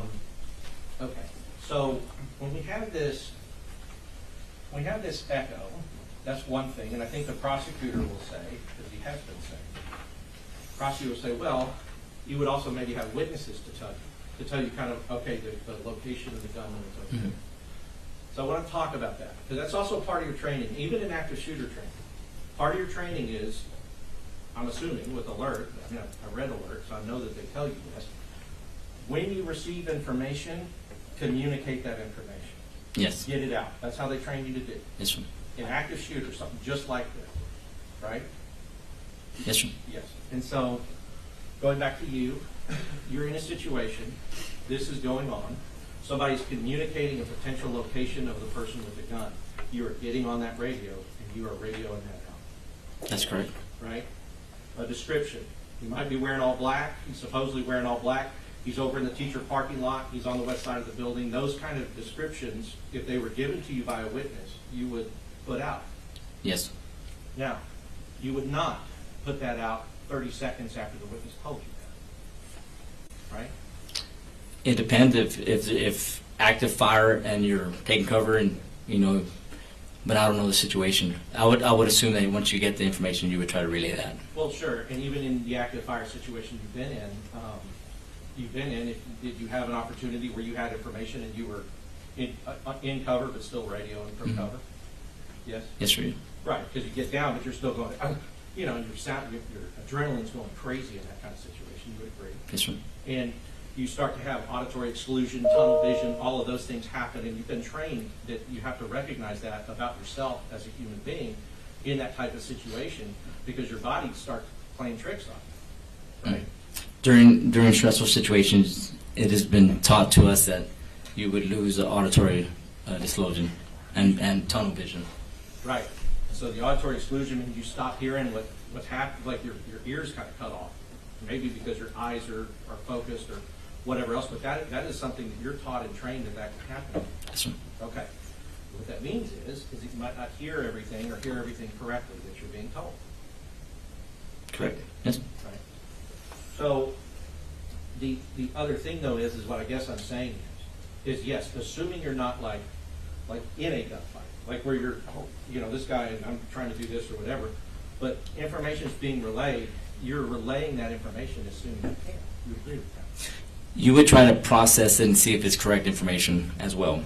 Sure, right, because and that's part of the OODA loop, right? So then it'll set you back in the OODA loop, because now if they're saying something but your ears are hearing something different, then you're trying to go, okay, which one is which, right? Yes, sir. But as far as descriptions, it says it in the training. It says if you get description, radio it out. If you get this, radio, tell other people that are coming, because the response here, you know, they talk about Adrian being, you know, one of the first. He was there maybe about 25 seconds before other officers are there as well, right? So just with that in mind, once he's radioing, there are now other people that are also at the scene that could benefit from the information of where is this guy? What does this guy look like? What are we looking at? You would agree with that? Yes, sir. So, and that would be following training to radio out the description or like where something is. Yes, sir. Right? It wouldn't be considered, like nobody would ever consider that you know of. Would not be considered, hey, I'm trying to get other people to do my job for me, so I'm going to radio description, right? No. That would be ridiculous. That's what you're trained to do, is to get it out and get the information out for the safety of others. Yes, sir. All right. So so let's talk about this. When you are, as an officer, when you are approaching a scene, you are trusting, you have to trust what dispatch is telling you about what you're going into, right? Or what you're observing. Or what you're observing, right? So let's talk about so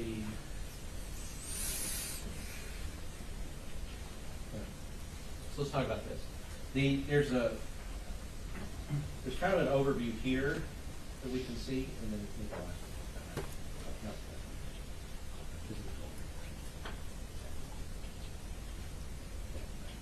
Judge, can I press the TV? Yes. Okay, so what the jury's heard. I don't know how much you know about this, but I do know is, obviously as a member of the Rangers, that this was of interest to all of you who were involved in this. And I know that you may not have known this at the time you were collecting shell casings, but you have also seen and know some of the basic facts of what happened. Correct. Okay. So you know that this is a culvert here that he just, I mean, he was coming from this street and just kind of flies through here in Rex's That's truck. correct. Right. Jumps over this fence here. Now, starts shooting at the people from the funeral home, kind of in this area, that are coming to help him, and then he starts shooting his weapon. That's correct. All right. So you know that initially it's dispatched as a vehicle accident that then becomes a person with a gun, right? So, Adrian, as he's responding, one of the things we talked about with the funeral home director is that he was obviously very emotional. Of course he would be in that situation. I mean, we heard, you know, his kind of blood-curdling 911 call where he's watching this guy advance, you know, with his gun. Now, one of the things he said, and we talked to him about it, and you could tell on the 911 call, he says there's a guy with a gun and he's running towards the school. Okay? Turns out he was walking. You've seen the video of this guy just like, you know, like Terminator, just like walking slowly, getting here, getting to this parking lot, disappearing, right? You've seen that. And the funeral home person said, yeah, this white car goes through, but he's already between these two cars, and the white car couldn't see him as they're going through it. Now, I want to talk about that because Adrian comes here. It's radioed that there's a person with a gun running towards the school.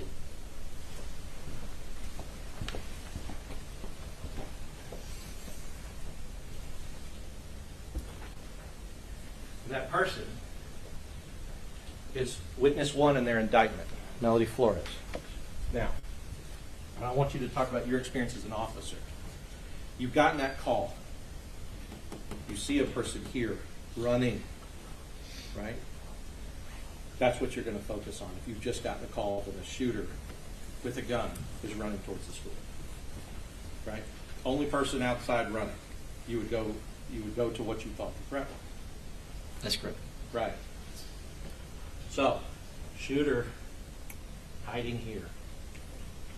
Adrian goes by, speeding, going about 40 miles an hour on this dirt.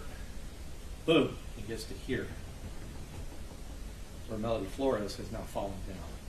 It is when he gets out that he realizes he's not confronting the shooter, right? Now, that's a mistake, but it's a mistake that any law enforcement officer could make with those facts, having those facts at the time, right? That's correct. Okay, now, is that action or inaction, believing that you're driving to try to intercept a shooter, to believe that you're driving to do that, is that him taking action or inaction? Action. Action, right? Because you know, if you've got a car and he's got a rifle, if he turns around and he shoots you, right? Like that goes through the car, it could go through the windshield, it can kill you. You would agree with that? That's right. So it is not inaction to try and speed towards the person that what's been called out over the radio is a running person towards the school who has a gun and has just shot at people, right? That's an action. Okay. Now that action, where does it take him? It takes him to the east side of the building. Well, the south side. Southeast. Yeah. Right, southeast. We know, and we've been talking about it, you know, that he's now on this side of the building going this way, right? Yes, sir. So his action, perhaps a mistake, but his action has now taken him, what you can see with the little people here, you can see his action has taken him pretty far away from where the shooter actually is. Correct. Okay. And now when these gunshots are going off as he's shooting the windows, bang, bang, bang, bang, those gunshots are echoing. They would be. I mean, the laws of echo don't suspend themselves. If he's shooting in a building, it'll echo off the building. We know that. Yes, sir. If there are other buildings around, echo fire is going to start coming around. So, because of his first action, thinking that he's confronting a shooter, he is now taking himself in a place that is more difficult to locate the shooter. You would agree with that? From the presentation, yes. Right.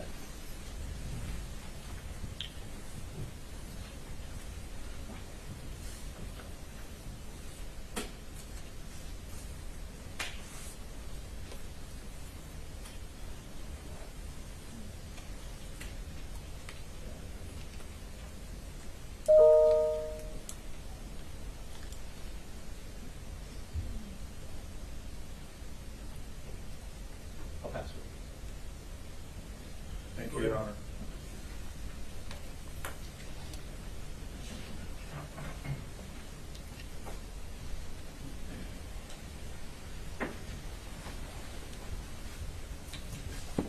Professor Goss's questioning, there was an issue about shell casings along this wall. Do you remember that? Yes, sir. As well as defects in windows along this wall. Do you remember that? Yes, sir. Indication being shots are being fired into the wall. Yes, that would be evidence that shots were being fired against the wall.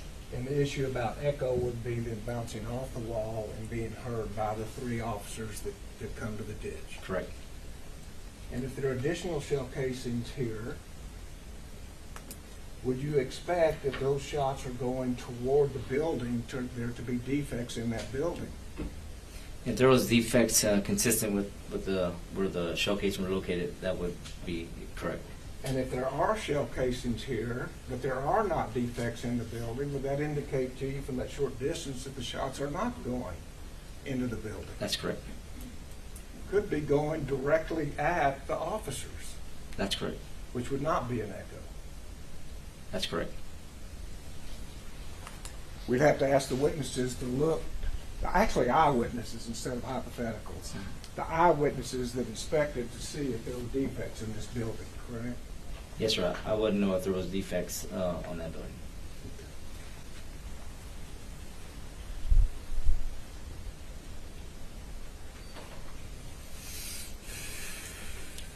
And next you talked about communicating is where the location of somebody is part of the training. Yes, sir. So if you communicate, he's over there, he's wearing black, he's at the teacher's parking lot, that would be part of training. That's correct. And if you communicated, he's over there, he's in black, he's in the teacher's parking lot, that indicates you have that information. That's correct. So you've gone through the OODA loop, made your decision to communicate that information to others. That's correct. No matter where you got that information, either personally viewing or somebody told you, you made the decision it was accurate enough to talk to other police officers through the communication Yes, sir. system. And you were sharp enough to do what you were trained, communicate Yes, sir. information. That indicates no confusion, doesn't it? Yes, sir. You're doing exactly as you've been trained.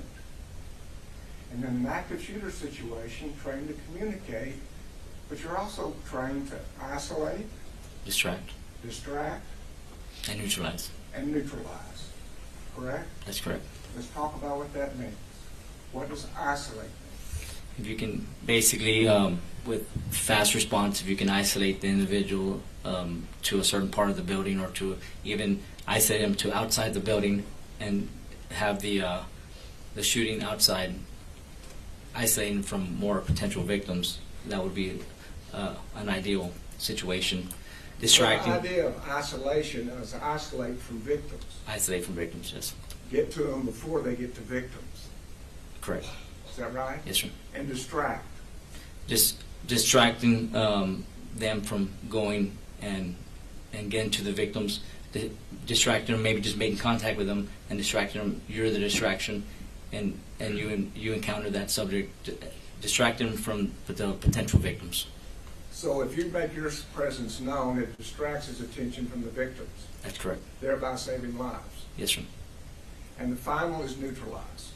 Just neutralizing the individual, either in a shooting or getting them apprehended, just taking them out of the situation in general.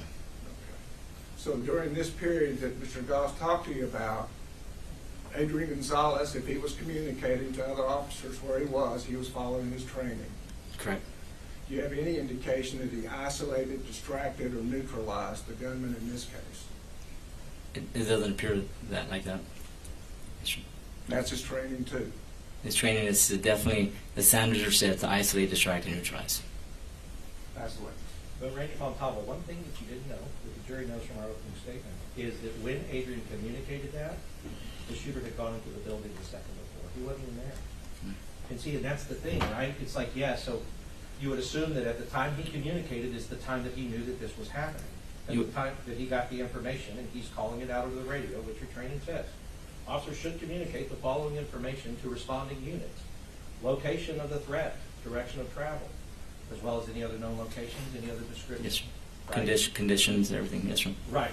So, when he communicates, at that moment he communicates, it is a second after the shooter has already entered the building. Right? So, he does end up, and what the prosecution is presenting to you is if, I agree, he had this information and could have done something about it. But you would agree, if by the time he got the information, the shooter was already in the building, the only information that's good there is like the color of the clothes that he's wearing, right? Yes, sir. Because he's no longer in the parking lot. That's correct. And evidence can prove that, because we can time it to the second, what time Adrian called that out and what time the shooter entered the building. Yes, sir. If that was the circumstances at the timeline shows that. Right. That's correct. Right. And so then now you got another OODA loop, which is, and I kind of wanted to talk about this. Shots in the building, shots outside the building. That's something that is probably easier to tell if something's outside or something's inside or something's like down the hallway from where you are, even if you're outside and it's happening inside. Possibly. Yes, sir. Right. And so, and we're going to see from the officers, we're finally getting to that point, we're going to see from some of the officers that were there that the shots start happening inside, and Donald Page and Adrian Gonzales from the south side, along with Coronado, start running into the south side of the building, which is what you're trained to do. That's correct. Because now they're going, this guy's not like, he hasn't run around and gone off somewhere over here. They know he is inside the school, and if they do rush inside the school when that happens, that's what you're supposed to do. That's correct. Okay. The, you know, because it's like you're trained to isolate. So let's talk about isolate real quick. Just may I press the TV? Yes. So isolate means like, yeah, keep them outside if you can. And remember, just and make this assumption. because we've been talking about this. Adrian over here finally gets the information that he needs, what the guy's dressed in, and this is the teacher parking. He's on the west side of the building, teacher parking lot. A second before that, this guy has like, whoop, just walked into this thing. Now, if this door is locked, does that make it easier for officers to isolate him outside? That's correct. Right, but it wasn't locked. He just walked right in. Okay. If the hallway doors are locked, because now, at this point, Donald Page is pulled up here. Adrian's gotten out from around here. The teachers run off this way. Adrian's gotten out from around here. Him and Donald Page are here. They hear gunfire from inside the building, and they run in this south door. So what we've kind of seen is that this door kind of goes like this, and this hallway here, 111, 112 are here. This door goes like this, and they run in when they hear the gunfire inside. Okay, so as they run in and they go down the hall, they're not running down the hall because the hall is full of gun smoke, and they can't, and there's not a shooter in the hallway when they come in. But as they're making their way down the hall with their guns, trying to figure it out, doing all of this, right? You would agree that hearing gunfire inside of a building and running into that building towards the gunfire is action. That's action. That's correct. Right. Okay. And it's potentially deadly action. And every officer who's doing that knows that they're now in a hallway with a guy with a rifle, and they have guns. That's correct. Handguns, right? And just because I know you know, officers will tend to wear Kevlar vests, which are rated for certain types of weapons, right? Yes, sir. So a regular Kevlar vest can stop a handgun round, but it can't stop a rifle. Level 3 will stop a handgun round. Right. So somebody shoots you in the vest with a rifle, it goes through the vest and into your body. That's correct. If it's level 3 protection. Right. Now, to get to that rifle protection, you need to start having like hard plates that are put in there that like steel that can actually stop the round. It's not steel, but it's additional armor to stop it. It'll make it level 4, and it's more of a Kevlar and then ceramic. Right. And so if the officers, you know, because I guess some officers just go around with a level 4. Is that? Some officers on their auto carrier, like if you see like a more of a tactical officer and they have an auto carrier, it could be a level 4 protection. Okay. But like you, let's say, you know, something happens and you go to put on your vest, what kind of protection do you get? I put it on level 4. You put on level 4. Do you know other Rangers that put on level 3? Do you know other Rangers or other law enforcement? Our soft armor for the Rangers, I would assume that they would put on level 4 protection. Okay.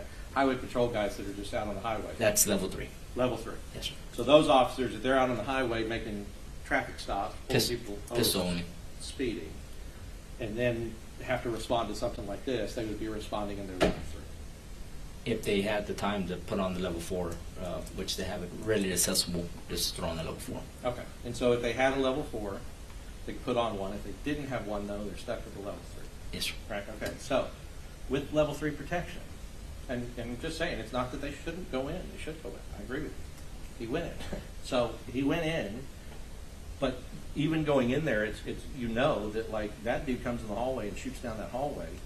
If you got level 3 on, he hits you anywhere center mass, that's going to be a problem, right? That's correct. All right, but continue to advance down the hall. Now, you know from not from the specific part you did, but from later finding out in the investigation, that the shooter used that alcove and came out and pointed a rifle the other way on 2 other officers that were coming this way and shot one of them in the head. Or you didn't know that? I know that one had a gunshot wound. Yes, he was shot. Yes. Right. And it was these guys coming here. So one of these guys coming here. So if somebody's in an alcove, the shooter's in an alcove and not presenting his body, these guys here can't shoot. These guys here may not have line of sight depending on where they are. But that rifle round going off in the hallway and an officer saying, you know, he got me, right? So you're hearing all of this. You would agree as an officer that's an emergency, crazy situation, right? That you're dealing with. Yes. Right. But you have the option of going, forget this, and running out the door. Or you can stay and continue to try to advance and continue to stay in the hallway to see what you can do. Well, the alert standard is on the priority of life is hostage, civilians is number 1. Sure. Police officers are number 2, and 3 is the suspects. Absolutely. So they're above us the hostage and civilian are above law enforcement, where their life is more priority than ours, As it should be. as a standard. That's right, and that's why I'm saying, yeah, that you would not expect to see a police officer run out here. You would expect them to continue to advance towards the gunfire. Yes, sir. Okay. Even when one of their officers have just been shot, continue to go towards the gunfire. Yes, sir. Not turn tail and run out the other way. Okay. Now, I want to talk about something about going in solo or not. So here's the distinction. If you have not figured out what the decision is yet, right? If you're sitting here solo and you know he's in here, I hear gunfire in here, I'm the only one out here, you know your training says run in. Run in. Run it, right. However, if you're sitting here and now people have started to come and you hear gunfire together, well, you're not going to say, well, no, I'm running in solo and you run in solo. Y'all start to actually, now let's come in together. If reinforcements have come, if you're backup or if other people have responded, you'd agree with that. It depends how far. I mean, that's a big traverse field that you would have to traverse. If they're on the other side of the street and they're coming and you hear gunfire, you would hope that to go in and then just to isolate, distract. Right. But you hear gunfire when they actually get there and pop out. Now, not the gunfire over here, right? Because the gunfire over here we talked about by the time, and it's going to come out, and by the time that he communicates, he's on the west side of the building. He should be he's supposedly wearing black. The guy's gone into the building. Yes, So sir. he's no longer over here. But what I'm saying is that it's a different thing to sit around and go, I'm not going to go until I have backup, versus like the guy is pulling up right there, and then he gets out and you're going, all right, here's the deal, and let's go. Like, let's Yes, get sir. in, right? Yes, sir. Because none of this training tells you to be stupid. It doesn't tell you like, okay, you go in individually and then you go in after him individually so everybody can be like Lone Rangers trying to go down the hallway. If other people are present, you are trained to get into a team with those people to try to do what you're supposed to do. That's correct. Okay.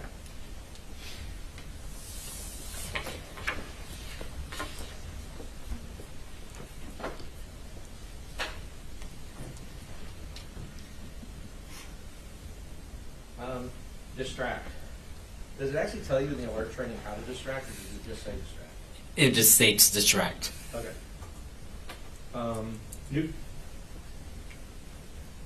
Yeah, Nico was telling me that's, it's like saying a football player, go win the game, but not really telling them how to do it, right? It's just saying distract. And I guess in your mind, you're thinking of things that you could do to distract, but obviously you can't distract anybody if by the time you know where they are, they've already gone to another location that you don't know where they are.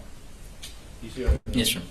Because what I've noticed about your trainings, I've looked at your trainings, and I've looked at alert trainings, and I've looked at other active shooter trainings, and almost every example involves the officer knowing and seeing the shooter, or knowing where he is.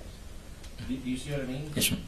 I mean, it's focused on the officer actually knowing, like, I see a shooter, I see somebody walking into the school, he has a gun, go to the shooter. There's a shooter over here, he comes out into a hallway, go to the shooter. I know that the shooter is in that classroom, go to the shooter, right? It all is predicated on knowledge of where he is. Yes, sir. Because if you don't know where he is, you can't respond to a place you don't know where a person is. You agree with that? That's correct. Unless there's a driving force. Right. I mean, you can try to respond, but I mean, by the time he figures out he's on the west side of the building, let's say he runs around to the west side of the building and cuts the pie and goes around, and you have to approach tactically and slowly. You can't just run out willy-nilly, right? You have to have cover. You have to see, like, all right, is this guy about to take a shot at me? You would agree with that? On when you're responding to a shooting, you want to isolate, distract, or neutralize the threat as fast as you can. Right. Yes, you would love to slice the pie and do a threshold evaluation, but we need to try to get to the potential victims. Well, sure, I agree, but you would be the victim if you're just like running willing. If the way you're distracting him is just running like out into his arms while he's got the rifle on you, that would be some sort of distraction. But do you understand distraction as, offer up, not approach tactically and then offer up your life to the guy as a distraction until somebody else comes? That's not how you understand distraction. No, sir. We understand distraction, you know, and I know it sounds weird, but it's like, sometimes it feels like that's what's expected, and nobody's saying though that officers don't go towards danger. We all know that that's the goal and that's the obligation that Yes, people sir. have. But you don't want to go towards danger where you're just, you know, running out into a field and then somebody's just right there, because that's not smart. You would try to come around a corner. Even the prosecution agrees you need to be careful coming around the corner to try to make sure that the guy's not there, right? But let's go to. Your Honor, that's just a rambling statement. He hadn't asked a question for 4 minutes. I'll sustain the objection. To the Next question. rambling statement. Yeah, I understand. I'll cut it up. Thank you. I guess what I'm saying ultimately is that had Adrian gone around there at the time that he communicated, if all that lines up, where he communicates this is his location, but the guy's already gone in, then Adrian would just be now on the west side of the building while the shooter is inside in the classrooms shooting people. But now he's on the other side of the building, right? Yes, sir. Okay. But where he was put him on the south side of the building, which allowed them to come up the hallway. Some people coming this way, some people coming this way, right? Yes, so sir. if you have that situation, it does create a crossfire. You would agree with that? Yes, sir. And crossfire is you have friendlies, people who are other officers, or people who are on your side and not the bad guy. Other officers on the other side of you, so if everybody starts shooting at a guy in the middle of you two, or the two groups, then there's a risk that you shoot each other. That's correct. Right. However, in these situations, regardless of crossfire, you would take that shot, even if you knew that there were people right past him. The people that were past him were your own people. Based on the standard of prior life. Right. Because their lives in there are worth more than whoever's life is out there, even if it's a guy you've been a ranger with for 5 years or 10 years or whatever. Right? According to the standard, yes, sir. Right. And if they had that opportunity to do that, then they would have an opportunity to do that. But in this case, you would agree with me that when we talk about isolate, had the doors in 111 and 112 been locked, and it took him time to get in there because he was shooting at the door, but there's gunshots through the door, but he doesn't shoot to disable the lock. And you know now that those doors were unlocked. Yes, sir. Right. But had they been locked and he's doing this, trying to get in, you have two teams of officers that are coming in, and he wouldn't have gotten in the room. That's correct. Right. And they could isolate him out there in the hallway. Yes, sir. And he would be, and the shooter, this monster would be taking it from both sides, because these guys are going in and up the hallway, and he would be taking it from both sides of them trying to neutralize them. Yes, sir. Right. But because the doors weren't locked, he just went right in before they had time to come up, and now he's in the classroom with the kids, firing hundreds of rounds in 2 minutes. And I mean that's part of the situation that they're in, right? Yes, sir. So you can see that some of the circumstances of not locking these doors from either the outside and even the inside make it harder for officers to isolate, distract, and neutralize what they're trained to do. Yes, sir. I'll pass it. Yes, sir. 4 quick areas. The first one is on communicating the location of somebody. Yes, sir. The first incident would be if you heard where the person was. The first part of the communication, right? Yes, sir. You hear it from somebody else. The second communication would be to key up your radio and tell others where he is. That's correct. There could be a difference in time between hearing where somebody is and communicating where somebody is, correct? Yes, sir. But if you communicate where somebody is, that would be on radio dispatch. There would be timing. We would know when that happened, correct? Correct. And if you heard where somebody is, either the person who told you, or if you heard it, you could isolate the time that you heard it. Is Yes, that sir. correct? Yes, sir. And how much time was in between those two things would be based on witnesses and dispatch. Yes, Correct? yes, sir. So we would need to hear actual evidence as opposed to hypothesis, correct? Correct. As far as rifle protection, there was a rating of 3 and a rating of 4. If you have a rating of 3 and there's active shooter, what do you do? It all depends on your situation. If you have a level 4 right next to you, you can put that on. But if level 3 is all you got, if 0 protection is all you got, you go in, right? There's some officers that possibly could respond from their house on an active shooter, and they're not carrying any level 4, level 3 protection. Or just any responding officer, it's what you have at the time. You're not going to go home and get, you know, your protection. You're just going to respond to isolate, distract, and neutralize. And the training, I believe Mr. Goss said that he's looked at all the training, and the training is all about seeing the shooter. But you responded, well, no, driving forces. Yes, So sir. tell the jury what the training is about driving forces. What is a driving force? So a driving force is gunshots that you hear, and then it's driving you to go and handle, neutralize that individual.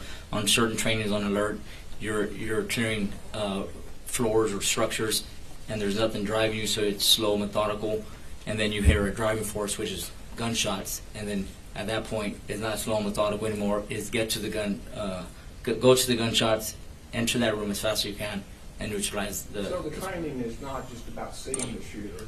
It's No. if you hear the shots, it drives you to the shooter. There's definitely some scenarios in the alert training that you're clearing structures slowly, and then you hear a driving force, and you respond to that. Just wanted to clear that up. Yes, ma'am. We talked briefly. We talked a little bit about some of the stressors and some of the things people go through when there's something like this, or especially an officer. Have you been trained on time compression? Time compression? Yes. No, sir. Okay. So, because what the prosecutor was asking is, when a witness says that something happened, but have you noticed in your own experience that auditory exclusion plus tunnel vision, and also time, your time kind of gets messed up because your adrenaline is so high that you think things happen in closer amount of time than they actually did happen, or further amount of time. Have you experienced that? Yes, sir. Okay. So, and that's, so as far as when a witness, any witnesses or officers or anybody in a traumatic, stressful situation, your training tells you that what they believe is going on and happening may not be exactly what's going on and happening based upon how the human body reacts to those things and perceives what's happening to them under that kind of stress. You agree with that? That's correct. Okay. Right, so I think you were talking about the training is like in the training you're kind of clearing a building and then all of a sudden, boom, boom, gunshot, and you run towards the gunshot. That's correct. Right. But if you don't know where they're coming from, like if it sounds like it could be here or it could be there, and you don't know which way to run, that would complicate it. You still move, at least go from slow and methodical to a more active, faster pace towards what you believe is gunfire. Right. Even if it's a complete opposite side of where the gunfire actually is. Possibly, yes. Okay. And the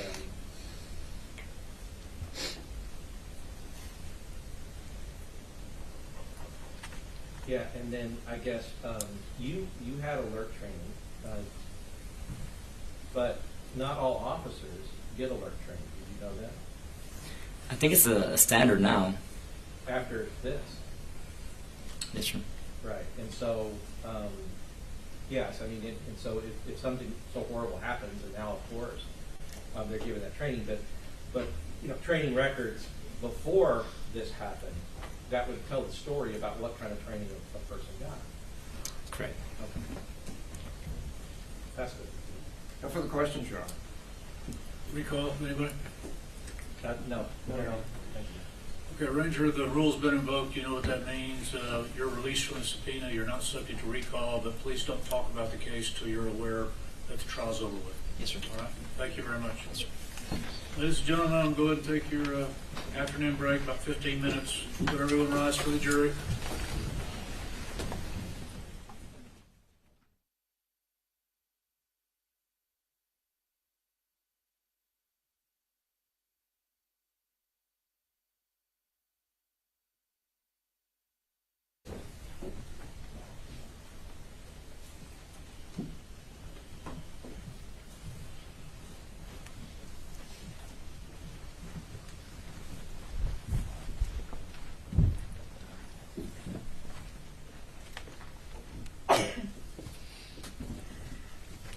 Okay, be seated in the courtroom, please.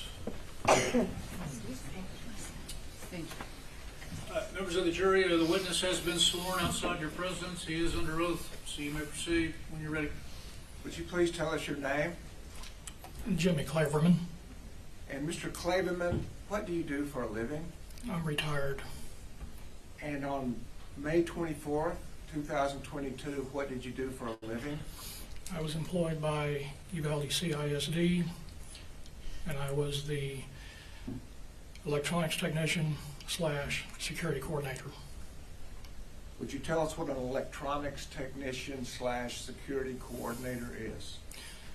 So what my job was to maintain the vast majority of low voltage electronics, anywhere from building automation controls, fire alarm systems, intercoms, and the security camera systems. And the / security coordinator part of that was also administrate the security systems and both security alarm systems and security surveillance systems. Okay. Now, I think I want to drill down on the security video systems. What's the word or term you use for that, the videos? That's going to be referring to the internal security surveillance system. Surveillance, okay. And so, are you familiar with surveillance cameras that were at Robb's school? Yes, sir. Could you tell us what your familiarity is with those cameras and the placement of those cameras? So my familiarity involves the type of system that it was at the time, and that was a on-premises based network video recording system, and there were only 4 security cameras directly attached to that system. Could you tell us why there are 4 security cameras attached to that system? So that was a campus that previously had not had any security cameras before in the past. We had a number of campuses that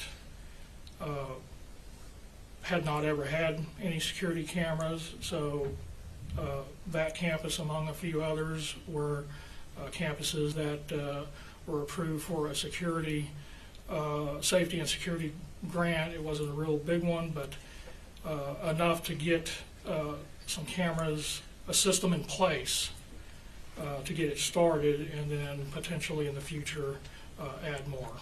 So a grant authorized the expenditure of funds on security cameras? Yes, sir. But that was a limited grant? Very limited. So did you use your own expertise, or did you seek expertise from others as to the placement of those security cameras?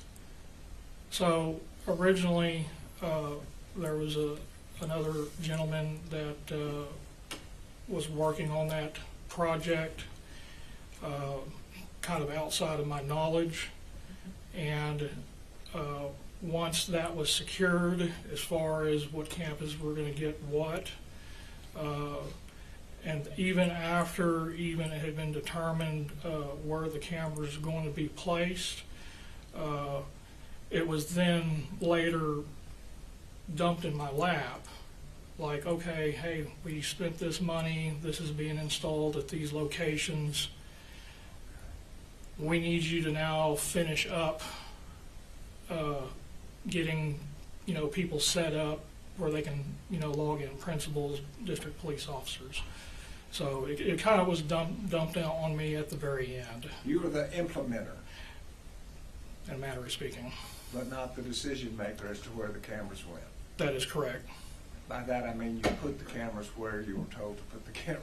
Well, I didn't even install them. And there was another company that was involved in that. If my memory serves me correctly, I believe that vendor name was Century Security. They were the ones that proposed what would be the best location for 4 360-degree fisheye IP cameras. And tell us what a 360-degree fisheye camera is. So that is a specialized camera that is designed to be ceiling mounted. It looks straight down, but it has a very wide view that is capable of seeing 360 degrees full time. And they call it a fisheye because when you see that camera in its native raw format, it looks like you're looking through a fisheye. That's why they call it a 360 fisheye. So you can see to the left, the right, forward, and even behind. Yes, sir. And so it looks kind of distorted on the edges, is that correct? Yes, yes, sir. That's the nature of the system that was purchased. Yes, sir.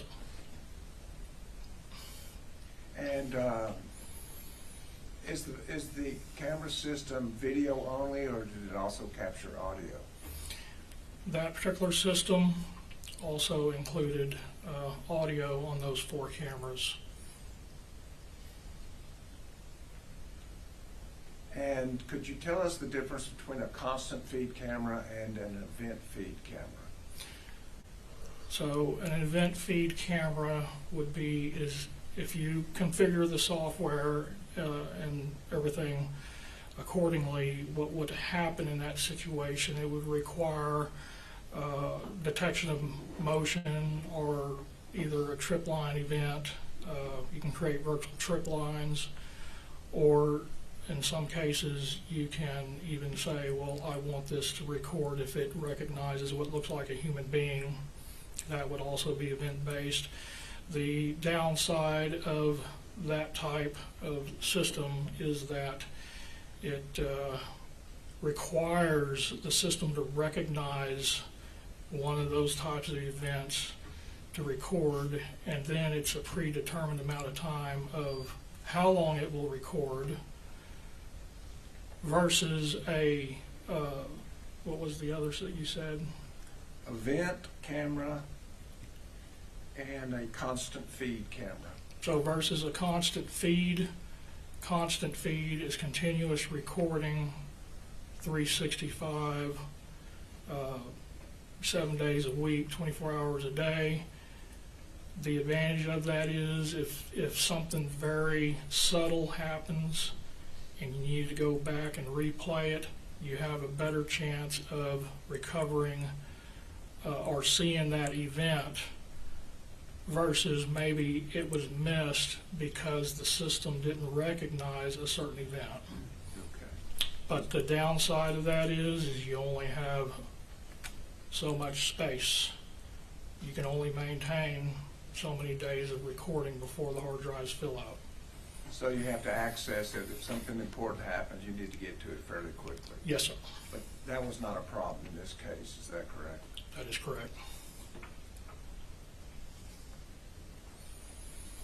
And finally, we've all seen those camera systems where there's somebody sitting in front of the monitors monitoring the cameras 24/7. Was that going on May 24th, 2022?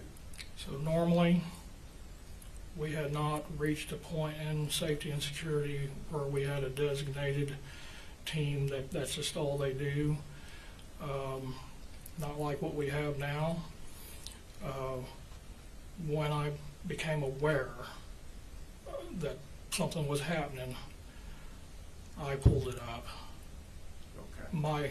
My thought process was maybe I might see someone that they're looking for, but I see them on the camera and I could potentially report it. Okay, and I'll get to that day in just a minute. I just wanted to finish that up. But so I guess you had cameras throughout the school district, Yes, sir. but not one person or number of people was surveilling all of those cameras for all of those campuses. Correct. Fair? Yes, sir. It was more designed to capture events and go back and retrieve it. Yes, sir. That's correct. And as to the timing on the camera, was the timing in that camera accurate as to actual time, or real time, I think is a word that's been used? We had determined that there was a 7-minute and 10-second offset, so there was a need for the real time to be displayed so that it would correct that factor. So there was 7 minutes difference between what the camera is telling you the time is and what the actual or the real time was? Yes, sir.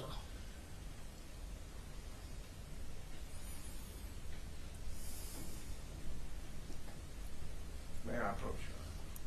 Yes, sir.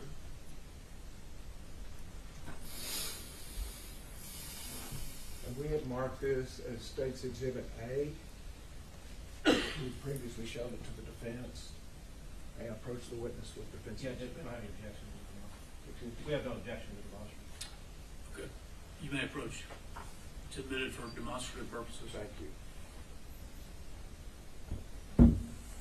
Looking at State's Exhibit A, do you see Robb School down in the, guess which way you're facing? I'll have to call that the right, lower right-hand area.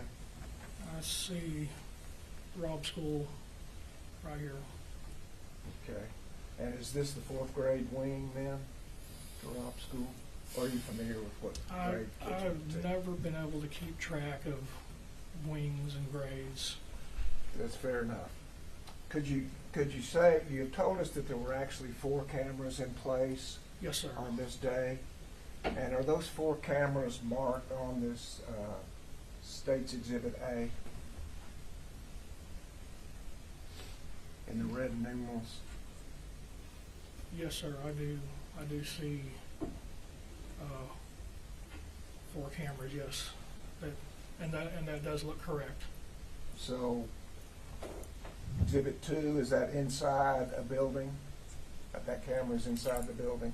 Yes, I was at an intersecting hallway. And Ceiling. Exhibit 1, is it also inside a building?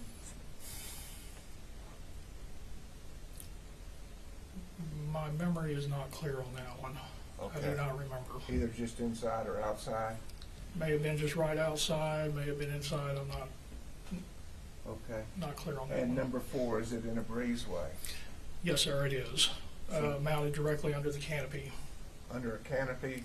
There's a walkway canopy that runs all the way down here. So there was one mounted, I believe that is correct there and there. Okay. And so underneath the canopy, that's open air, but it has a roof to keep the rain off people if they're using that, is that correct? Yes, sir. So we have cameras 1, 2, 3, 4. We have an event at the south end of Robb Elementary. Were there any cameras there? No, sir. Okay, and that's not by design, that's just where they ended up. Just how it ended up. Thank you.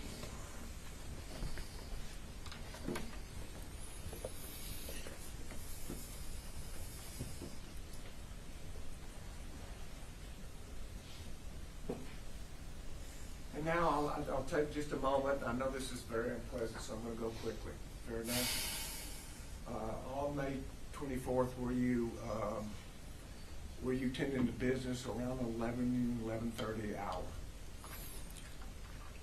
I had initially, at the start of my day, I had called in sick.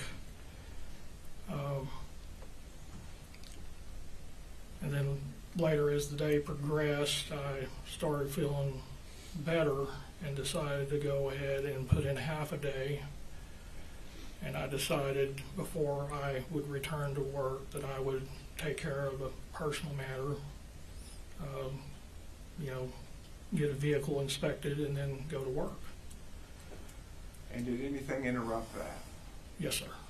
Would you tell us what that was?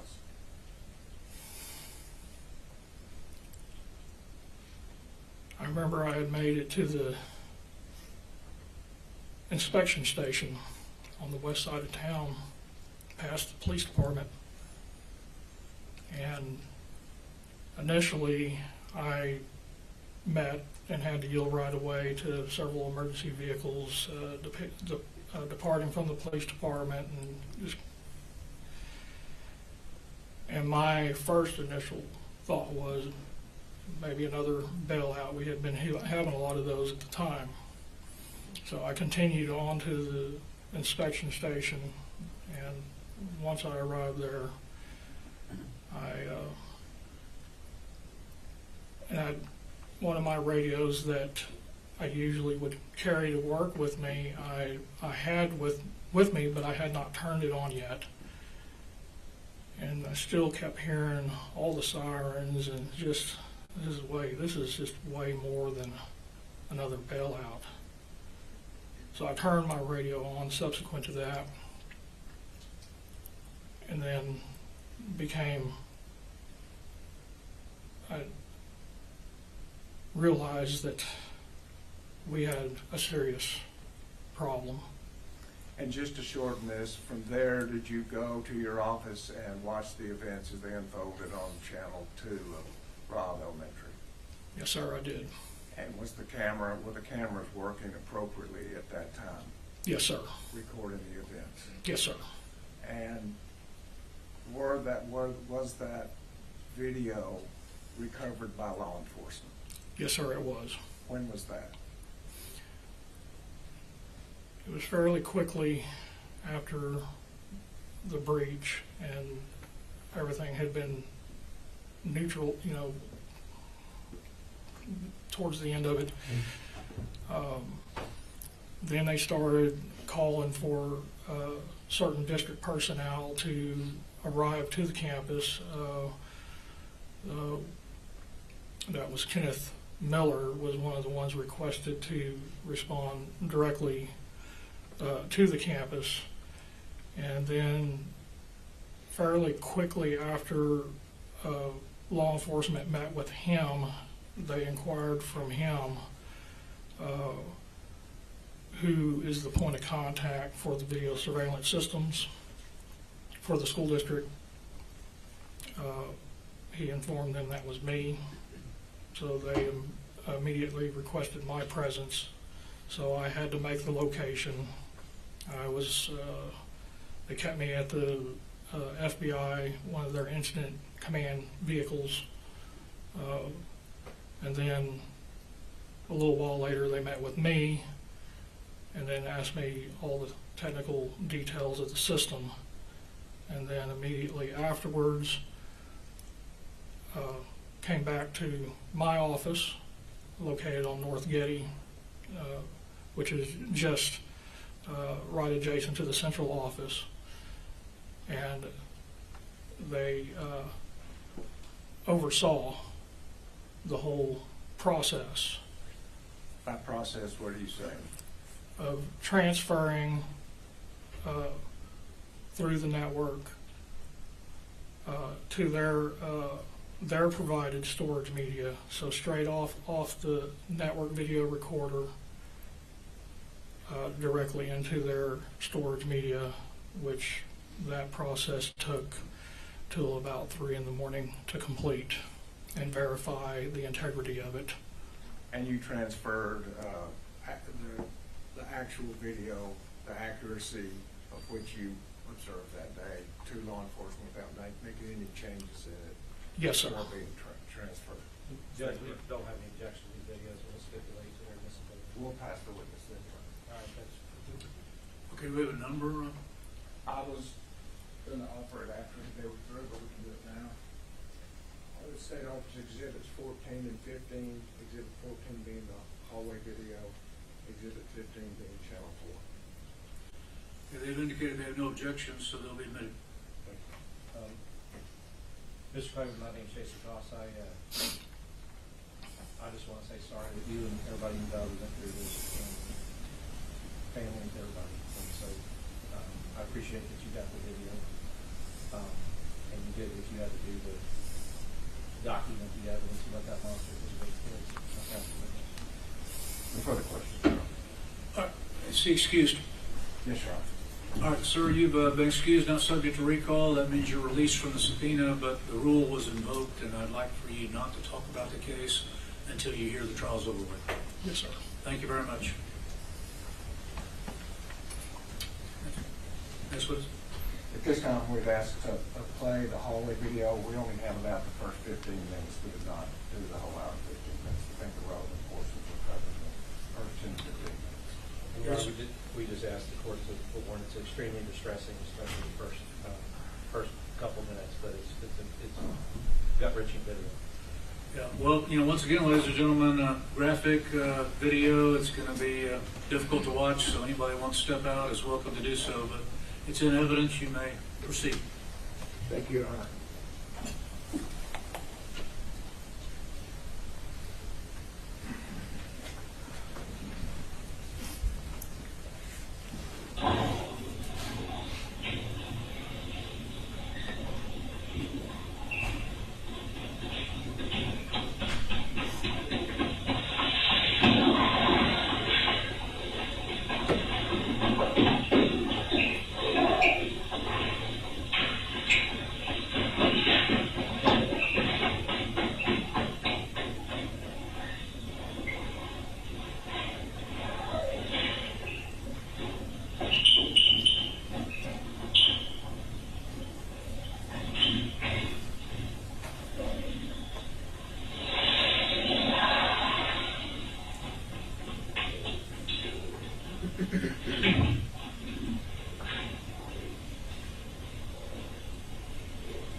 Uvalde County 911. Yes, there was just an accident right there behind Robb's school. Behind Robb's, they ran into the ditch. Look how many vehicles are pickup. It is one truck, it's a pickup truck. It's a pickup truck, ma'am? I said, Uvalde, I saw it on the coming route. Oh my God, they're running, I don't know why.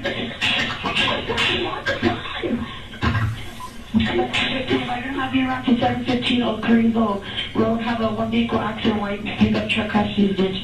Have a car, no, it's a counter gun. Ma'am. Hello? Okay, ma'am, how many people running? 3 people running?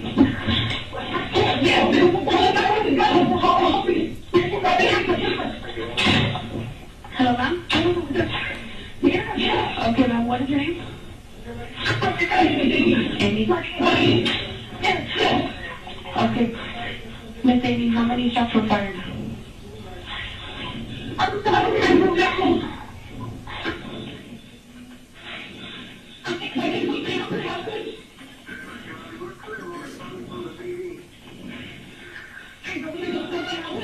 Okay, ma'am, he's on campus.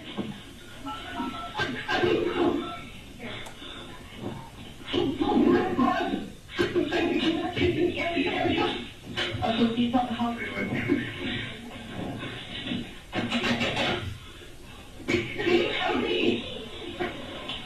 Miss Amy, can you give me a description of the man with the gun?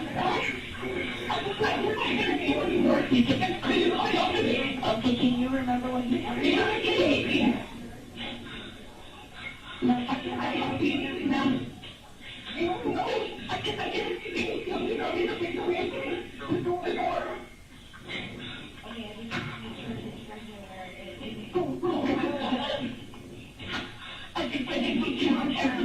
He came on campus last year.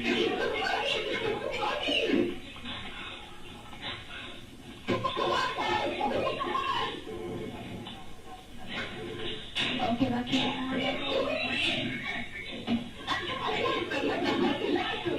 Can you remember what he was wearing when you saw him exit the vehicle?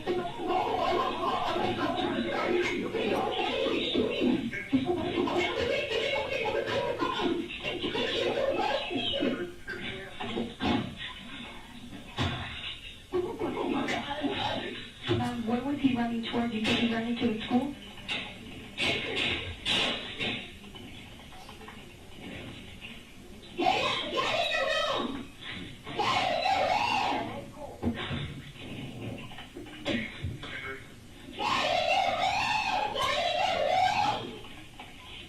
Okay, ma'am. Are you going to be away from the building? Okay, then where are you going to get? Okay, ma'am.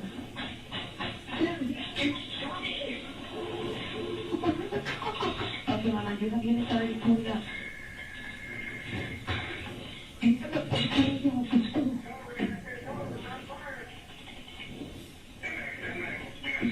Okay, now can you tell? You can divide and color here. Oh,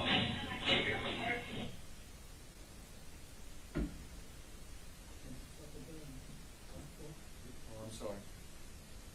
I'd just like the record to reflect 11:33 on the timer of the video at that point. All right. Yes, sir, I think this is the entrance of the shooter.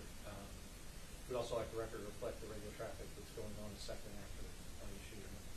That's correct, Your Honor. Okay, record also reflect. You may proceed.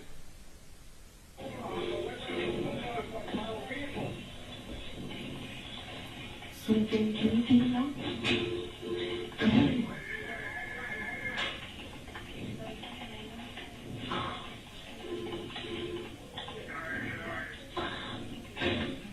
Okay, so you can't see him anymore?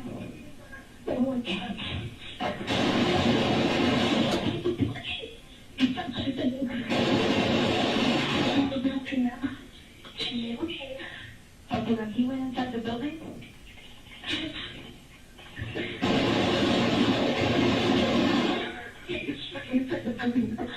Okay, ma'am. Contact the school, please.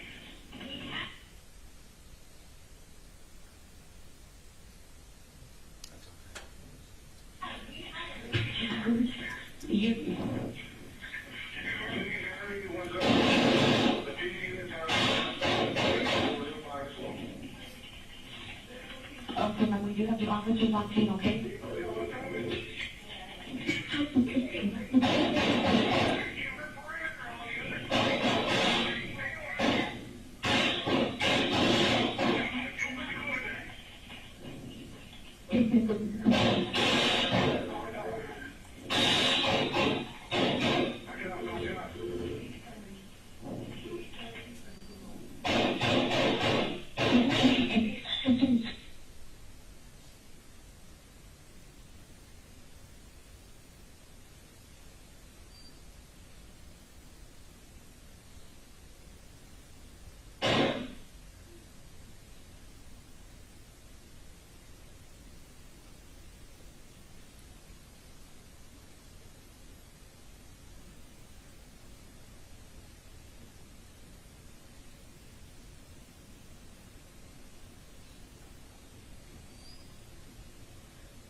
Next witness.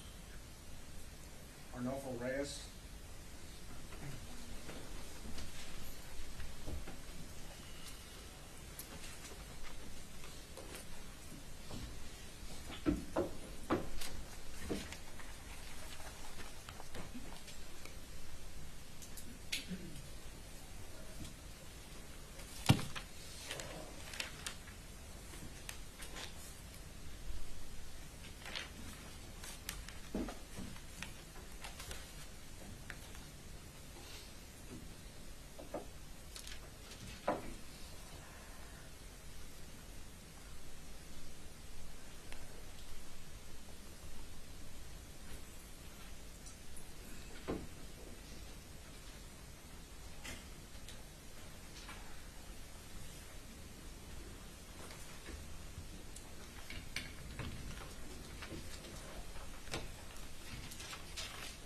Raise your right hand, please. You solemnly swear the evidence of this testimony given in this cause will be the truth, so help you God.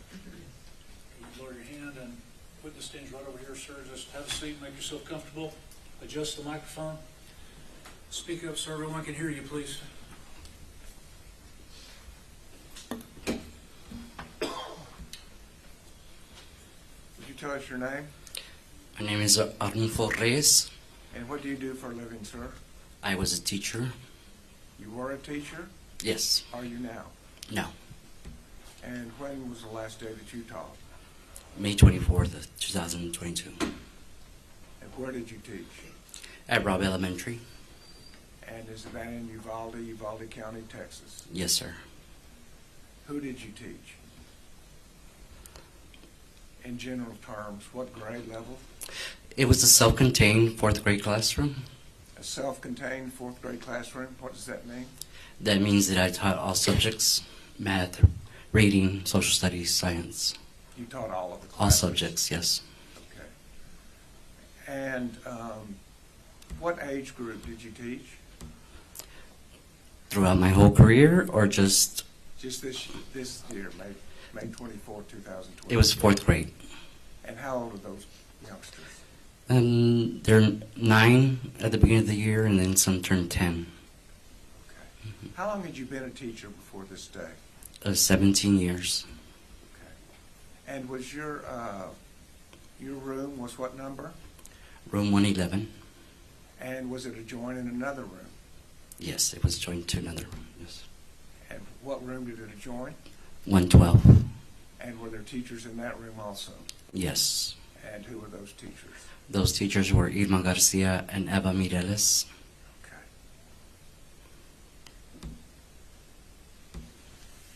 Can you tell us how that day started, May 24, 2022?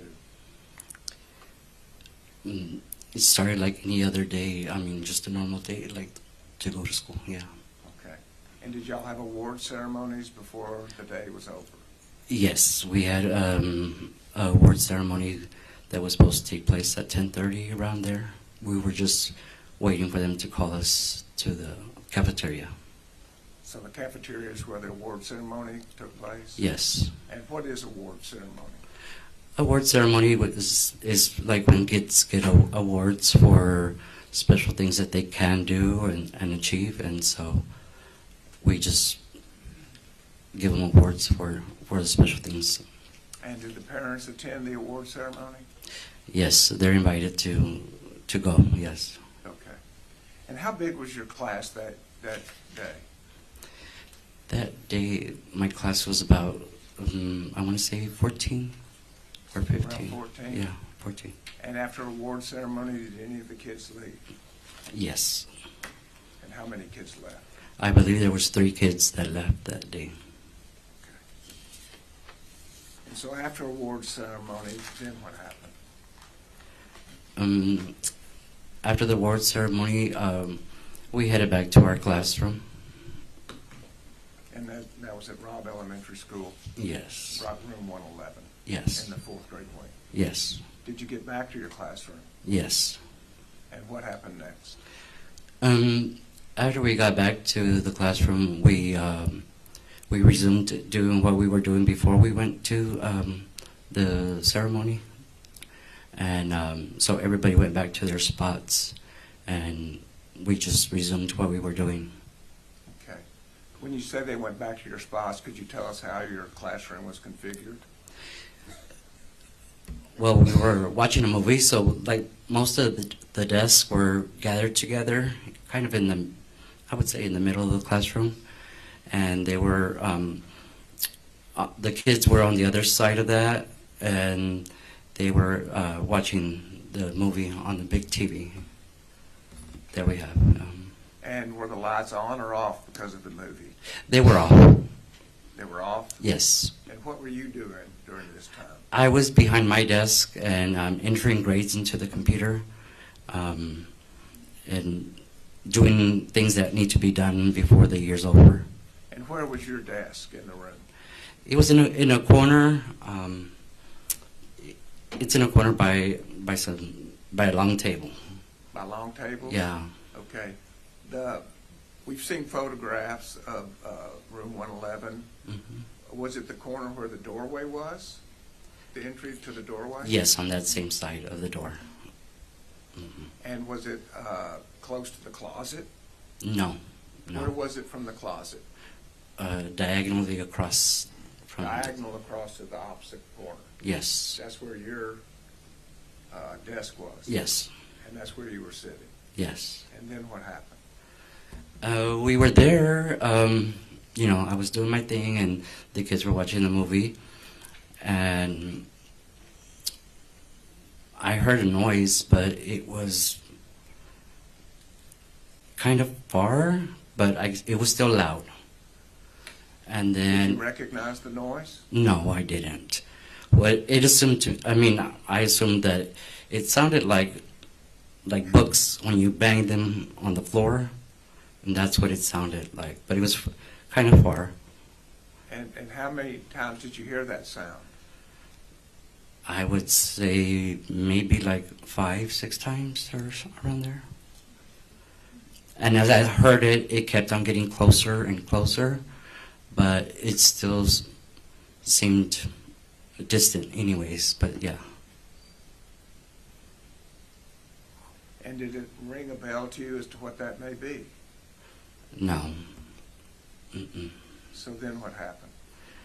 So then, you know, I kept on going and doing my thing, and the kids kept on doing their thing. and it was quiet, and then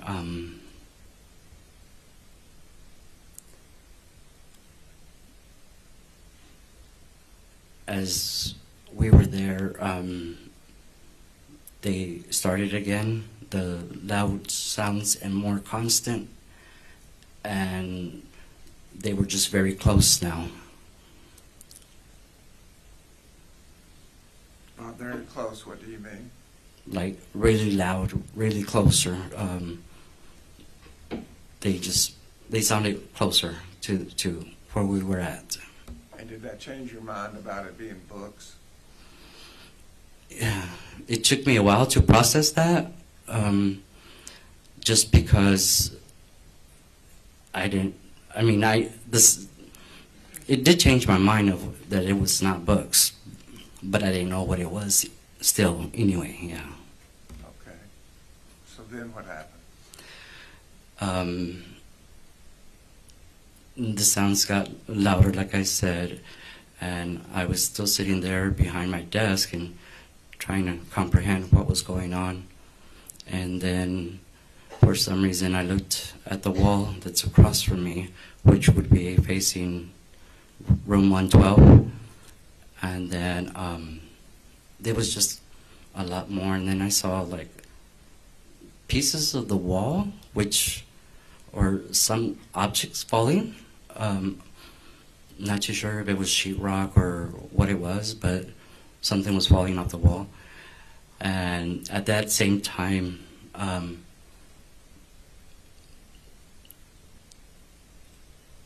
had a student come and ask me,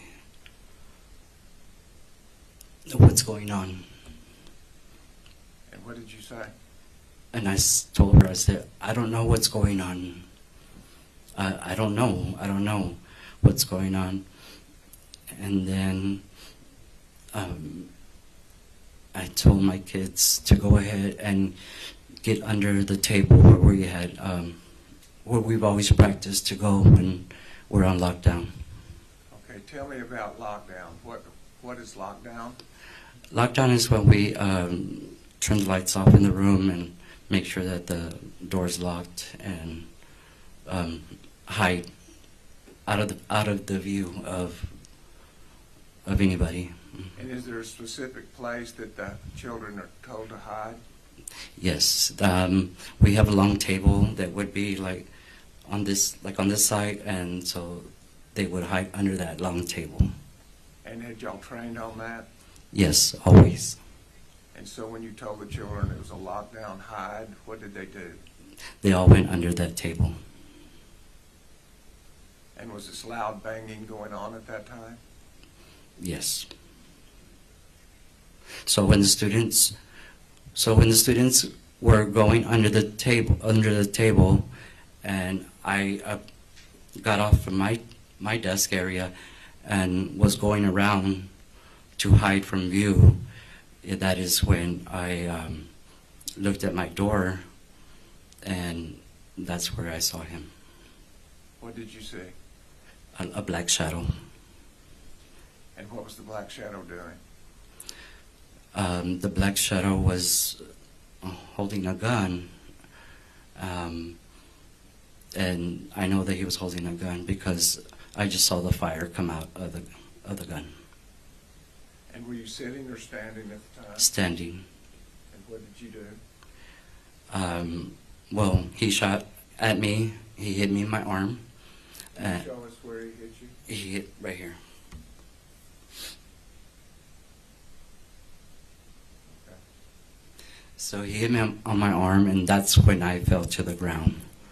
And then after I fell to the ground, he came around and he shot the kids.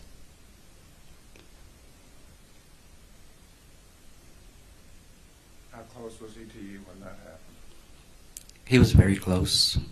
I was on the other side of my kidney table, and he was probably behind the kidney table.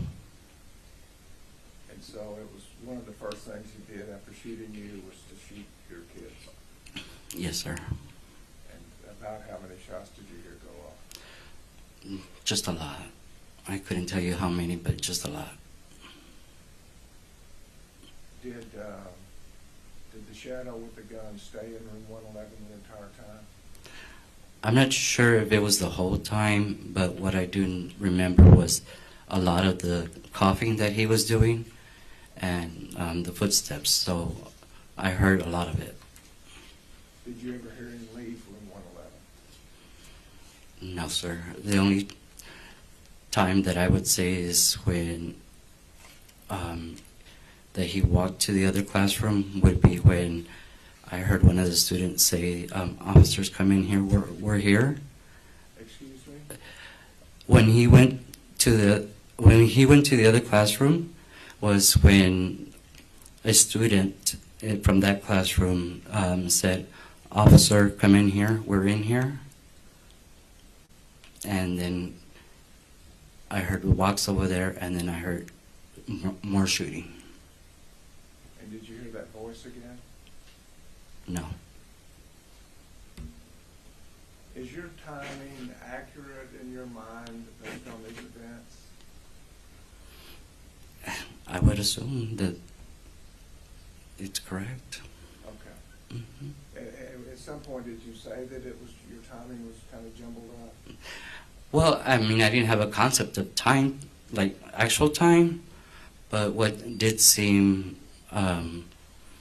like 30 minutes or, you know, I mean, what I felt was about 30 minutes. Okay. Did the gunman approach you anymore? He did approach me again. That's when he came and he tried to taunt me. He got some of my blood and splashed it on my face. And then he also... and what were you doing when he splashed the blood on your face? I was on the ground, hurt, yeah. Were your eyes open or closed? I closed them. And why did you close your eyes? Because I wanted him to think that I was dead. And did you have a time that you could talk to your children about what they should do? Just at the beginning, I had told them to close their eyes because I didn't want them to see if something bad was going to happen. And so as your eyes were closed and you were being taunted, did anything happen at that time? No. Not that I recall. My phone was ringing on my back. Mm-hmm. The injury to your arm, was that the only injury that you received? No. Okay. Well, tell us about that. How did that happen? This one or the other one? The other injury? Have you told us about the arm injury? Is there anything else about that I needed to ask? I don't think so. I mean, this happened at the beginning, but when he came back and after he taunted me and did all of that stuff, later on he did come back and he shot me on the back. He shot you in the back? Mm-hmm.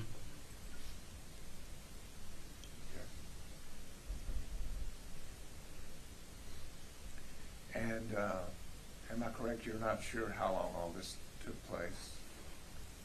I'm not sure how long. I just know it felt like forever. And how did you finally leave room 111? I was dragged out. Okay. Were you then alert when the breach happened, when the police officers came in? Yes. Can you tell us about that? So when, as I was laying there,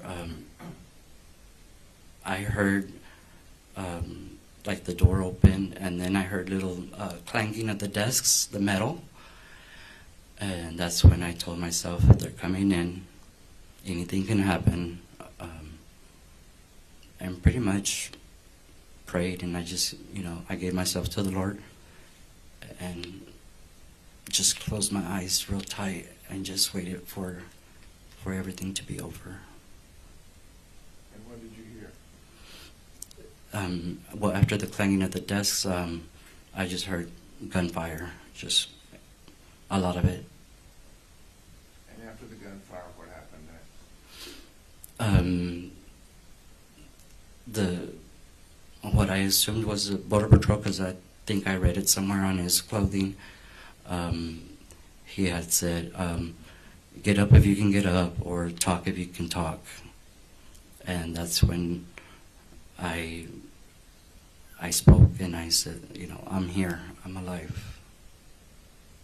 And after you spoke and said you're here, you're alive, what happened? He turned me over on my back and he got me from the pant leg of my pants and he dragged me out of my classroom. And where did you go? I ended up in the hallway, like next to the kids' bathroom, and that's where I was with the first EMT that started a tourniquet on me. So all the way down that to the north T section and then toward the east door? Yes. That's where they worked on you? Yes.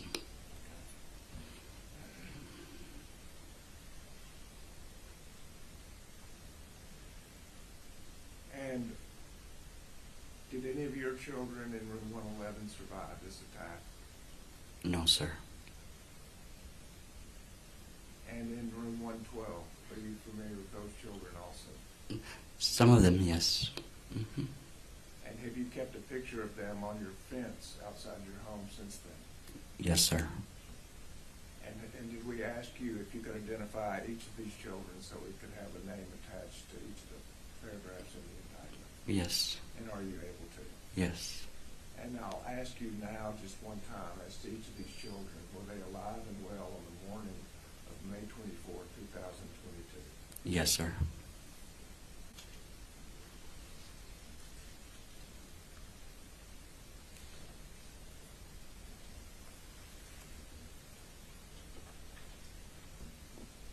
The state offers State's Exhibit 884 through 914.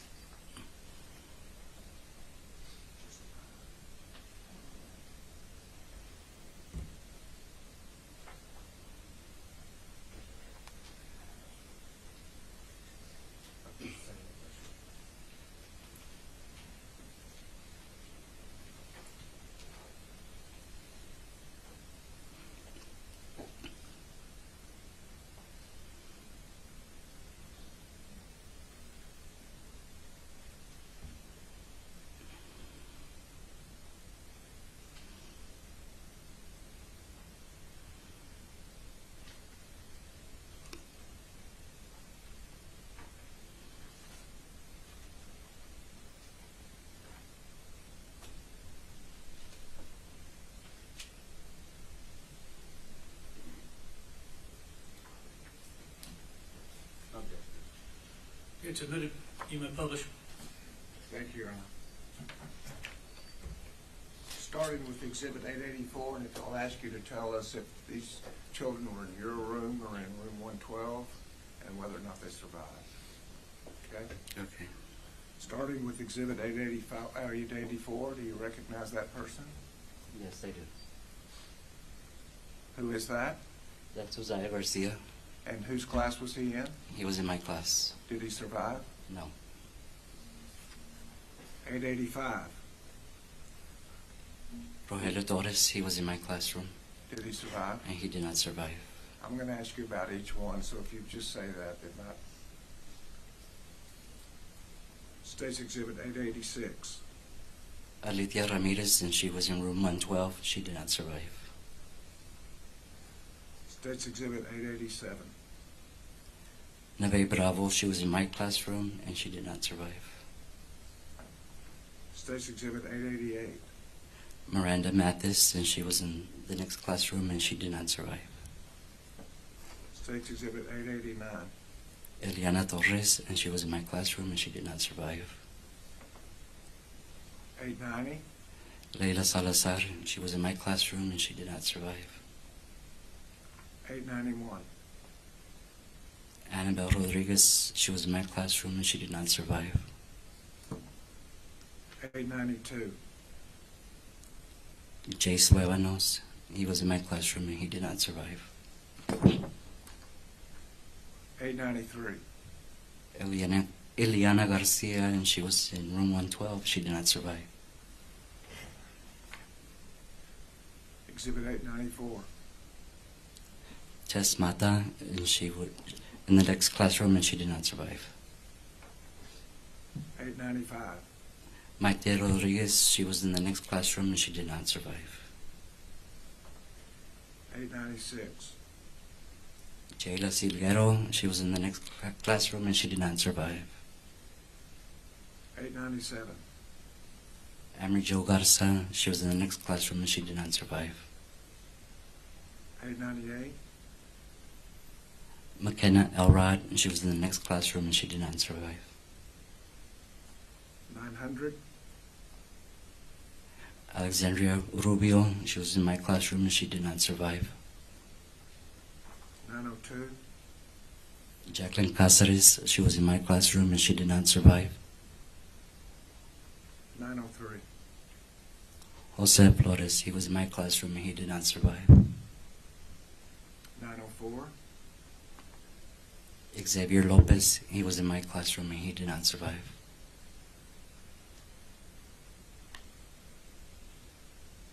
'Now I'd like to move to Exhibit 905.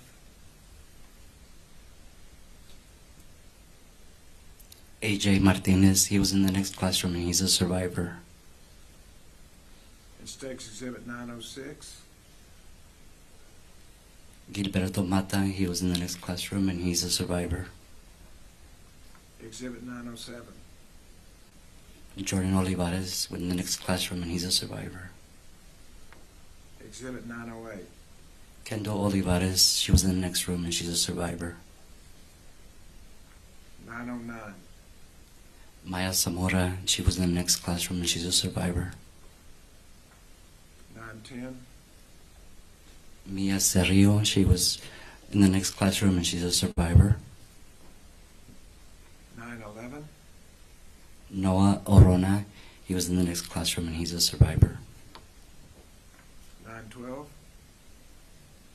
Samuel Salinas, he was in the next classroom, and he's a survivor. 913. Jaden Carizales in the next classroom, and he was a survivor. And 914. Chloe Menen Torres, the next classroom, and she's a survivor. And when you say next classroom, in each of those situations, were you speaking of classroom 112? Yes, sir. Room 112, yes. Procedures? Please. Mr. Reyes, my name is Nico Goodwood. I'm one of the lawyers that represents Adrian Gonzales. Mm-hmm. You've never testified before? No. You've interviewed before but not testified, right? Yes. Okay. Well, I'm going to ask you questions, and there's no guideline on how to ask questions about pure evil, but I'm going to try, okay? And it's not evil that you committed, and it's not evil that Adrian committed, but I have to ask you questions about that incident, okay? And so if you need to stop me or we go as slow as you want to, but I need your permission because I have to ask you specific questions, okay? Okay. I mean, the jury's already given us permission, but I want to be respectful to you too, okay? Yes. Okay. We're going to kind of compartmentalize it. I know the government went over what happened that day and broke it down. And we've all seen the heart-wrenching video. I want to start with lockdowns, like what lockdowns meant to you, to the school, to the community. You'd agree that lockdowns were usually tied to bailouts, right? Yes.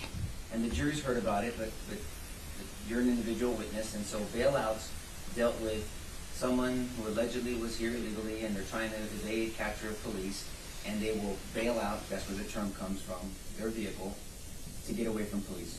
Yes. You would agree that the lockdowns in your community were not focused on active shooters? They weren't focused on shooters? The lockdowns were mainly correlated to bailouts, not active shooters, is my point. No, I think it applies to all. Like, it applies to bailouts and active shooters. The training does, yes, sir. But Yes. I'm just talking about the perception in the community it's associated to bailouts, is my point. I would say so, yes. Mm-hmm. And so the lockdown rules, I believe you testified, and this is how you were trained: lights off, get under the table, and hide. right? Yes. And there's another critical point of the protocol, right? Of the lockdown. Yes. Well, to make sure that we're out of view and make sure that the doors are locked. Yeah, and that's the part I wanted to focus on. Okay. Because the safety aspect of a lockdown procedure is the locks on the door, right? Yes.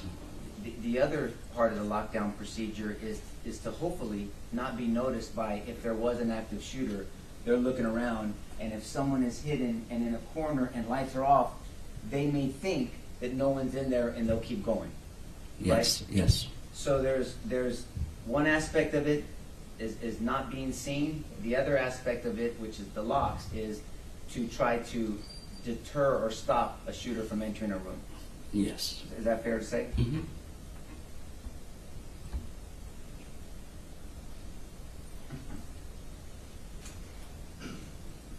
And the school had rules on locks, correct? Yes. And the rule was that the doors were to be locked at all times. Yes. I mean, and the rule was no exceptions. Right? Yes.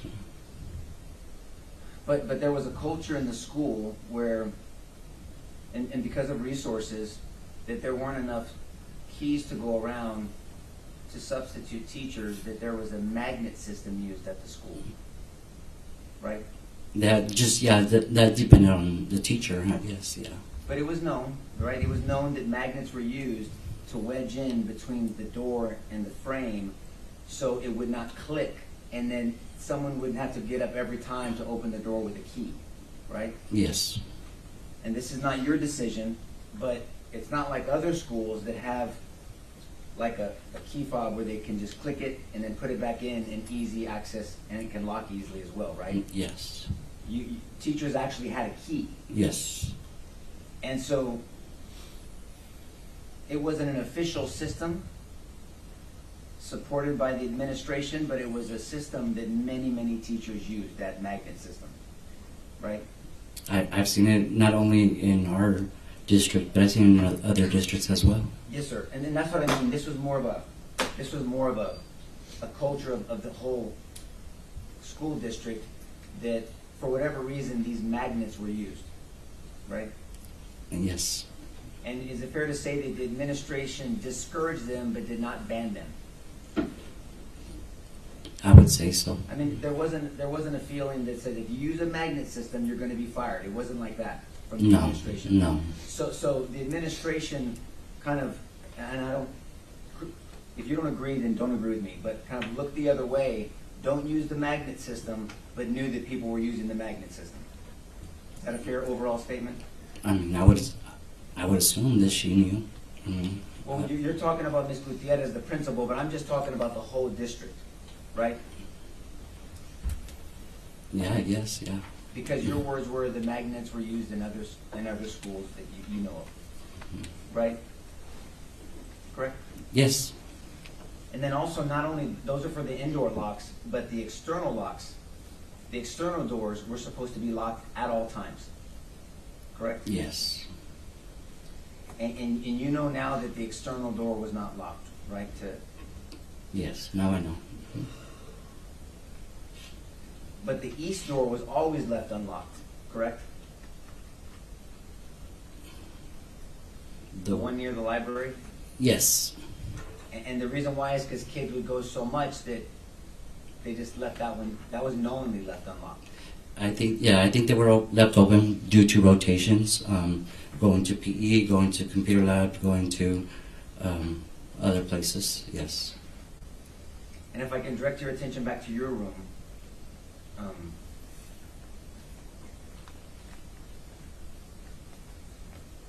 you had a front door to 111, but then there was also a door in between you and 112. Yes. And both those doors had the ability to be locked, right? Yes. And do you know now that both doors were not locked? No. No, you don't know, or no, they weren't locked? I didn't know that they were both unlocked. and I'm not being disrespectful, okay? Whose responsibility is it in room 111 to make sure those doors are locked? That would be my responsibility. And so, and the reason why you had left doors unlocked in the past is because your room had printers in them, correct? I had what we call like a community printer. Yes, sir. And not necessarily leave the door unlocked. Sometimes it just didn't latch. Well, that's a different issue, right? So, Yeah. so there's we'll talk about the latching issue in a second, and you reporting that to the school. But on the community printer, there was actually people would come into your classroom 2 to 3 times a day. You've said before, and would use the printer, and so you would leave it unlocked at times. Yes. But at times you had a student, I think it was Rogelio, that Yes. you had appointed. So whenever you did leave it unlocked, he would get up to open the door for the printing and when someone needed to come in. Yes. But at other times you would leave it unlocked just because it was a distraction, I think, an inconvenience, I believe you said in the past? Yeah, it was sometimes an inconvenience, but I mean, I wouldn't leave it open all the time. Unlocked all the time, I mean. I understand. But on this day, the doors between 111 and 112 were unlocked, right? I believe that one was unlocked just because Miss Mireles, who was the special ed teacher on that side, she always came in through there to get something printed. So yeah. But the rule still said that the doors had to be locked, right? Yeah, I guess, yeah.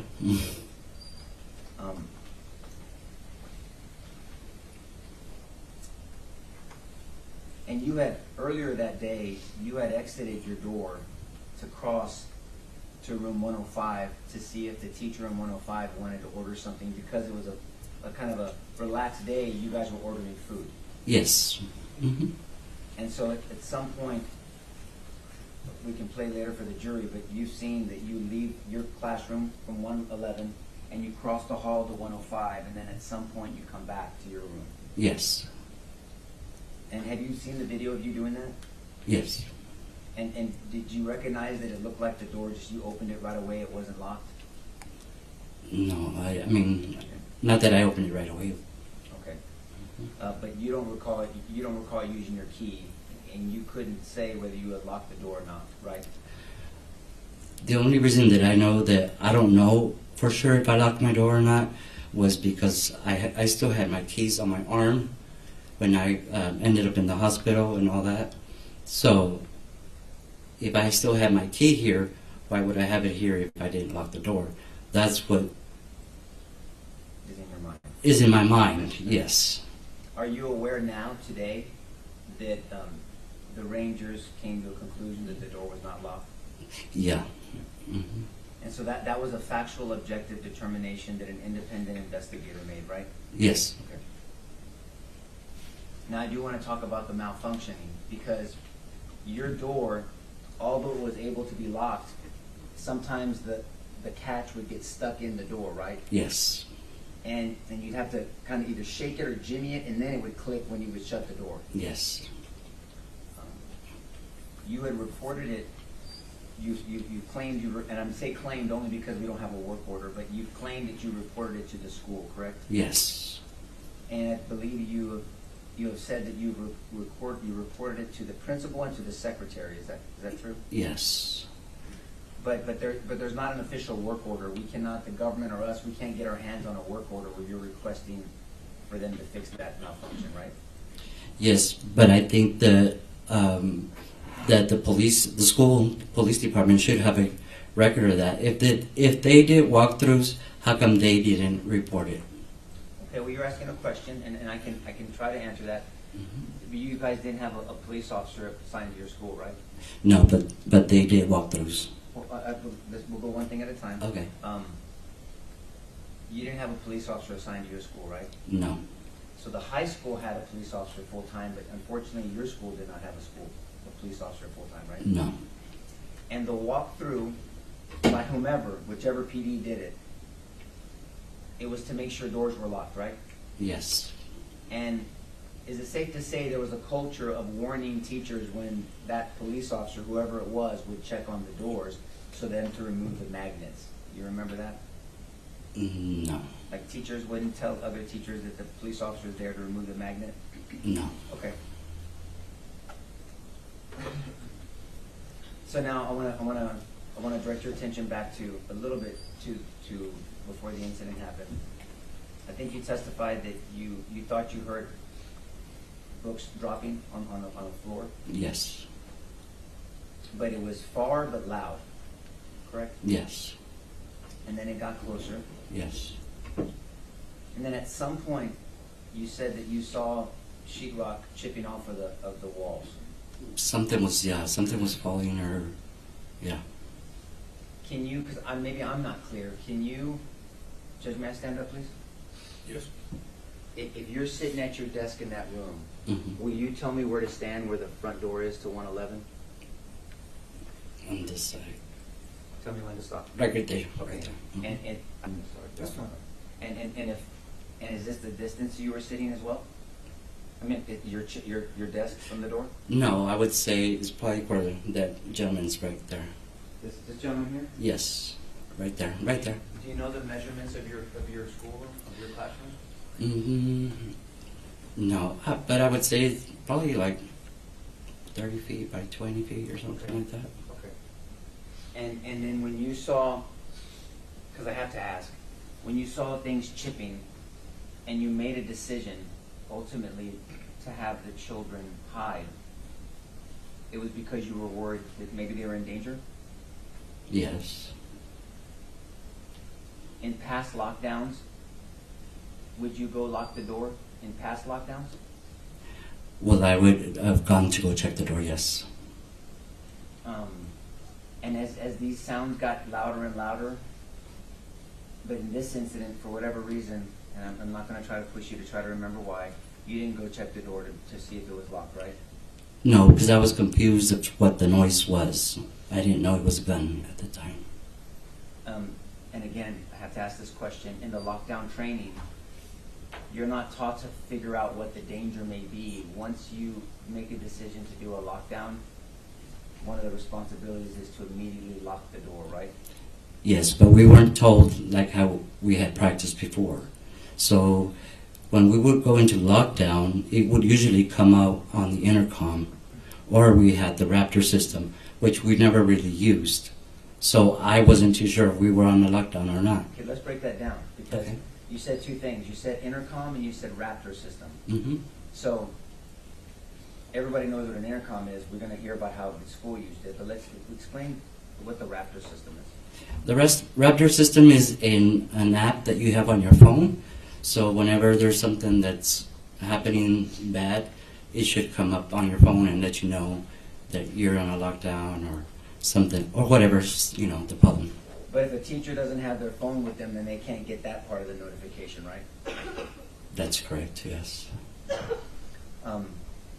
Did you get a Raptor system notification? No, sir.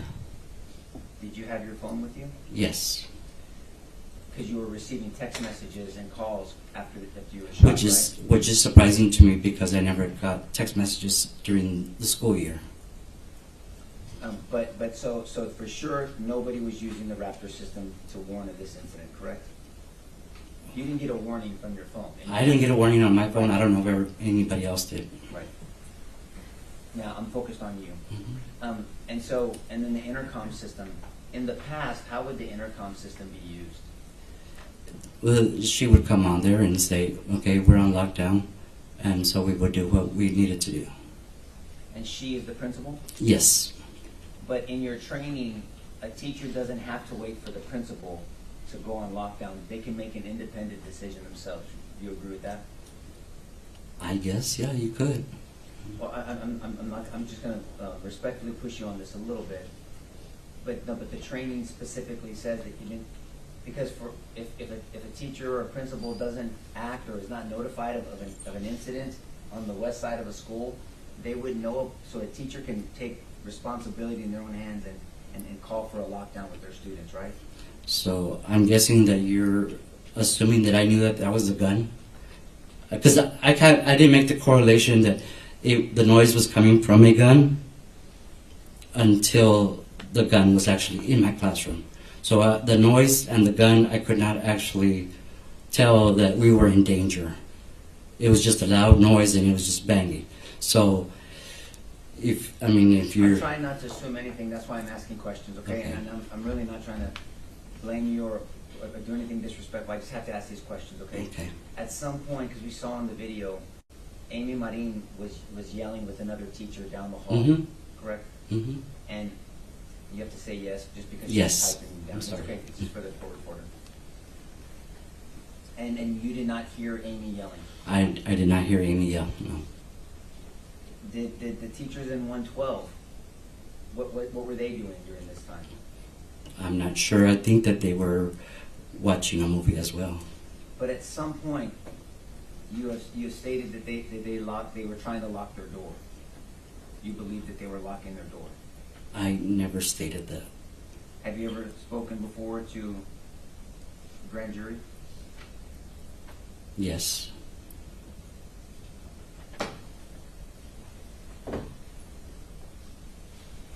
I'm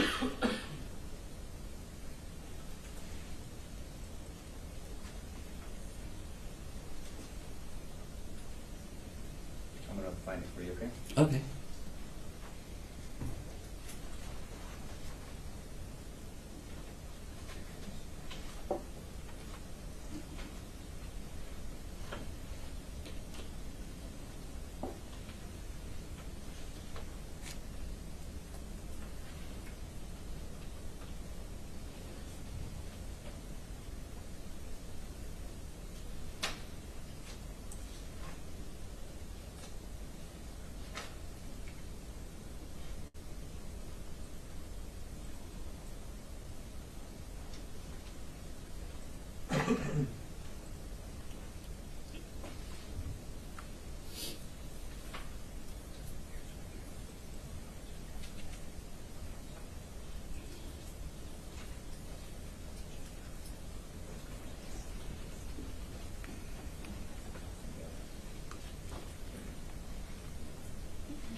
Trish, are you staying in town?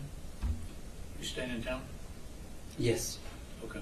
Tell you what, folks, we're gonna go, if he's not trying to drive back to Uvalde tonight, we're gonna go ahead and break for...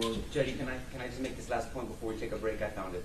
If you found it. Yeah, I did, Judge. Sorry about that. I had written down the wrong number. And during the grand jury, you were under oath like you are today? Yes.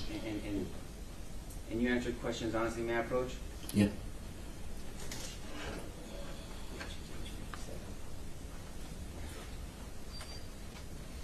I'm going to direct your attention to the transcript of your grand jury testimony, okay?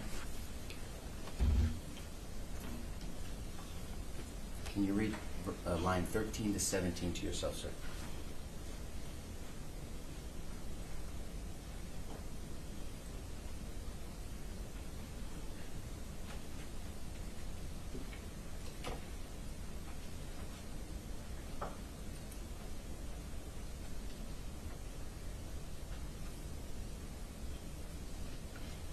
Did you read it? Mm-hmm. So as I said again, you testified before because you were asked a question, did either of the teachers in room 112 come to your room and say, hey, I just got the Raptor? Your answer, no. Lock your door? I believe they were trying to lock their door. Do you remember saying that now? Yes. Okay. And so you said before that you believed that the teachers in 112 were trying to lock their door, right? I believe that's what I had seen, or I was told from other teachers, yes. Wait, that's not what you said in this testimony. You said you believed it because they were right next to you, that they were locking their door, correct? Mm-hmm. I believe that's what they were doing. I didn't know if you wanted to stop now, but I was going to keep going. Okay, ladies and gentlemen, we're going to go ahead and break for the evening. We'll start at 9 o'clock tomorrow. Very important, you remember my instructions concerning any publicity, media, etc. Don't talk to anybody about the case. Don't let anybody talk to you. Mr. Race, I need to give you some instructions, so if you'll stay with us momentarily. But let everyone rise for the jury.